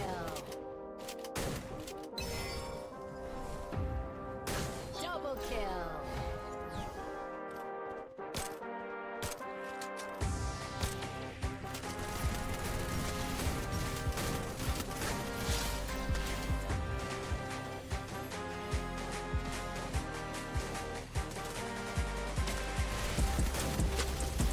First blood.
Ladies and gentlemen, welcome back to the show. This is still Free Fire Max Asia Invitational 2025 Clash Squad mode, and so far we've seen that phenomenal game number 3, match number 3, and hopefully our match number 4, the last match for today, would be even more amazing. Back in the desk, I am Neptune the Gentleman Garcia, joined by the one and only Lucifer, and we will be your caster towards the rest of the day.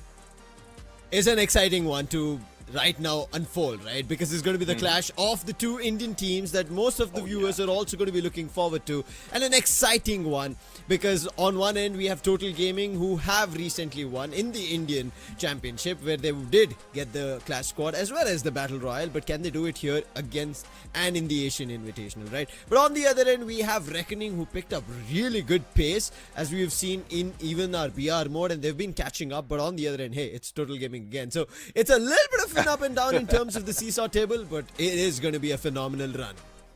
Yeah, that's one thing though. I mean, hopefully this familiarity between the two teams would give us an even greater show, because they are coming from the same region, similar to what we've seen earlier, and that was a banger. Yes. I mean, Thailand going against Malaysia, both coming from Southeast Asia. But before we go any further, let's take a look at the brackets right now, how it looks, how it's going to look, and what is going to happen. So far, 3 matches over. FALCONS, REVENANT X, and FALCONS move forward. BIGETRON going against GB Esports, and BIGETRON goes into the next stage.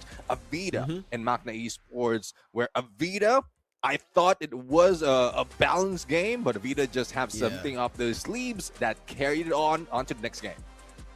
Yeah, the last game that they pulled off, a 6-0 coming through. I think brilliant stuff coming in from AVIDA to make sure they get to the next round in our Clash Squad single elimination bracket. But right as now, they're going to be waiting who their opponents are going to be on day 3. It is between IQOO Total Gaming versus Reckoning Esports. Now, we spoke about them, both phenomenal teams out of India. They're looking forward to dominate here in the Asia Invitational, make sure they are the top squads. Even in the Battle Royale end, we end up seeing Booyah coming at their end. Let's hope Reckoning, now that the chance that they have, that they missed in qualifying, they make it count here in the Clash Squad. That is what I'm looking forward to. Whereas Total Gaming have had experience on the given day to fight out, even grab a booyah, but this is a little different. As we mentioned, Clash Squad, a lot of both active and passive skills coming into play here, making a mark.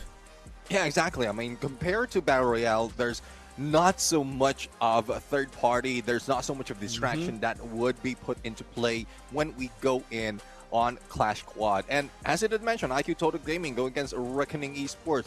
I'm loving to see this, like how it begins, and it might be different from what we've seen earlier. I mean, it might be even longer. Like, just stretch it all throughout the 11 rounds for each game, and I would love to see them pull out all those tricks up their sleeves. But hopefully not all, because that's just a first step. From what we've seen, there's a lot more that they have to go right now into this Clash Squad mode. So hopefully there's a lot of game plans that they have in the book. Hopefully they do. I agree with you. On IQOO Total Gaming's, and we've seen Shoto of how he was initiating his solo battles, right? Whenever he wanted these early eliminations. But on the other end, we will have Ronit and so on. Let's see how they play together. Well, let's talk about the head-to-head that we have between these two teams right now. In average eliminations, yes, IQOO Total Gaming faring better at 23, but Reckoning are not far behind, just a difference of around 5. So I think that catch-up should not be much of a problem. Average damage as well, close by, average knocks as well. And this is something that you have to understand, that where IQOO Total Gaming made a chance of qualification and IQOO Reckoning were just left out because of that booyah that they did not have for the main event towards the grand finals. But nonetheless, closer in terms of stacks, but knocks a little favoring Total Gaming here. Yeah, definitely. I mean, I think one thing that I would say is promising for Reckoning Esports right now is the average knocks that you have. You did mention that they did play like a few more games comparing to Total Gaming. So that, if they convert those knocks, the average knocks that they have into elimination, that would be their one up against Total Gaming. And I really love that they have history overall, because history brings more of that clash within this battle. They will be going like one step ahead of each other with what they experience, and now they go into a new update, new set of metas, and new set of challenges. So I'm really loving the storyline between the two Indian teams. While they did fight out at TASE FFMIC, now let's see how they're going to be fighting out at FFMAI, because that's where now it is to prove that they are the best Asian team out of the all Southeast Asian and South Asian lobby. Let's take a look at the map order. It's going to be starting off at Kalahari, then moving towards Bermuda, Nextera. For at least us here, Neptune, we get to cast Kalahari, because in the previous game we did miss it out. It was a 2-0. Hopefully a longer affair that we even go towards Nextera. Yeah, I mean, I am loving Kalahari right now, especially in Clash Squad mode, because there's so much different compared to Bermuda and Nextera. It's like a lot of elevation that has been played, especially in Mammoth. And those players, those teams who are using those loadouts perfectly, I am loving the smoke vortex. When used in Mammoth, you can place it either in the spine or probably that flank that is being done by the other teams, the other players right here. So I hope we see all of those coming from both of these two. But again, that would be our game number 1. We might go into up until game number 3. So we'll have to see on how it turned up on the first 2 games. Now, while these two teams have rivalries, they date back to history, even towards FFMIC.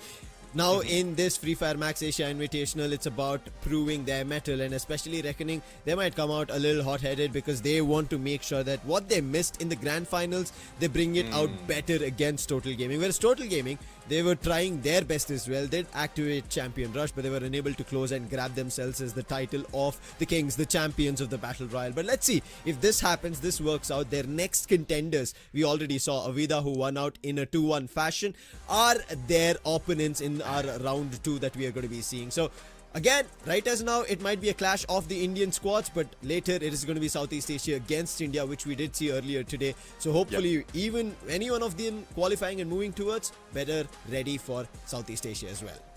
Yeah, exactly. I mean, there has been a lot of talks right now on the background, even in chat, where in Southeast Asia against South Asia, there's a few more experience coming from Southeast Asia. But the teams that we have right here are, like, not all of them have that experience, especially with AVIDA XKDC. And you see how they played it quite well in Battle Royale. And in Clash Squad, there's a lot of opportunities because even the Titans from BR can fall in Clash Squad. So let's see if that would happen right now. And the Titans of India would be in this lobby. So Kalahari, I know there's a lot of excitement that's being brought in. The only question, though, is what skills are they going to use? It's somewhat similar. The chemistry, the synergy, would it be similar to what we've seen earlier? Or can they bring in somewhat of a surprise when it comes to active skills? Yeah, that's something that I was even thinking in the background. Like, could they bring in something new, something completely different out of the meta?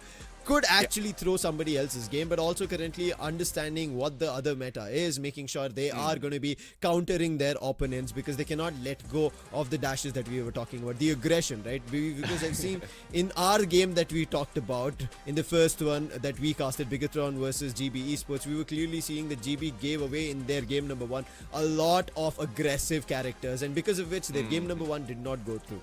When we went to game 2, they were able to at least bring back some of that aggression in their favor. It was not enough. So, however, moving towards this game, they have to make sure they play for it. They understand for it. And where do they do it? It is none other than in the ban and the pick phase to decide the first ban. And it is going to be towards Reckoning Esports. Yeah, Reckoning Esports right now going for the first ban and first pick. So I'm really looking forward to who's there, who are they going to take out, and it is Steffi. So everyone hates the Steffi right here, but I do understand. Once you have that grenade, especially in the latter part of the round of the game, it would be difficult to fight against him. The glue wall timing might be off, so the Steffi would be their safety net. And on the other side, they will be taking down the Cassie, so they don't want that extra buff being brought in by that basic therapy and that force therapy. So basically, they're going to be letting the dash be available, and Oscar immediately gets picked by Wata. And on the other end, I presume maybe a Tatsuya, or maybe if they're even thinking for information, they could go for that. Because Total Gaming, they would also wonder about aggression, and we were talking about Shoto. On the other end, Wota's Oscar will put them in a position to understand what could be their play, and they decide for that Oscar to sell a fake with the Santino. That's a surprise, to go and let go of Tatsuya for now. Yeah, I mean, Let's see if it's something that they can use at this point. I mean, Santino, we've seen that being used, but not to the best advantage. But Total Gaming might be able to use it right now for a better Tatsuya.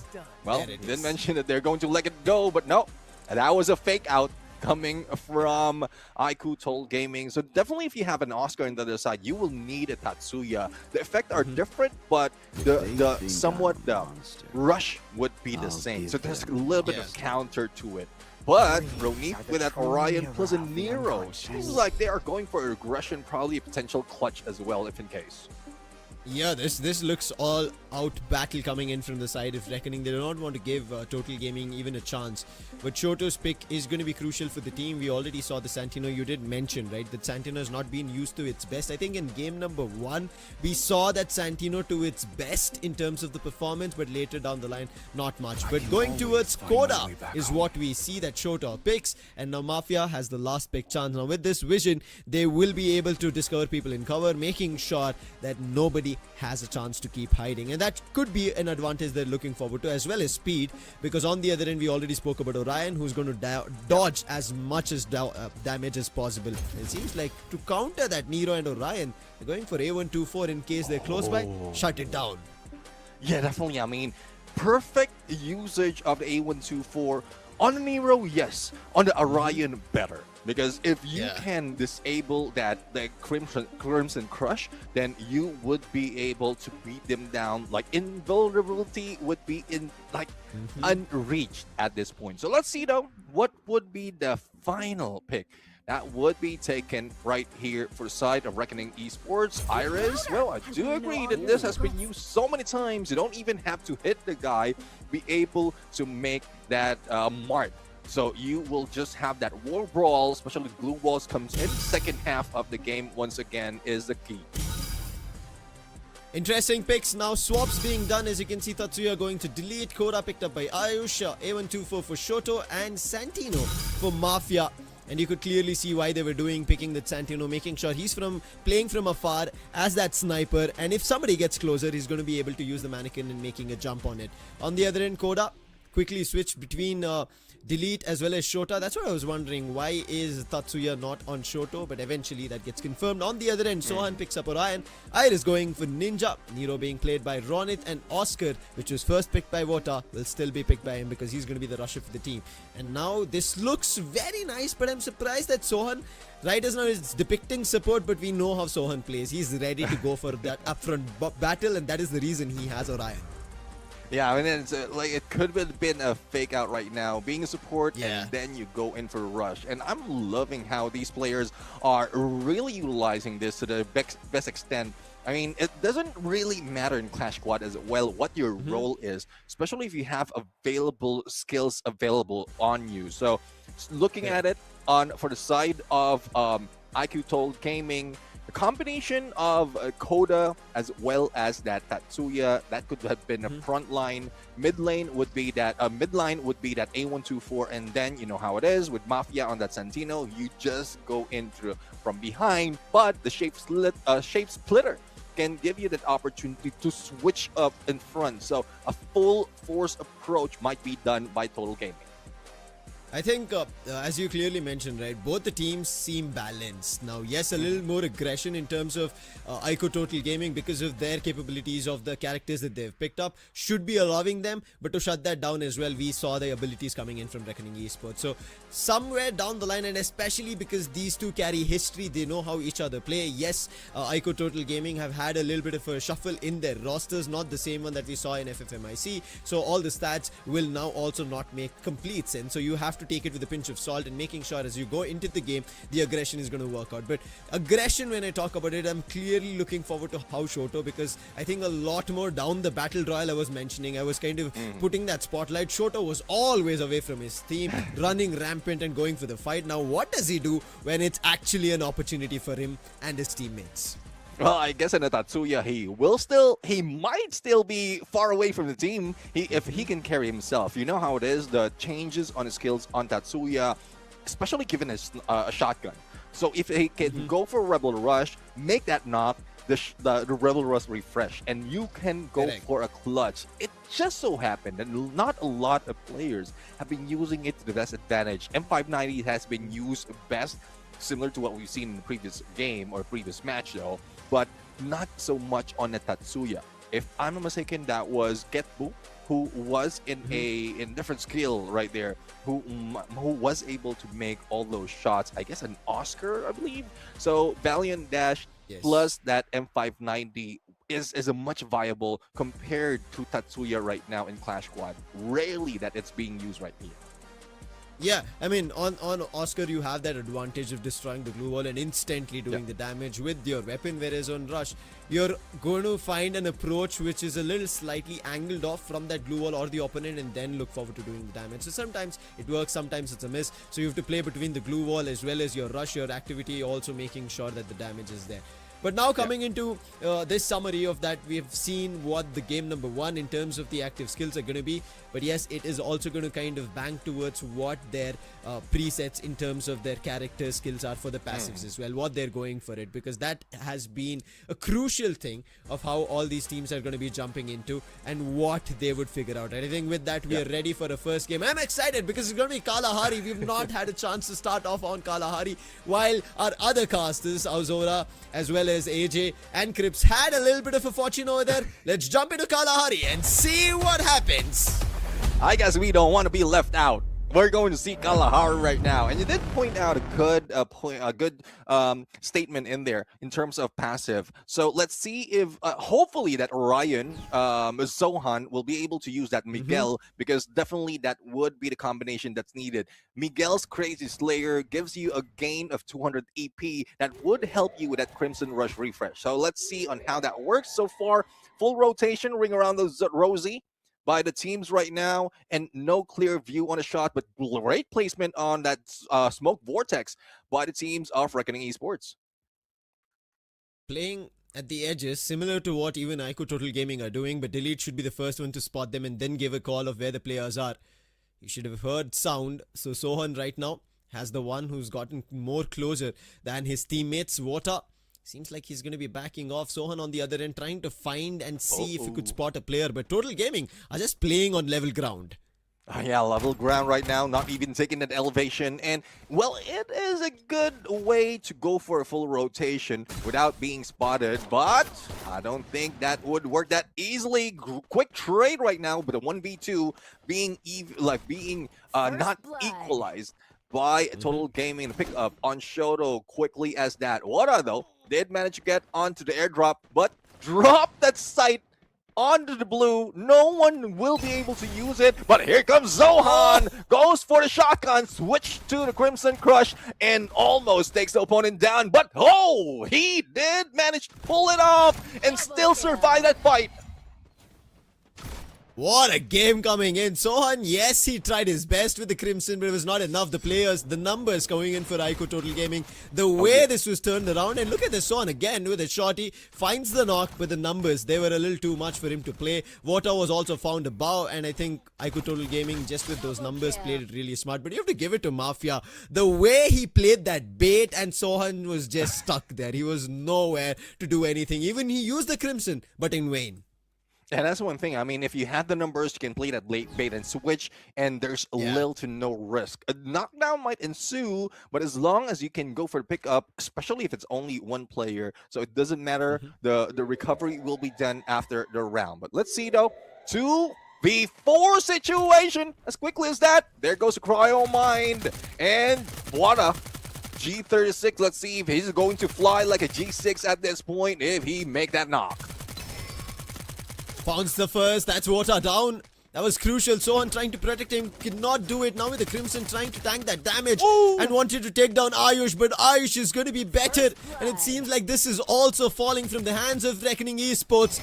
Ninja, the last one spotted, gets Delete down, but it's still number disadvantage for Reckoning. Oh, let's see. No heal, no time. Let's see if he can make it through. There goes the backstab. Oh, Shoto! Not quite sure what's happening there. I guess it is a cover that Ninja managed to use to the best advantage, even if Shoto has a clear view on him. But 3 players going against him. He needs to use the 2 medkits that he has, but the Blues closing in. Ninja might be able to take down Shoto, but the moment that he steps out, Ayush will be in there. There goes backstab, and there goes Shoto, finishing him off. For a second, Ninja was actually a ninja over there. Even though people could spot him, cannot take him down. It seemed like a cloak that he was wearing for a second. But it was not enough time. There was the zone closing in. A little bit of that truck helped him out. And Ninja tried his best. And eventually, Shota closed the gap. Got that victory for the team. And that's 2-0. And now at Santa Catarina, IQOO Total Gaming have already started with their splurry in terms of eliminations, as well as gotten 2 on the board. Reckoning it should be finally for time for them to answer. Saw VSK as well on their hands. Let's see if that works out along with the Max 7 that Sohan has. Sohan is trying to close the gap, but it's just not enough. Yeah, let's see if they can do it on this round. So far, they do have the combination of Super Bonfire as well as that Smoke Vortex, but it is from above. And they don't have that much opening unless they spot out Mafia on the other side. But speaking of Mafia, he had a clear view. Wada, on the other hand, gets a headshot and also a takedown. Ronith with a God Nade. And there goes one man down away from IQOO Total Gaming. And what I was saying over there, A124 were used and therefore the skill could not be activated. Smart move from Ayush, but they did lose a player. So it's back to a 3v3 situation. Ayush is trying to buy as much time as he can. All the 3 players stuck. Information has been relayed to his teammates, and that's the reason they have a higher ground positioning. Nice nade, should find an opening, but Sohan retaliates. Aurora Vision being used right now.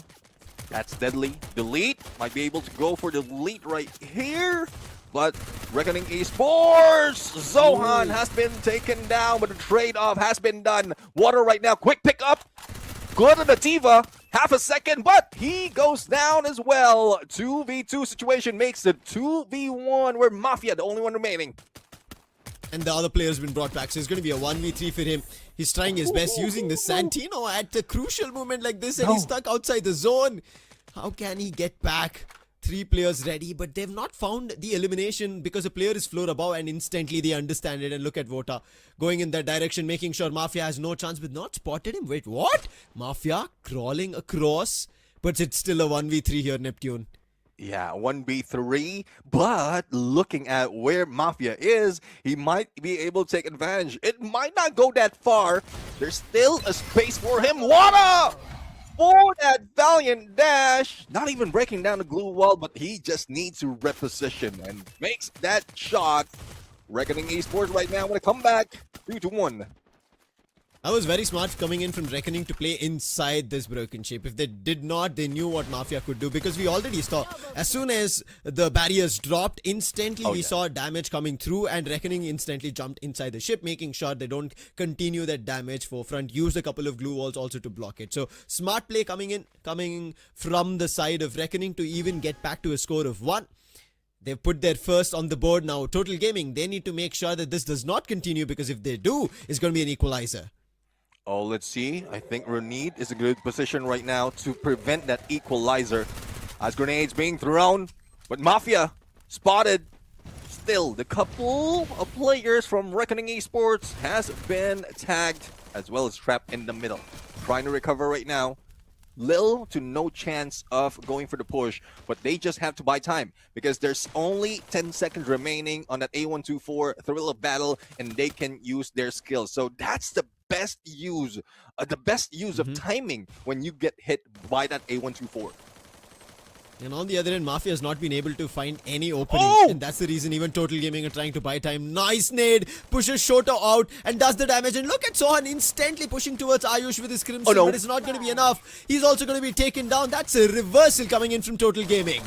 A little too aggressive from Zohan, but the lead right now for the flank, still using the cover, trying to do 2 things at a time, but Mafia switch it up with a Shape Splitter, but it's a little bit too late. He will be taken down by Voda, as well as the lead for the point. Now, this is getting interesting. It's tied 2 for 2 right now. It's just not only with the weapons, but also the best use of timing in terms of active skills.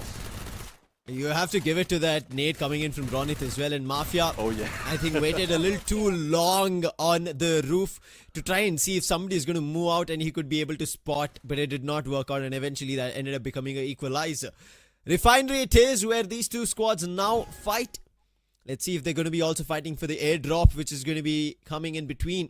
Ninja this time playing from afar, whereas Mafia trying to use that sniper approach still, but not as far as previously, playing with the team together. That's one thing. I mean, once you are in this area of Refinery, you will need to stick together. No flank unless you go all flank, because there's plenty of openings on the side, but Ninja managed to go for a hit, especially with DSK, and not even a Yushin Shoto can fight back. Mafia, the only guy remaining, but unfortunately has been brought down. 3 matches, or 3 rounds, back to back being taken by Reckoning Esports. I guess they just pulled Total Gaming for a bluff in the first 2. Yeah, it seems like that, I agree. It seems like the pistol round and the instant, a little bit of a buff round where they had a G36 was them like, hey, it's nothing. I mean, it's okay. But now they've pulled out the rabbit out of the hat. They're the magicians. They're the one triggering around Total Gaming, and Total Gaming better be ready. Better weaponry is upgraded as well to Mark 3, as we can see. Could be a cause of concern. Throwing off a nade, a nice one. Oh, no. Both Water and Son instantly are in deep troubles, but Delete, he's been traded off as a knock, but Shoto, look at his aggression still going on. Run, Water, run. And he heals up, but Dreki exposes him. And there goes the takedown onto Sohan. A little bit too aggressive to my liking. But Elite would be traded, as you call it now. It's a 2v3 situation, Ninja. Not that stealthy. And there goes Mafia for the hit on Water. Only Ronith remaining against 2. He did manage to take down Mafia, but if these 2 players get close, they will be raining fire on him. And there you have it. A comeback to equalize would be IQOO Total Gaming. And IQOO Total Gaming even playing smart over there. In the clash squad, they know they can have an advantage with the team booster, making sure the player comes back up. They use that as well, making sure numbers doesn't fall or equalize. Smart move. But Ronnie tried his best. Even you have to give it to Reckoning. They tried to push forward as aggressive as possible. But that opening nade on Vota and Sohan caused all the troubles to lose there. Nonetheless, it's just an equalizer here, Neptune. They still have a lot more chances. It's about 6 that they have to look forward to.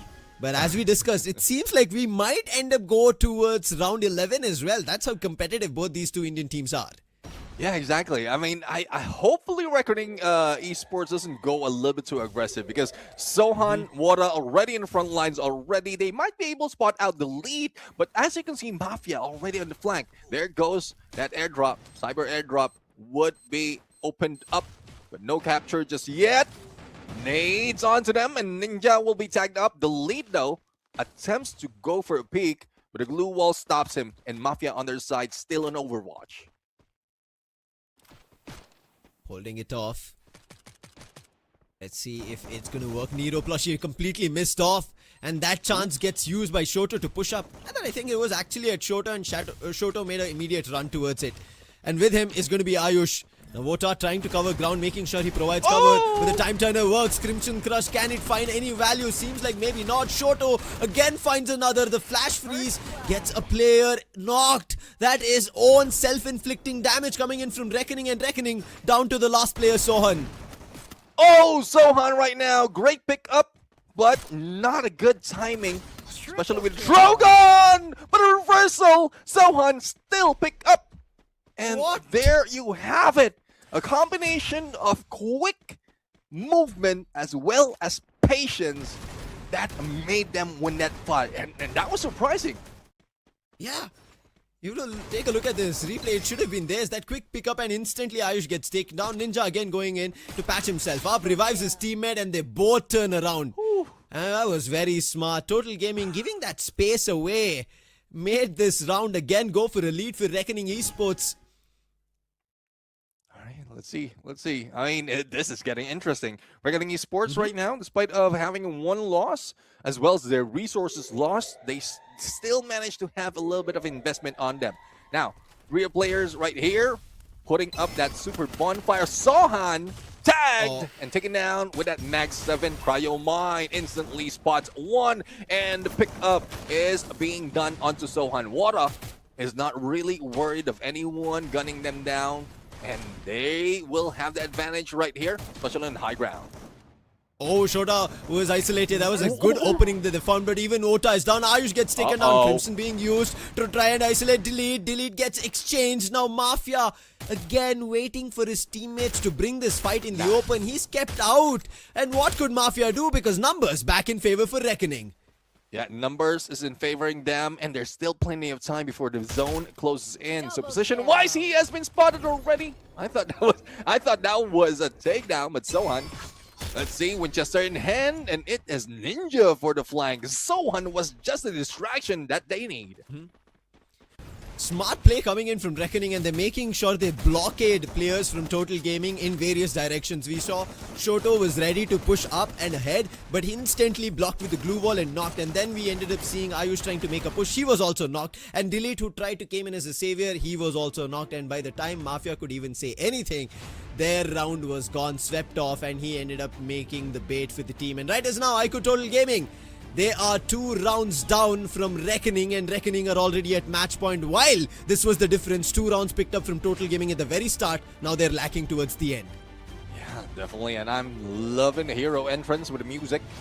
And also loving the map right now. In Mammoth, great potential for both sides. The lead taken down by Ronith. And Ninja right now make that shot onto Mafia. So pickup might be done. But no! Beats exposed, and IQOO Total Gaming instantly being annihilated, not even moving that far. Reckoning Esports, grab that booyah.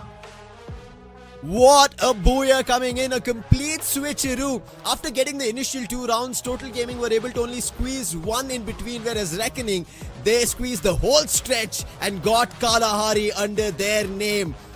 That was brilliant, and you can see Sohan, he's happy, he's flexing his glasses. And that is actually brilliant play coming in on Crimson. Brilliant play on the Orion, the ability used to its best, while whether he became a bait or trying to get that EP for himself, making sure nobody does damage, he's immune to it. He played all trickery to make sure Reckoning wins this. Yeah, exactly. It seems like at this round, in this match, this is where the Orion has been used to best advantage, because not only does Orion, not only did they have that Orion on them, but they also have that Tiva. So even if you are in Crimson Crush, you will still be able to go for the pickup. You are a little bit buff with that Joseph, and I did mention about Miguel already being used in that.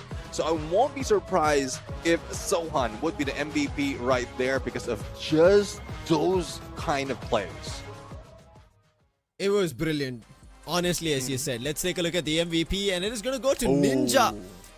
You have to give it to him as well. We saw him from afar as the sniper. As you can see, the VSK was very crucial. He was also finding the knock, which was enabling Reckoning to get closer, making sure it's a closed battle rather than keeping it open for Mafia. 5 eliminations, 3,000 in terms of damage, and 16 assists. And why is Iris there in play? And this is why, making sure if anybody's behind a glue wall, don't worry, Ninja's got you covered, putting them down. Yeah. Ninjas got you covered indeed. And that's one thing. I mean, a lot of snipers has been using that wall brawl from Iris quite well because of that marking, as well as they tied it up with the Moko and even with VSK. I mean, we talk about how the passives has been used quite well, that although if it's a clump of opponents in together, you go for a knock and you instantly slow down the rest, and that gives you more opportunity. Plus that Nikita's firearm expert, you are not worried about reloading quite long, because you'll be able to go fight back once again that quick. And we were talking about this Nikita as well as with the VSS. Now he does it with the VSK as well. That's the advantage that you get with the passives. Let's jump to the scoreboard. It's a 6-3. IQOO Total Gaming, the start that they had completely swept away by Reckoning Esports. As you can see, eliminations, yes, they are close in tandem with Reckoning Esports, 6 on IO, Shoto as well as Mafia, but Delete, I think a little in terms of his game turned down from the opponents. Only one elimination is a prize, but he does have 3000 damage, meaning he could not pick up the eliminations in terms of the damage he was able to retaliate. But on the other end, you have to give it to Sohan. You did mention he had to be the MVP, but his damage came down a little bit because he was looking forward to those final elimination confirms, and that's the reason Ninja took it up for his team.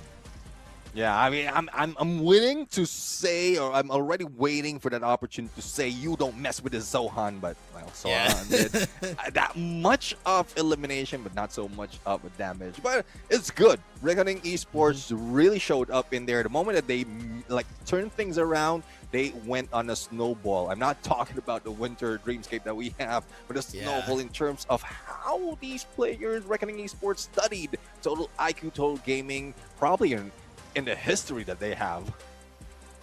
That's why rivalries are crucial.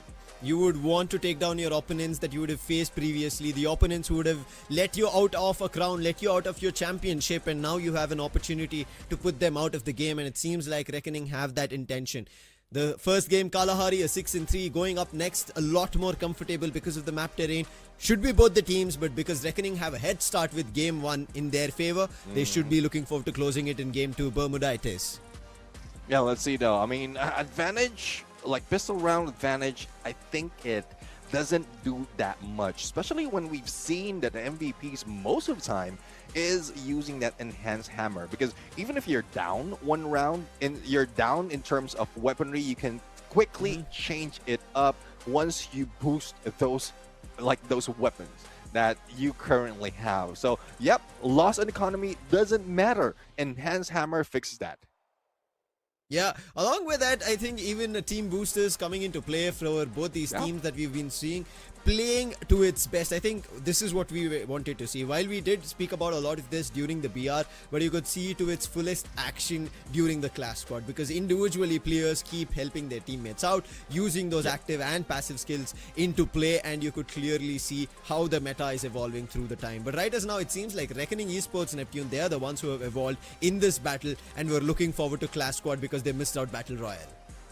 Yeah, well, let's see right now. I mean, it was good work as well on how they played it out on that bans and then on that game. But we're going to go in on Bermuda bans and picks, and I'm really loving how IQOO Total Gaming will be able to counter what has been done, what has been brought into that fight, because you did mention that how Zohan has been quite a threat, but it's more of Ninja that put in so much of damage. So the decision for IQOO Total Gaming is, who are we going to take out? Would it be the skill that Sohan used, or would it be what Ninja used? Interesting. I mean, that's what I'm looking forward to. About the previous ban that they had, do they bank on it again, or they make sure that they do a player-specific ban, the player who caused trouble, and they go for Oscar? Interesting. Yeah, I mean, definitely for Oscar right there, they would really need to at least nerf IQOO Reckoning right there on what Wara has done. I'm not quite sure. I mean, that's not really a threat. Yeah, that's what I was wondering. I was like, Oscar?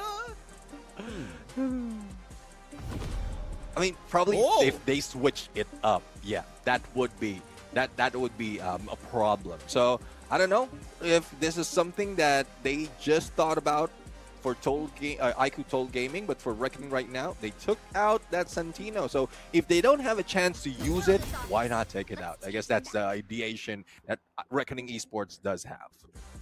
But on the other end, they let go of that Steffi, and you can instantly see the Steffi being picked up by Total Gaming. And I'm wondering, what do Reckoning go for? Do they bring back the Tatsuya?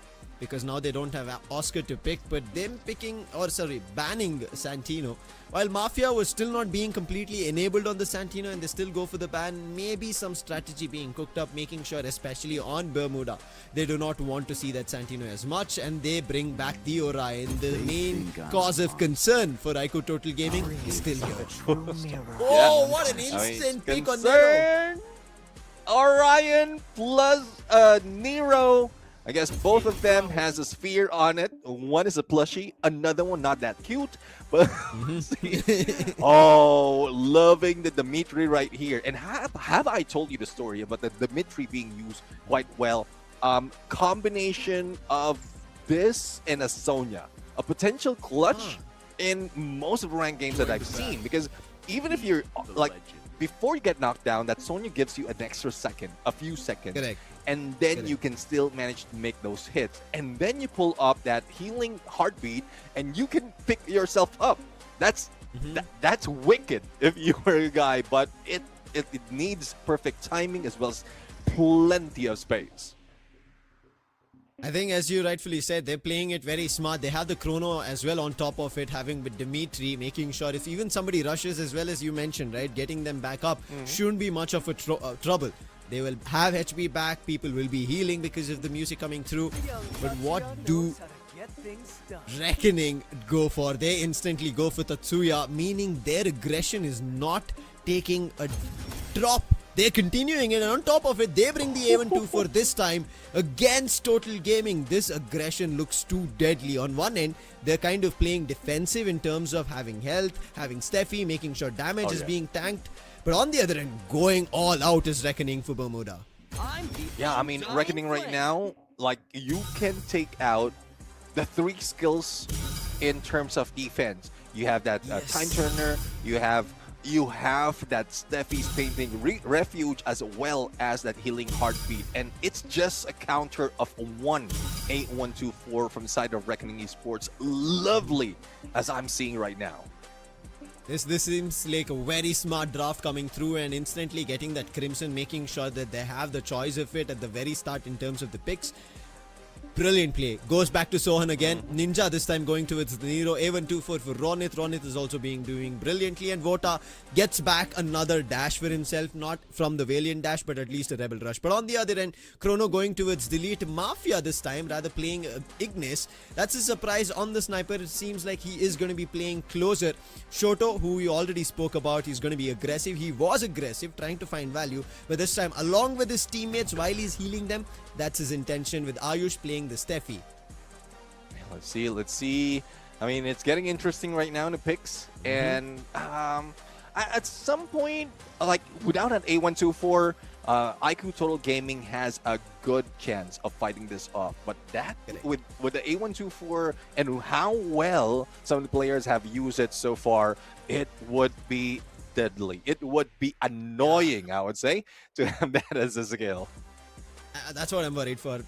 I second you on that opinion. That A124, if it was not brought out, I would have said, yes, this defensive versus offensive battle is going to be really great. But having that A124 that can completely nullify your team, you can't even have even one single skill being played out right if you want. If there's a rush together, imagine Tatsuya makes a rush towards you, or Ryan getting closer, making sure immune damage, he becomes the bait to all of it. And then Nero also being used, making sure you're taking damage, plus your glue walls are not going to be placed.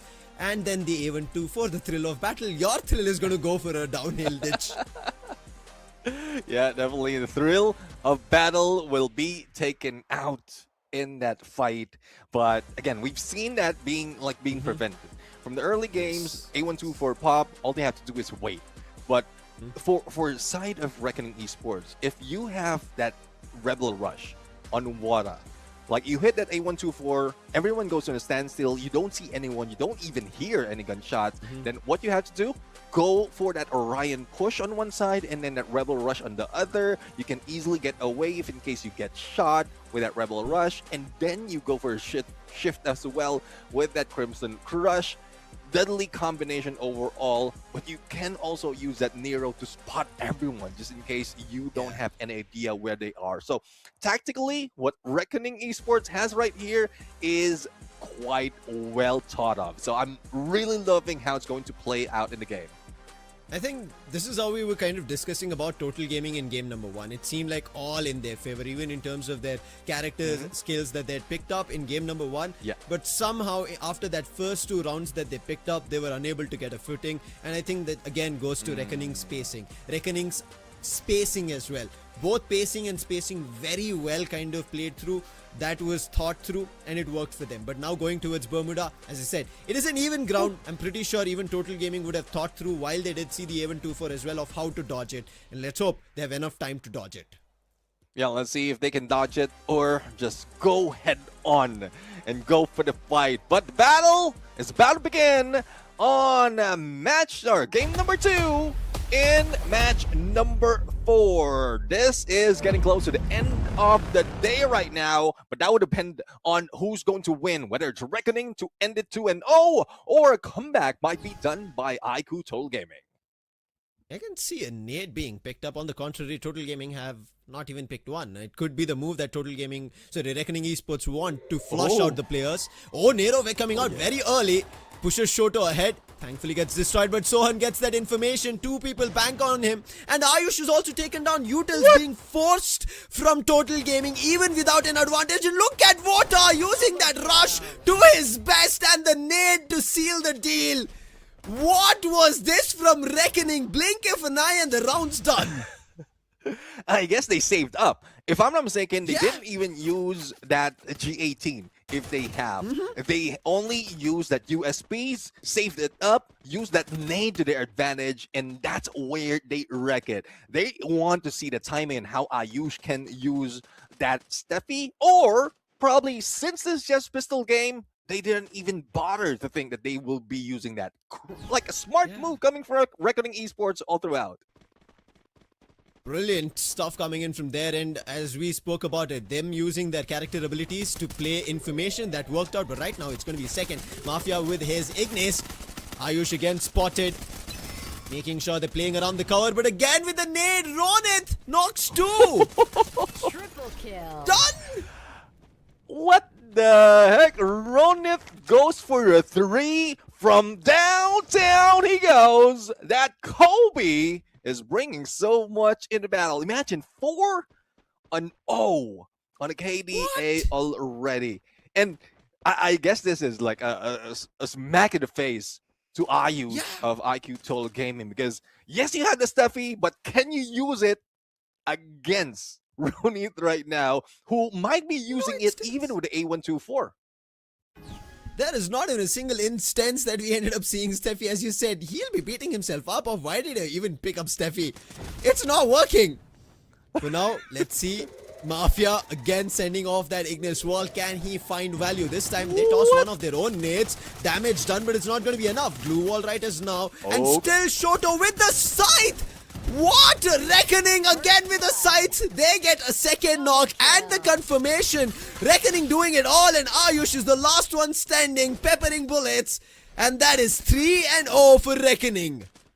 Reckoning be wrecking in this game. I'm really loving this side of Reckoning Esports. I mean, like, they are not dropping the beat. We're in, it should be the other side, IQOO Total Gaming, who will need to drop that beat, but well, the Dimitri is not being used to the best advantage. The healing heartbeat is slowing down. Pulse is slowing down for the side of IQOO Total Gaming. So Reckoning Esports can bring this all the way if this continues. I mean, we were worried for IQOO Total Gaming, yes, but not to this extent. Steffi finally seen. But does it even matter at this point? Look at what a timing from Sohan. That entire glue wall blocks any kind of damage coming in from the nade entirely. Ignis again, but Sohan making use of the vortex, not at all being worried because he has cover. But on the other end, the flank coming in, Vota might be in trouble. And they instantly goes prone and calls his teammates for cover. Yeah, let's see. I mean, he went prone, but he would be deadly on that MP5 level 3. He's just waiting. Sohan right now. Kingfisher in hand, together with his score. There goes A124. Shoto down. Ninja will try to go for the flank, but Wada has received damage as well. There goes a freeze nade. And Sohan goes for a quick flank, even using that Crimson Crush to save him for the blue. Reckoning have everything, but on the other end, right as now, not having is going to be numbers. Mafia is stuck. He was the only one with the sole responsibility on the Ignis to try and bait it out.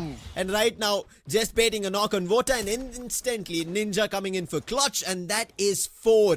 Look at this rush. They did not spot. Ayush turns around with the surprise, and instantly Ronith's flash freeze was enough to find the damage and the knock because of the initial damage already done. And Sohan making a push from the inside with the Crimson made sure that Ayush did not have much to go around, and eventually Mafia was the last one standing, and done. 4-0 it is. I don't know if there's anything that IQOO Total Gaming can do right now on what Reckoning Esports is doing. I mean, the timing earlier, it was so aggressive that Reckoning Esports just beat down IQOO Total Gaming that quickly. And then in the previous round, it was like a combination of slowdown as well as quick push towards the end. So if they can't get that timing, IQOO Total Gaming would be at a loss. But Sohan, a little bit too aggressive. Ninja already on a flank. There goes the Cryo Mine, tags up Mafia, and he is pushed away. It gives Shoto a chance to go jump up close and take shots. He did do the damage, but not a knock yet. Vota is low. But on the other end, the glue walls right now on either end are blocking each other in terms of vision. What can Ninja do? Delete right behind enemy lines on a flank position. Time turner being used. Worried that somebody could push towards him. And I don't know why that was used, but okay. And because of that, Ayush is down. Instantly team booster, but it also did not work. Sohan's Crimson makes it work. Delete. Can he do something out of here? Sohan's right ready, and Mafia. There's nothing working in their favor, and eventually Sohan lands the last with the M590 and match point for Reckoning, with Total Gaming not even having a single point here on Bermuda. And I guess it's questionable on what Delete did in there. A little bit too early in the time turner. We're in at that moment when he got picked up, he could have raised that time turner and then help the rest of the teams. Yeah, it is probable, but he was just sitting in there. That was standing in there. So, like, he is not moving, though he had a threat on the rooftop. But yeah, potential misclick might happen, but that is not how you want to play it, especially with Reckoning Esports right now. Placement of all those utilities as well as the smoke vortex intact. Positioning is on point. How they beat out IQOO Total Gaming, it is phenomenal. It seems like Reckoning would be going home with a 6-0 right here. A flawless could be written in their name right now. And you can see 3 of the players are playing on roof. Finally, Ninja gets down. Only Sohan's position on level ground, and Ronit trying to do damage. It did not work out for now, but Vota is going to help him out. Ignis's firewall. For now, nothing found, but Ninja, look at him on the flank. That could be a big one coming in from his end. Nero being used. They could be stuck because of it. Information also revealed that 2 players are inside. I'm loving the patience of Reckoning Esports right now. And now, everyone would be in the same spot. They pull up that Steffi, and Ronit will just be waiting. The moment the Steffi is gone, the nade will be thrown, and that might be it. But Ayush is not waiting. There goes a takedown. And it is Ronit who managed to pull it off. Delete right now trying to go for the lead. It's a 2v2 situation. If they manage to make it, they might be able to stay alive. But Delete with only a few HP, and Ninja managed to clutch this without even getting into the compound. Reckoning Esports grabs that 2-0. What a game coming in from Reckoning Esports. They literally wrecked their opponents out of this Clash Squad. And to imagine IQOO Total Gaming not even having a beating chance. You mentioned about their heartbeats slowing down, and now it's completely shut down. And that's what Reckoning did to their performance. With that beating chance, we thought at least one round was there, but Reckoning with this booyah, and this is a big one for them. This is why they wanted to prove as soon as they stepped into the Clash Squad. They might have missed BR, but here they want to make sure they move ahead. And though no amount of CPR can revive IQOO Total Gaming from that demise. I mean, demolish 6-0 when it was very close in the beginning. I mean, 3-6, I can go with that. I will still have motivation, but a 0-6 against Reckoning Esports, that is phenomenal. And the use of all the skills, the use of the timing of every player. I am saying to you, Lucifer, Reckoning Esports would be deadly as they move towards the bracket. I think Reckoning Esports were preparing for this. When they saw that they missed out just because of a booyah, they decided now we are going to cook so hard, make sure that we don't miss even a single chance, and you have to give it to Ronit. And what a grenadier. I mean, for him to pull off a beast on as well as an Alvaro when there was a Steffi on the opponent, That is big game coming in from Ronit, the big man for the team, with the 9 eliminations, 5 assists and 3,377 damage. And he was the one with even the thrill of battle, and it was a thrilling one for Reckoning. Definitely. I mean, you have that Steffi. It doesn't matter for Ronit. Nope. I have that A124. Even without popping that A124, he can still make those shots. He can still make those nade hits.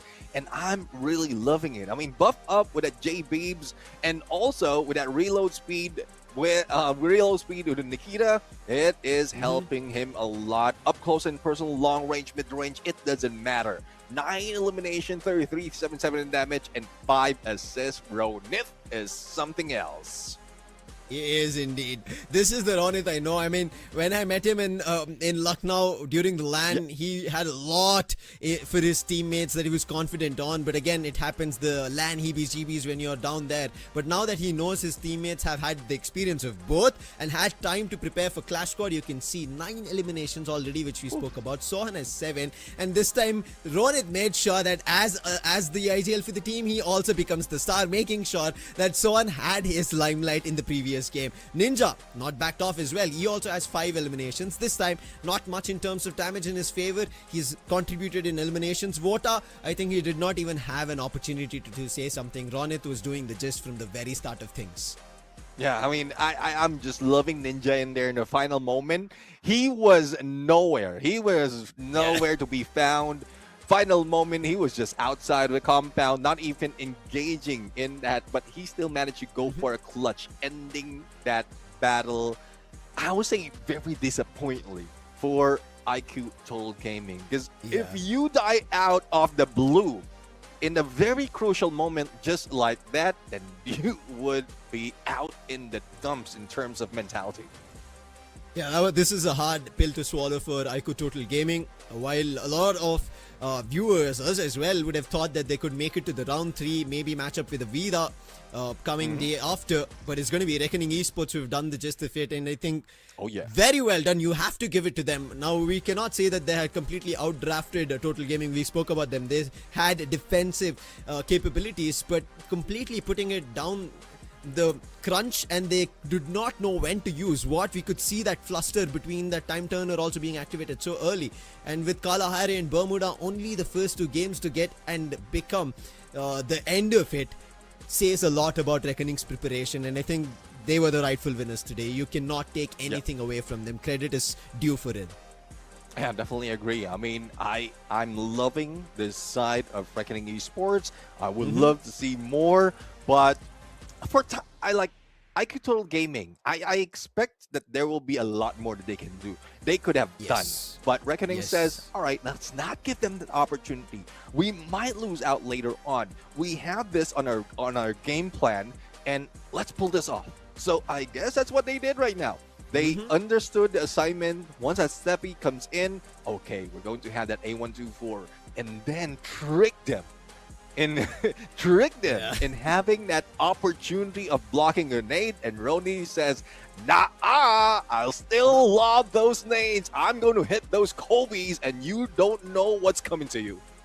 And he was tossing all, whether it be flash freezes or the nades itself.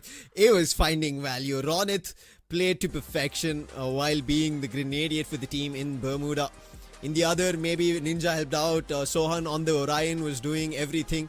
But as of now, with Reckoning winning this game, they make sure they qualify and move ahead in the bracket. Let's take a look at it. FALCONS versus REVENANT XSPARK. FALCONS won a 2-1 game, make it towards round number 2. With BIGETRON also winning their game in a 2-0 fashion. AVIDA versus MAQNA, that went the distance with 3 games coming through. But still, AVIDA were able to close it out. But Reckoning and Total Gaming, which we did presume to go the distance, Reckoning did not even allow them to take a step. Yeah, whoever wished this to happen, well, I guess IQOO Total Gaming didn't expect that to happen. But even us, I mean, we were expecting that, yes, they're coming from the same region. They're coming from the same country. They have history. They will have, like, a good fighting chance. Reckoning says, now we've already done that. We're going to bring this home. Well, probably not home, but I guess one step further. So they're in there on the next round, and what follows next would be the next half of our first round, where we have Kagendra against DRS, Esports going against Godlike, GOW against NG Pros, Nightmare against Meta Ninja, and that will be happening just tomorrow. Yeah, I mean, after seeing what Day One had in cards for us, and the surprises, yes, the first two games, I think Southeast Asian favorites, they were there, they should have won it out, and yes, they did. But when we jump to the next two games, match 3 and match 4, AVIDA versus MAQNA, you have to give it to MAQNA as well. They tried their best, put the best foot forward, and eventually it was AVIDA to close it. But I think the last surprise to end on the highest of notes was Reckoning here, Neptune. That is hands down the way they played. That tells us that they've prepared. They have book, which is at least 100 pages ready now for the next stages that they'll be moving forward for. Yeah, I'm really looking forward to get a glimpse of that book. I love great tactics, and Reckoning Esports just showed us one of the best tactics that they have. Counters against the Steffi, counters against IQOO Gaming overall, and that was just one part. I won't be surprised if we're going to see that, but with that alone, I guess the other teams as well, who will be waiting on them on their bracket, especially in the parts that they are in, would think twice on underestimating a team like Reckoning Esports. And I hope to see that as well for tomorrow, because I did point out there's 8 more teams, 4 more matches that we're going to witness, and we don't know what surprise we are in for. Yeah, we are not. Because today was a surprise in itself. 4 teams eliminated out of the run in the top 16. Another 4 will be eliminated tomorrow. But who are the 4 who are actually qualifying into the next bracket? And on the other end, the bracket, at least for round 3, the first 2 matches have been decided. And you can see Falcons and BIGETRON in that game. That is a big, hefty matchup. And one of them is going to be making to the upper bracket finals eventually. I mean, so the next semi-finals, if you could say. But on the other end, we have AVIDA versus Reckoning. And after what we saw that AVIDA had to go through against MAQNA, we still think that now Reckoning has a better advantage of how their strategy worked out. But the other 4 matches that we're going to be playing out tomorrow, Neptune, I think a complete blank board for me of what we witnessed today. Yeah. Well, there you have it. You have a preview of what's going to happen more by tomorrow, because 4 matches today, we thought it is going to be easy. But not for AVIDA XKDZ. They just wrecked MAQNA Esports, as well as not for Reckoning Esports. Definitely wrecking IQOO Gaming. So more to come for tomorrow. 4 more matches in Clash Squad mode. But then again, we have to end the day. I am Neptune the Gentleman Garcia, joined by the one and only Lucifer. We were your casters for the remaining of the day. We're going to see more of that, especially in Clash Squad mode tomorrow. So peace out. Good night for now. See ya.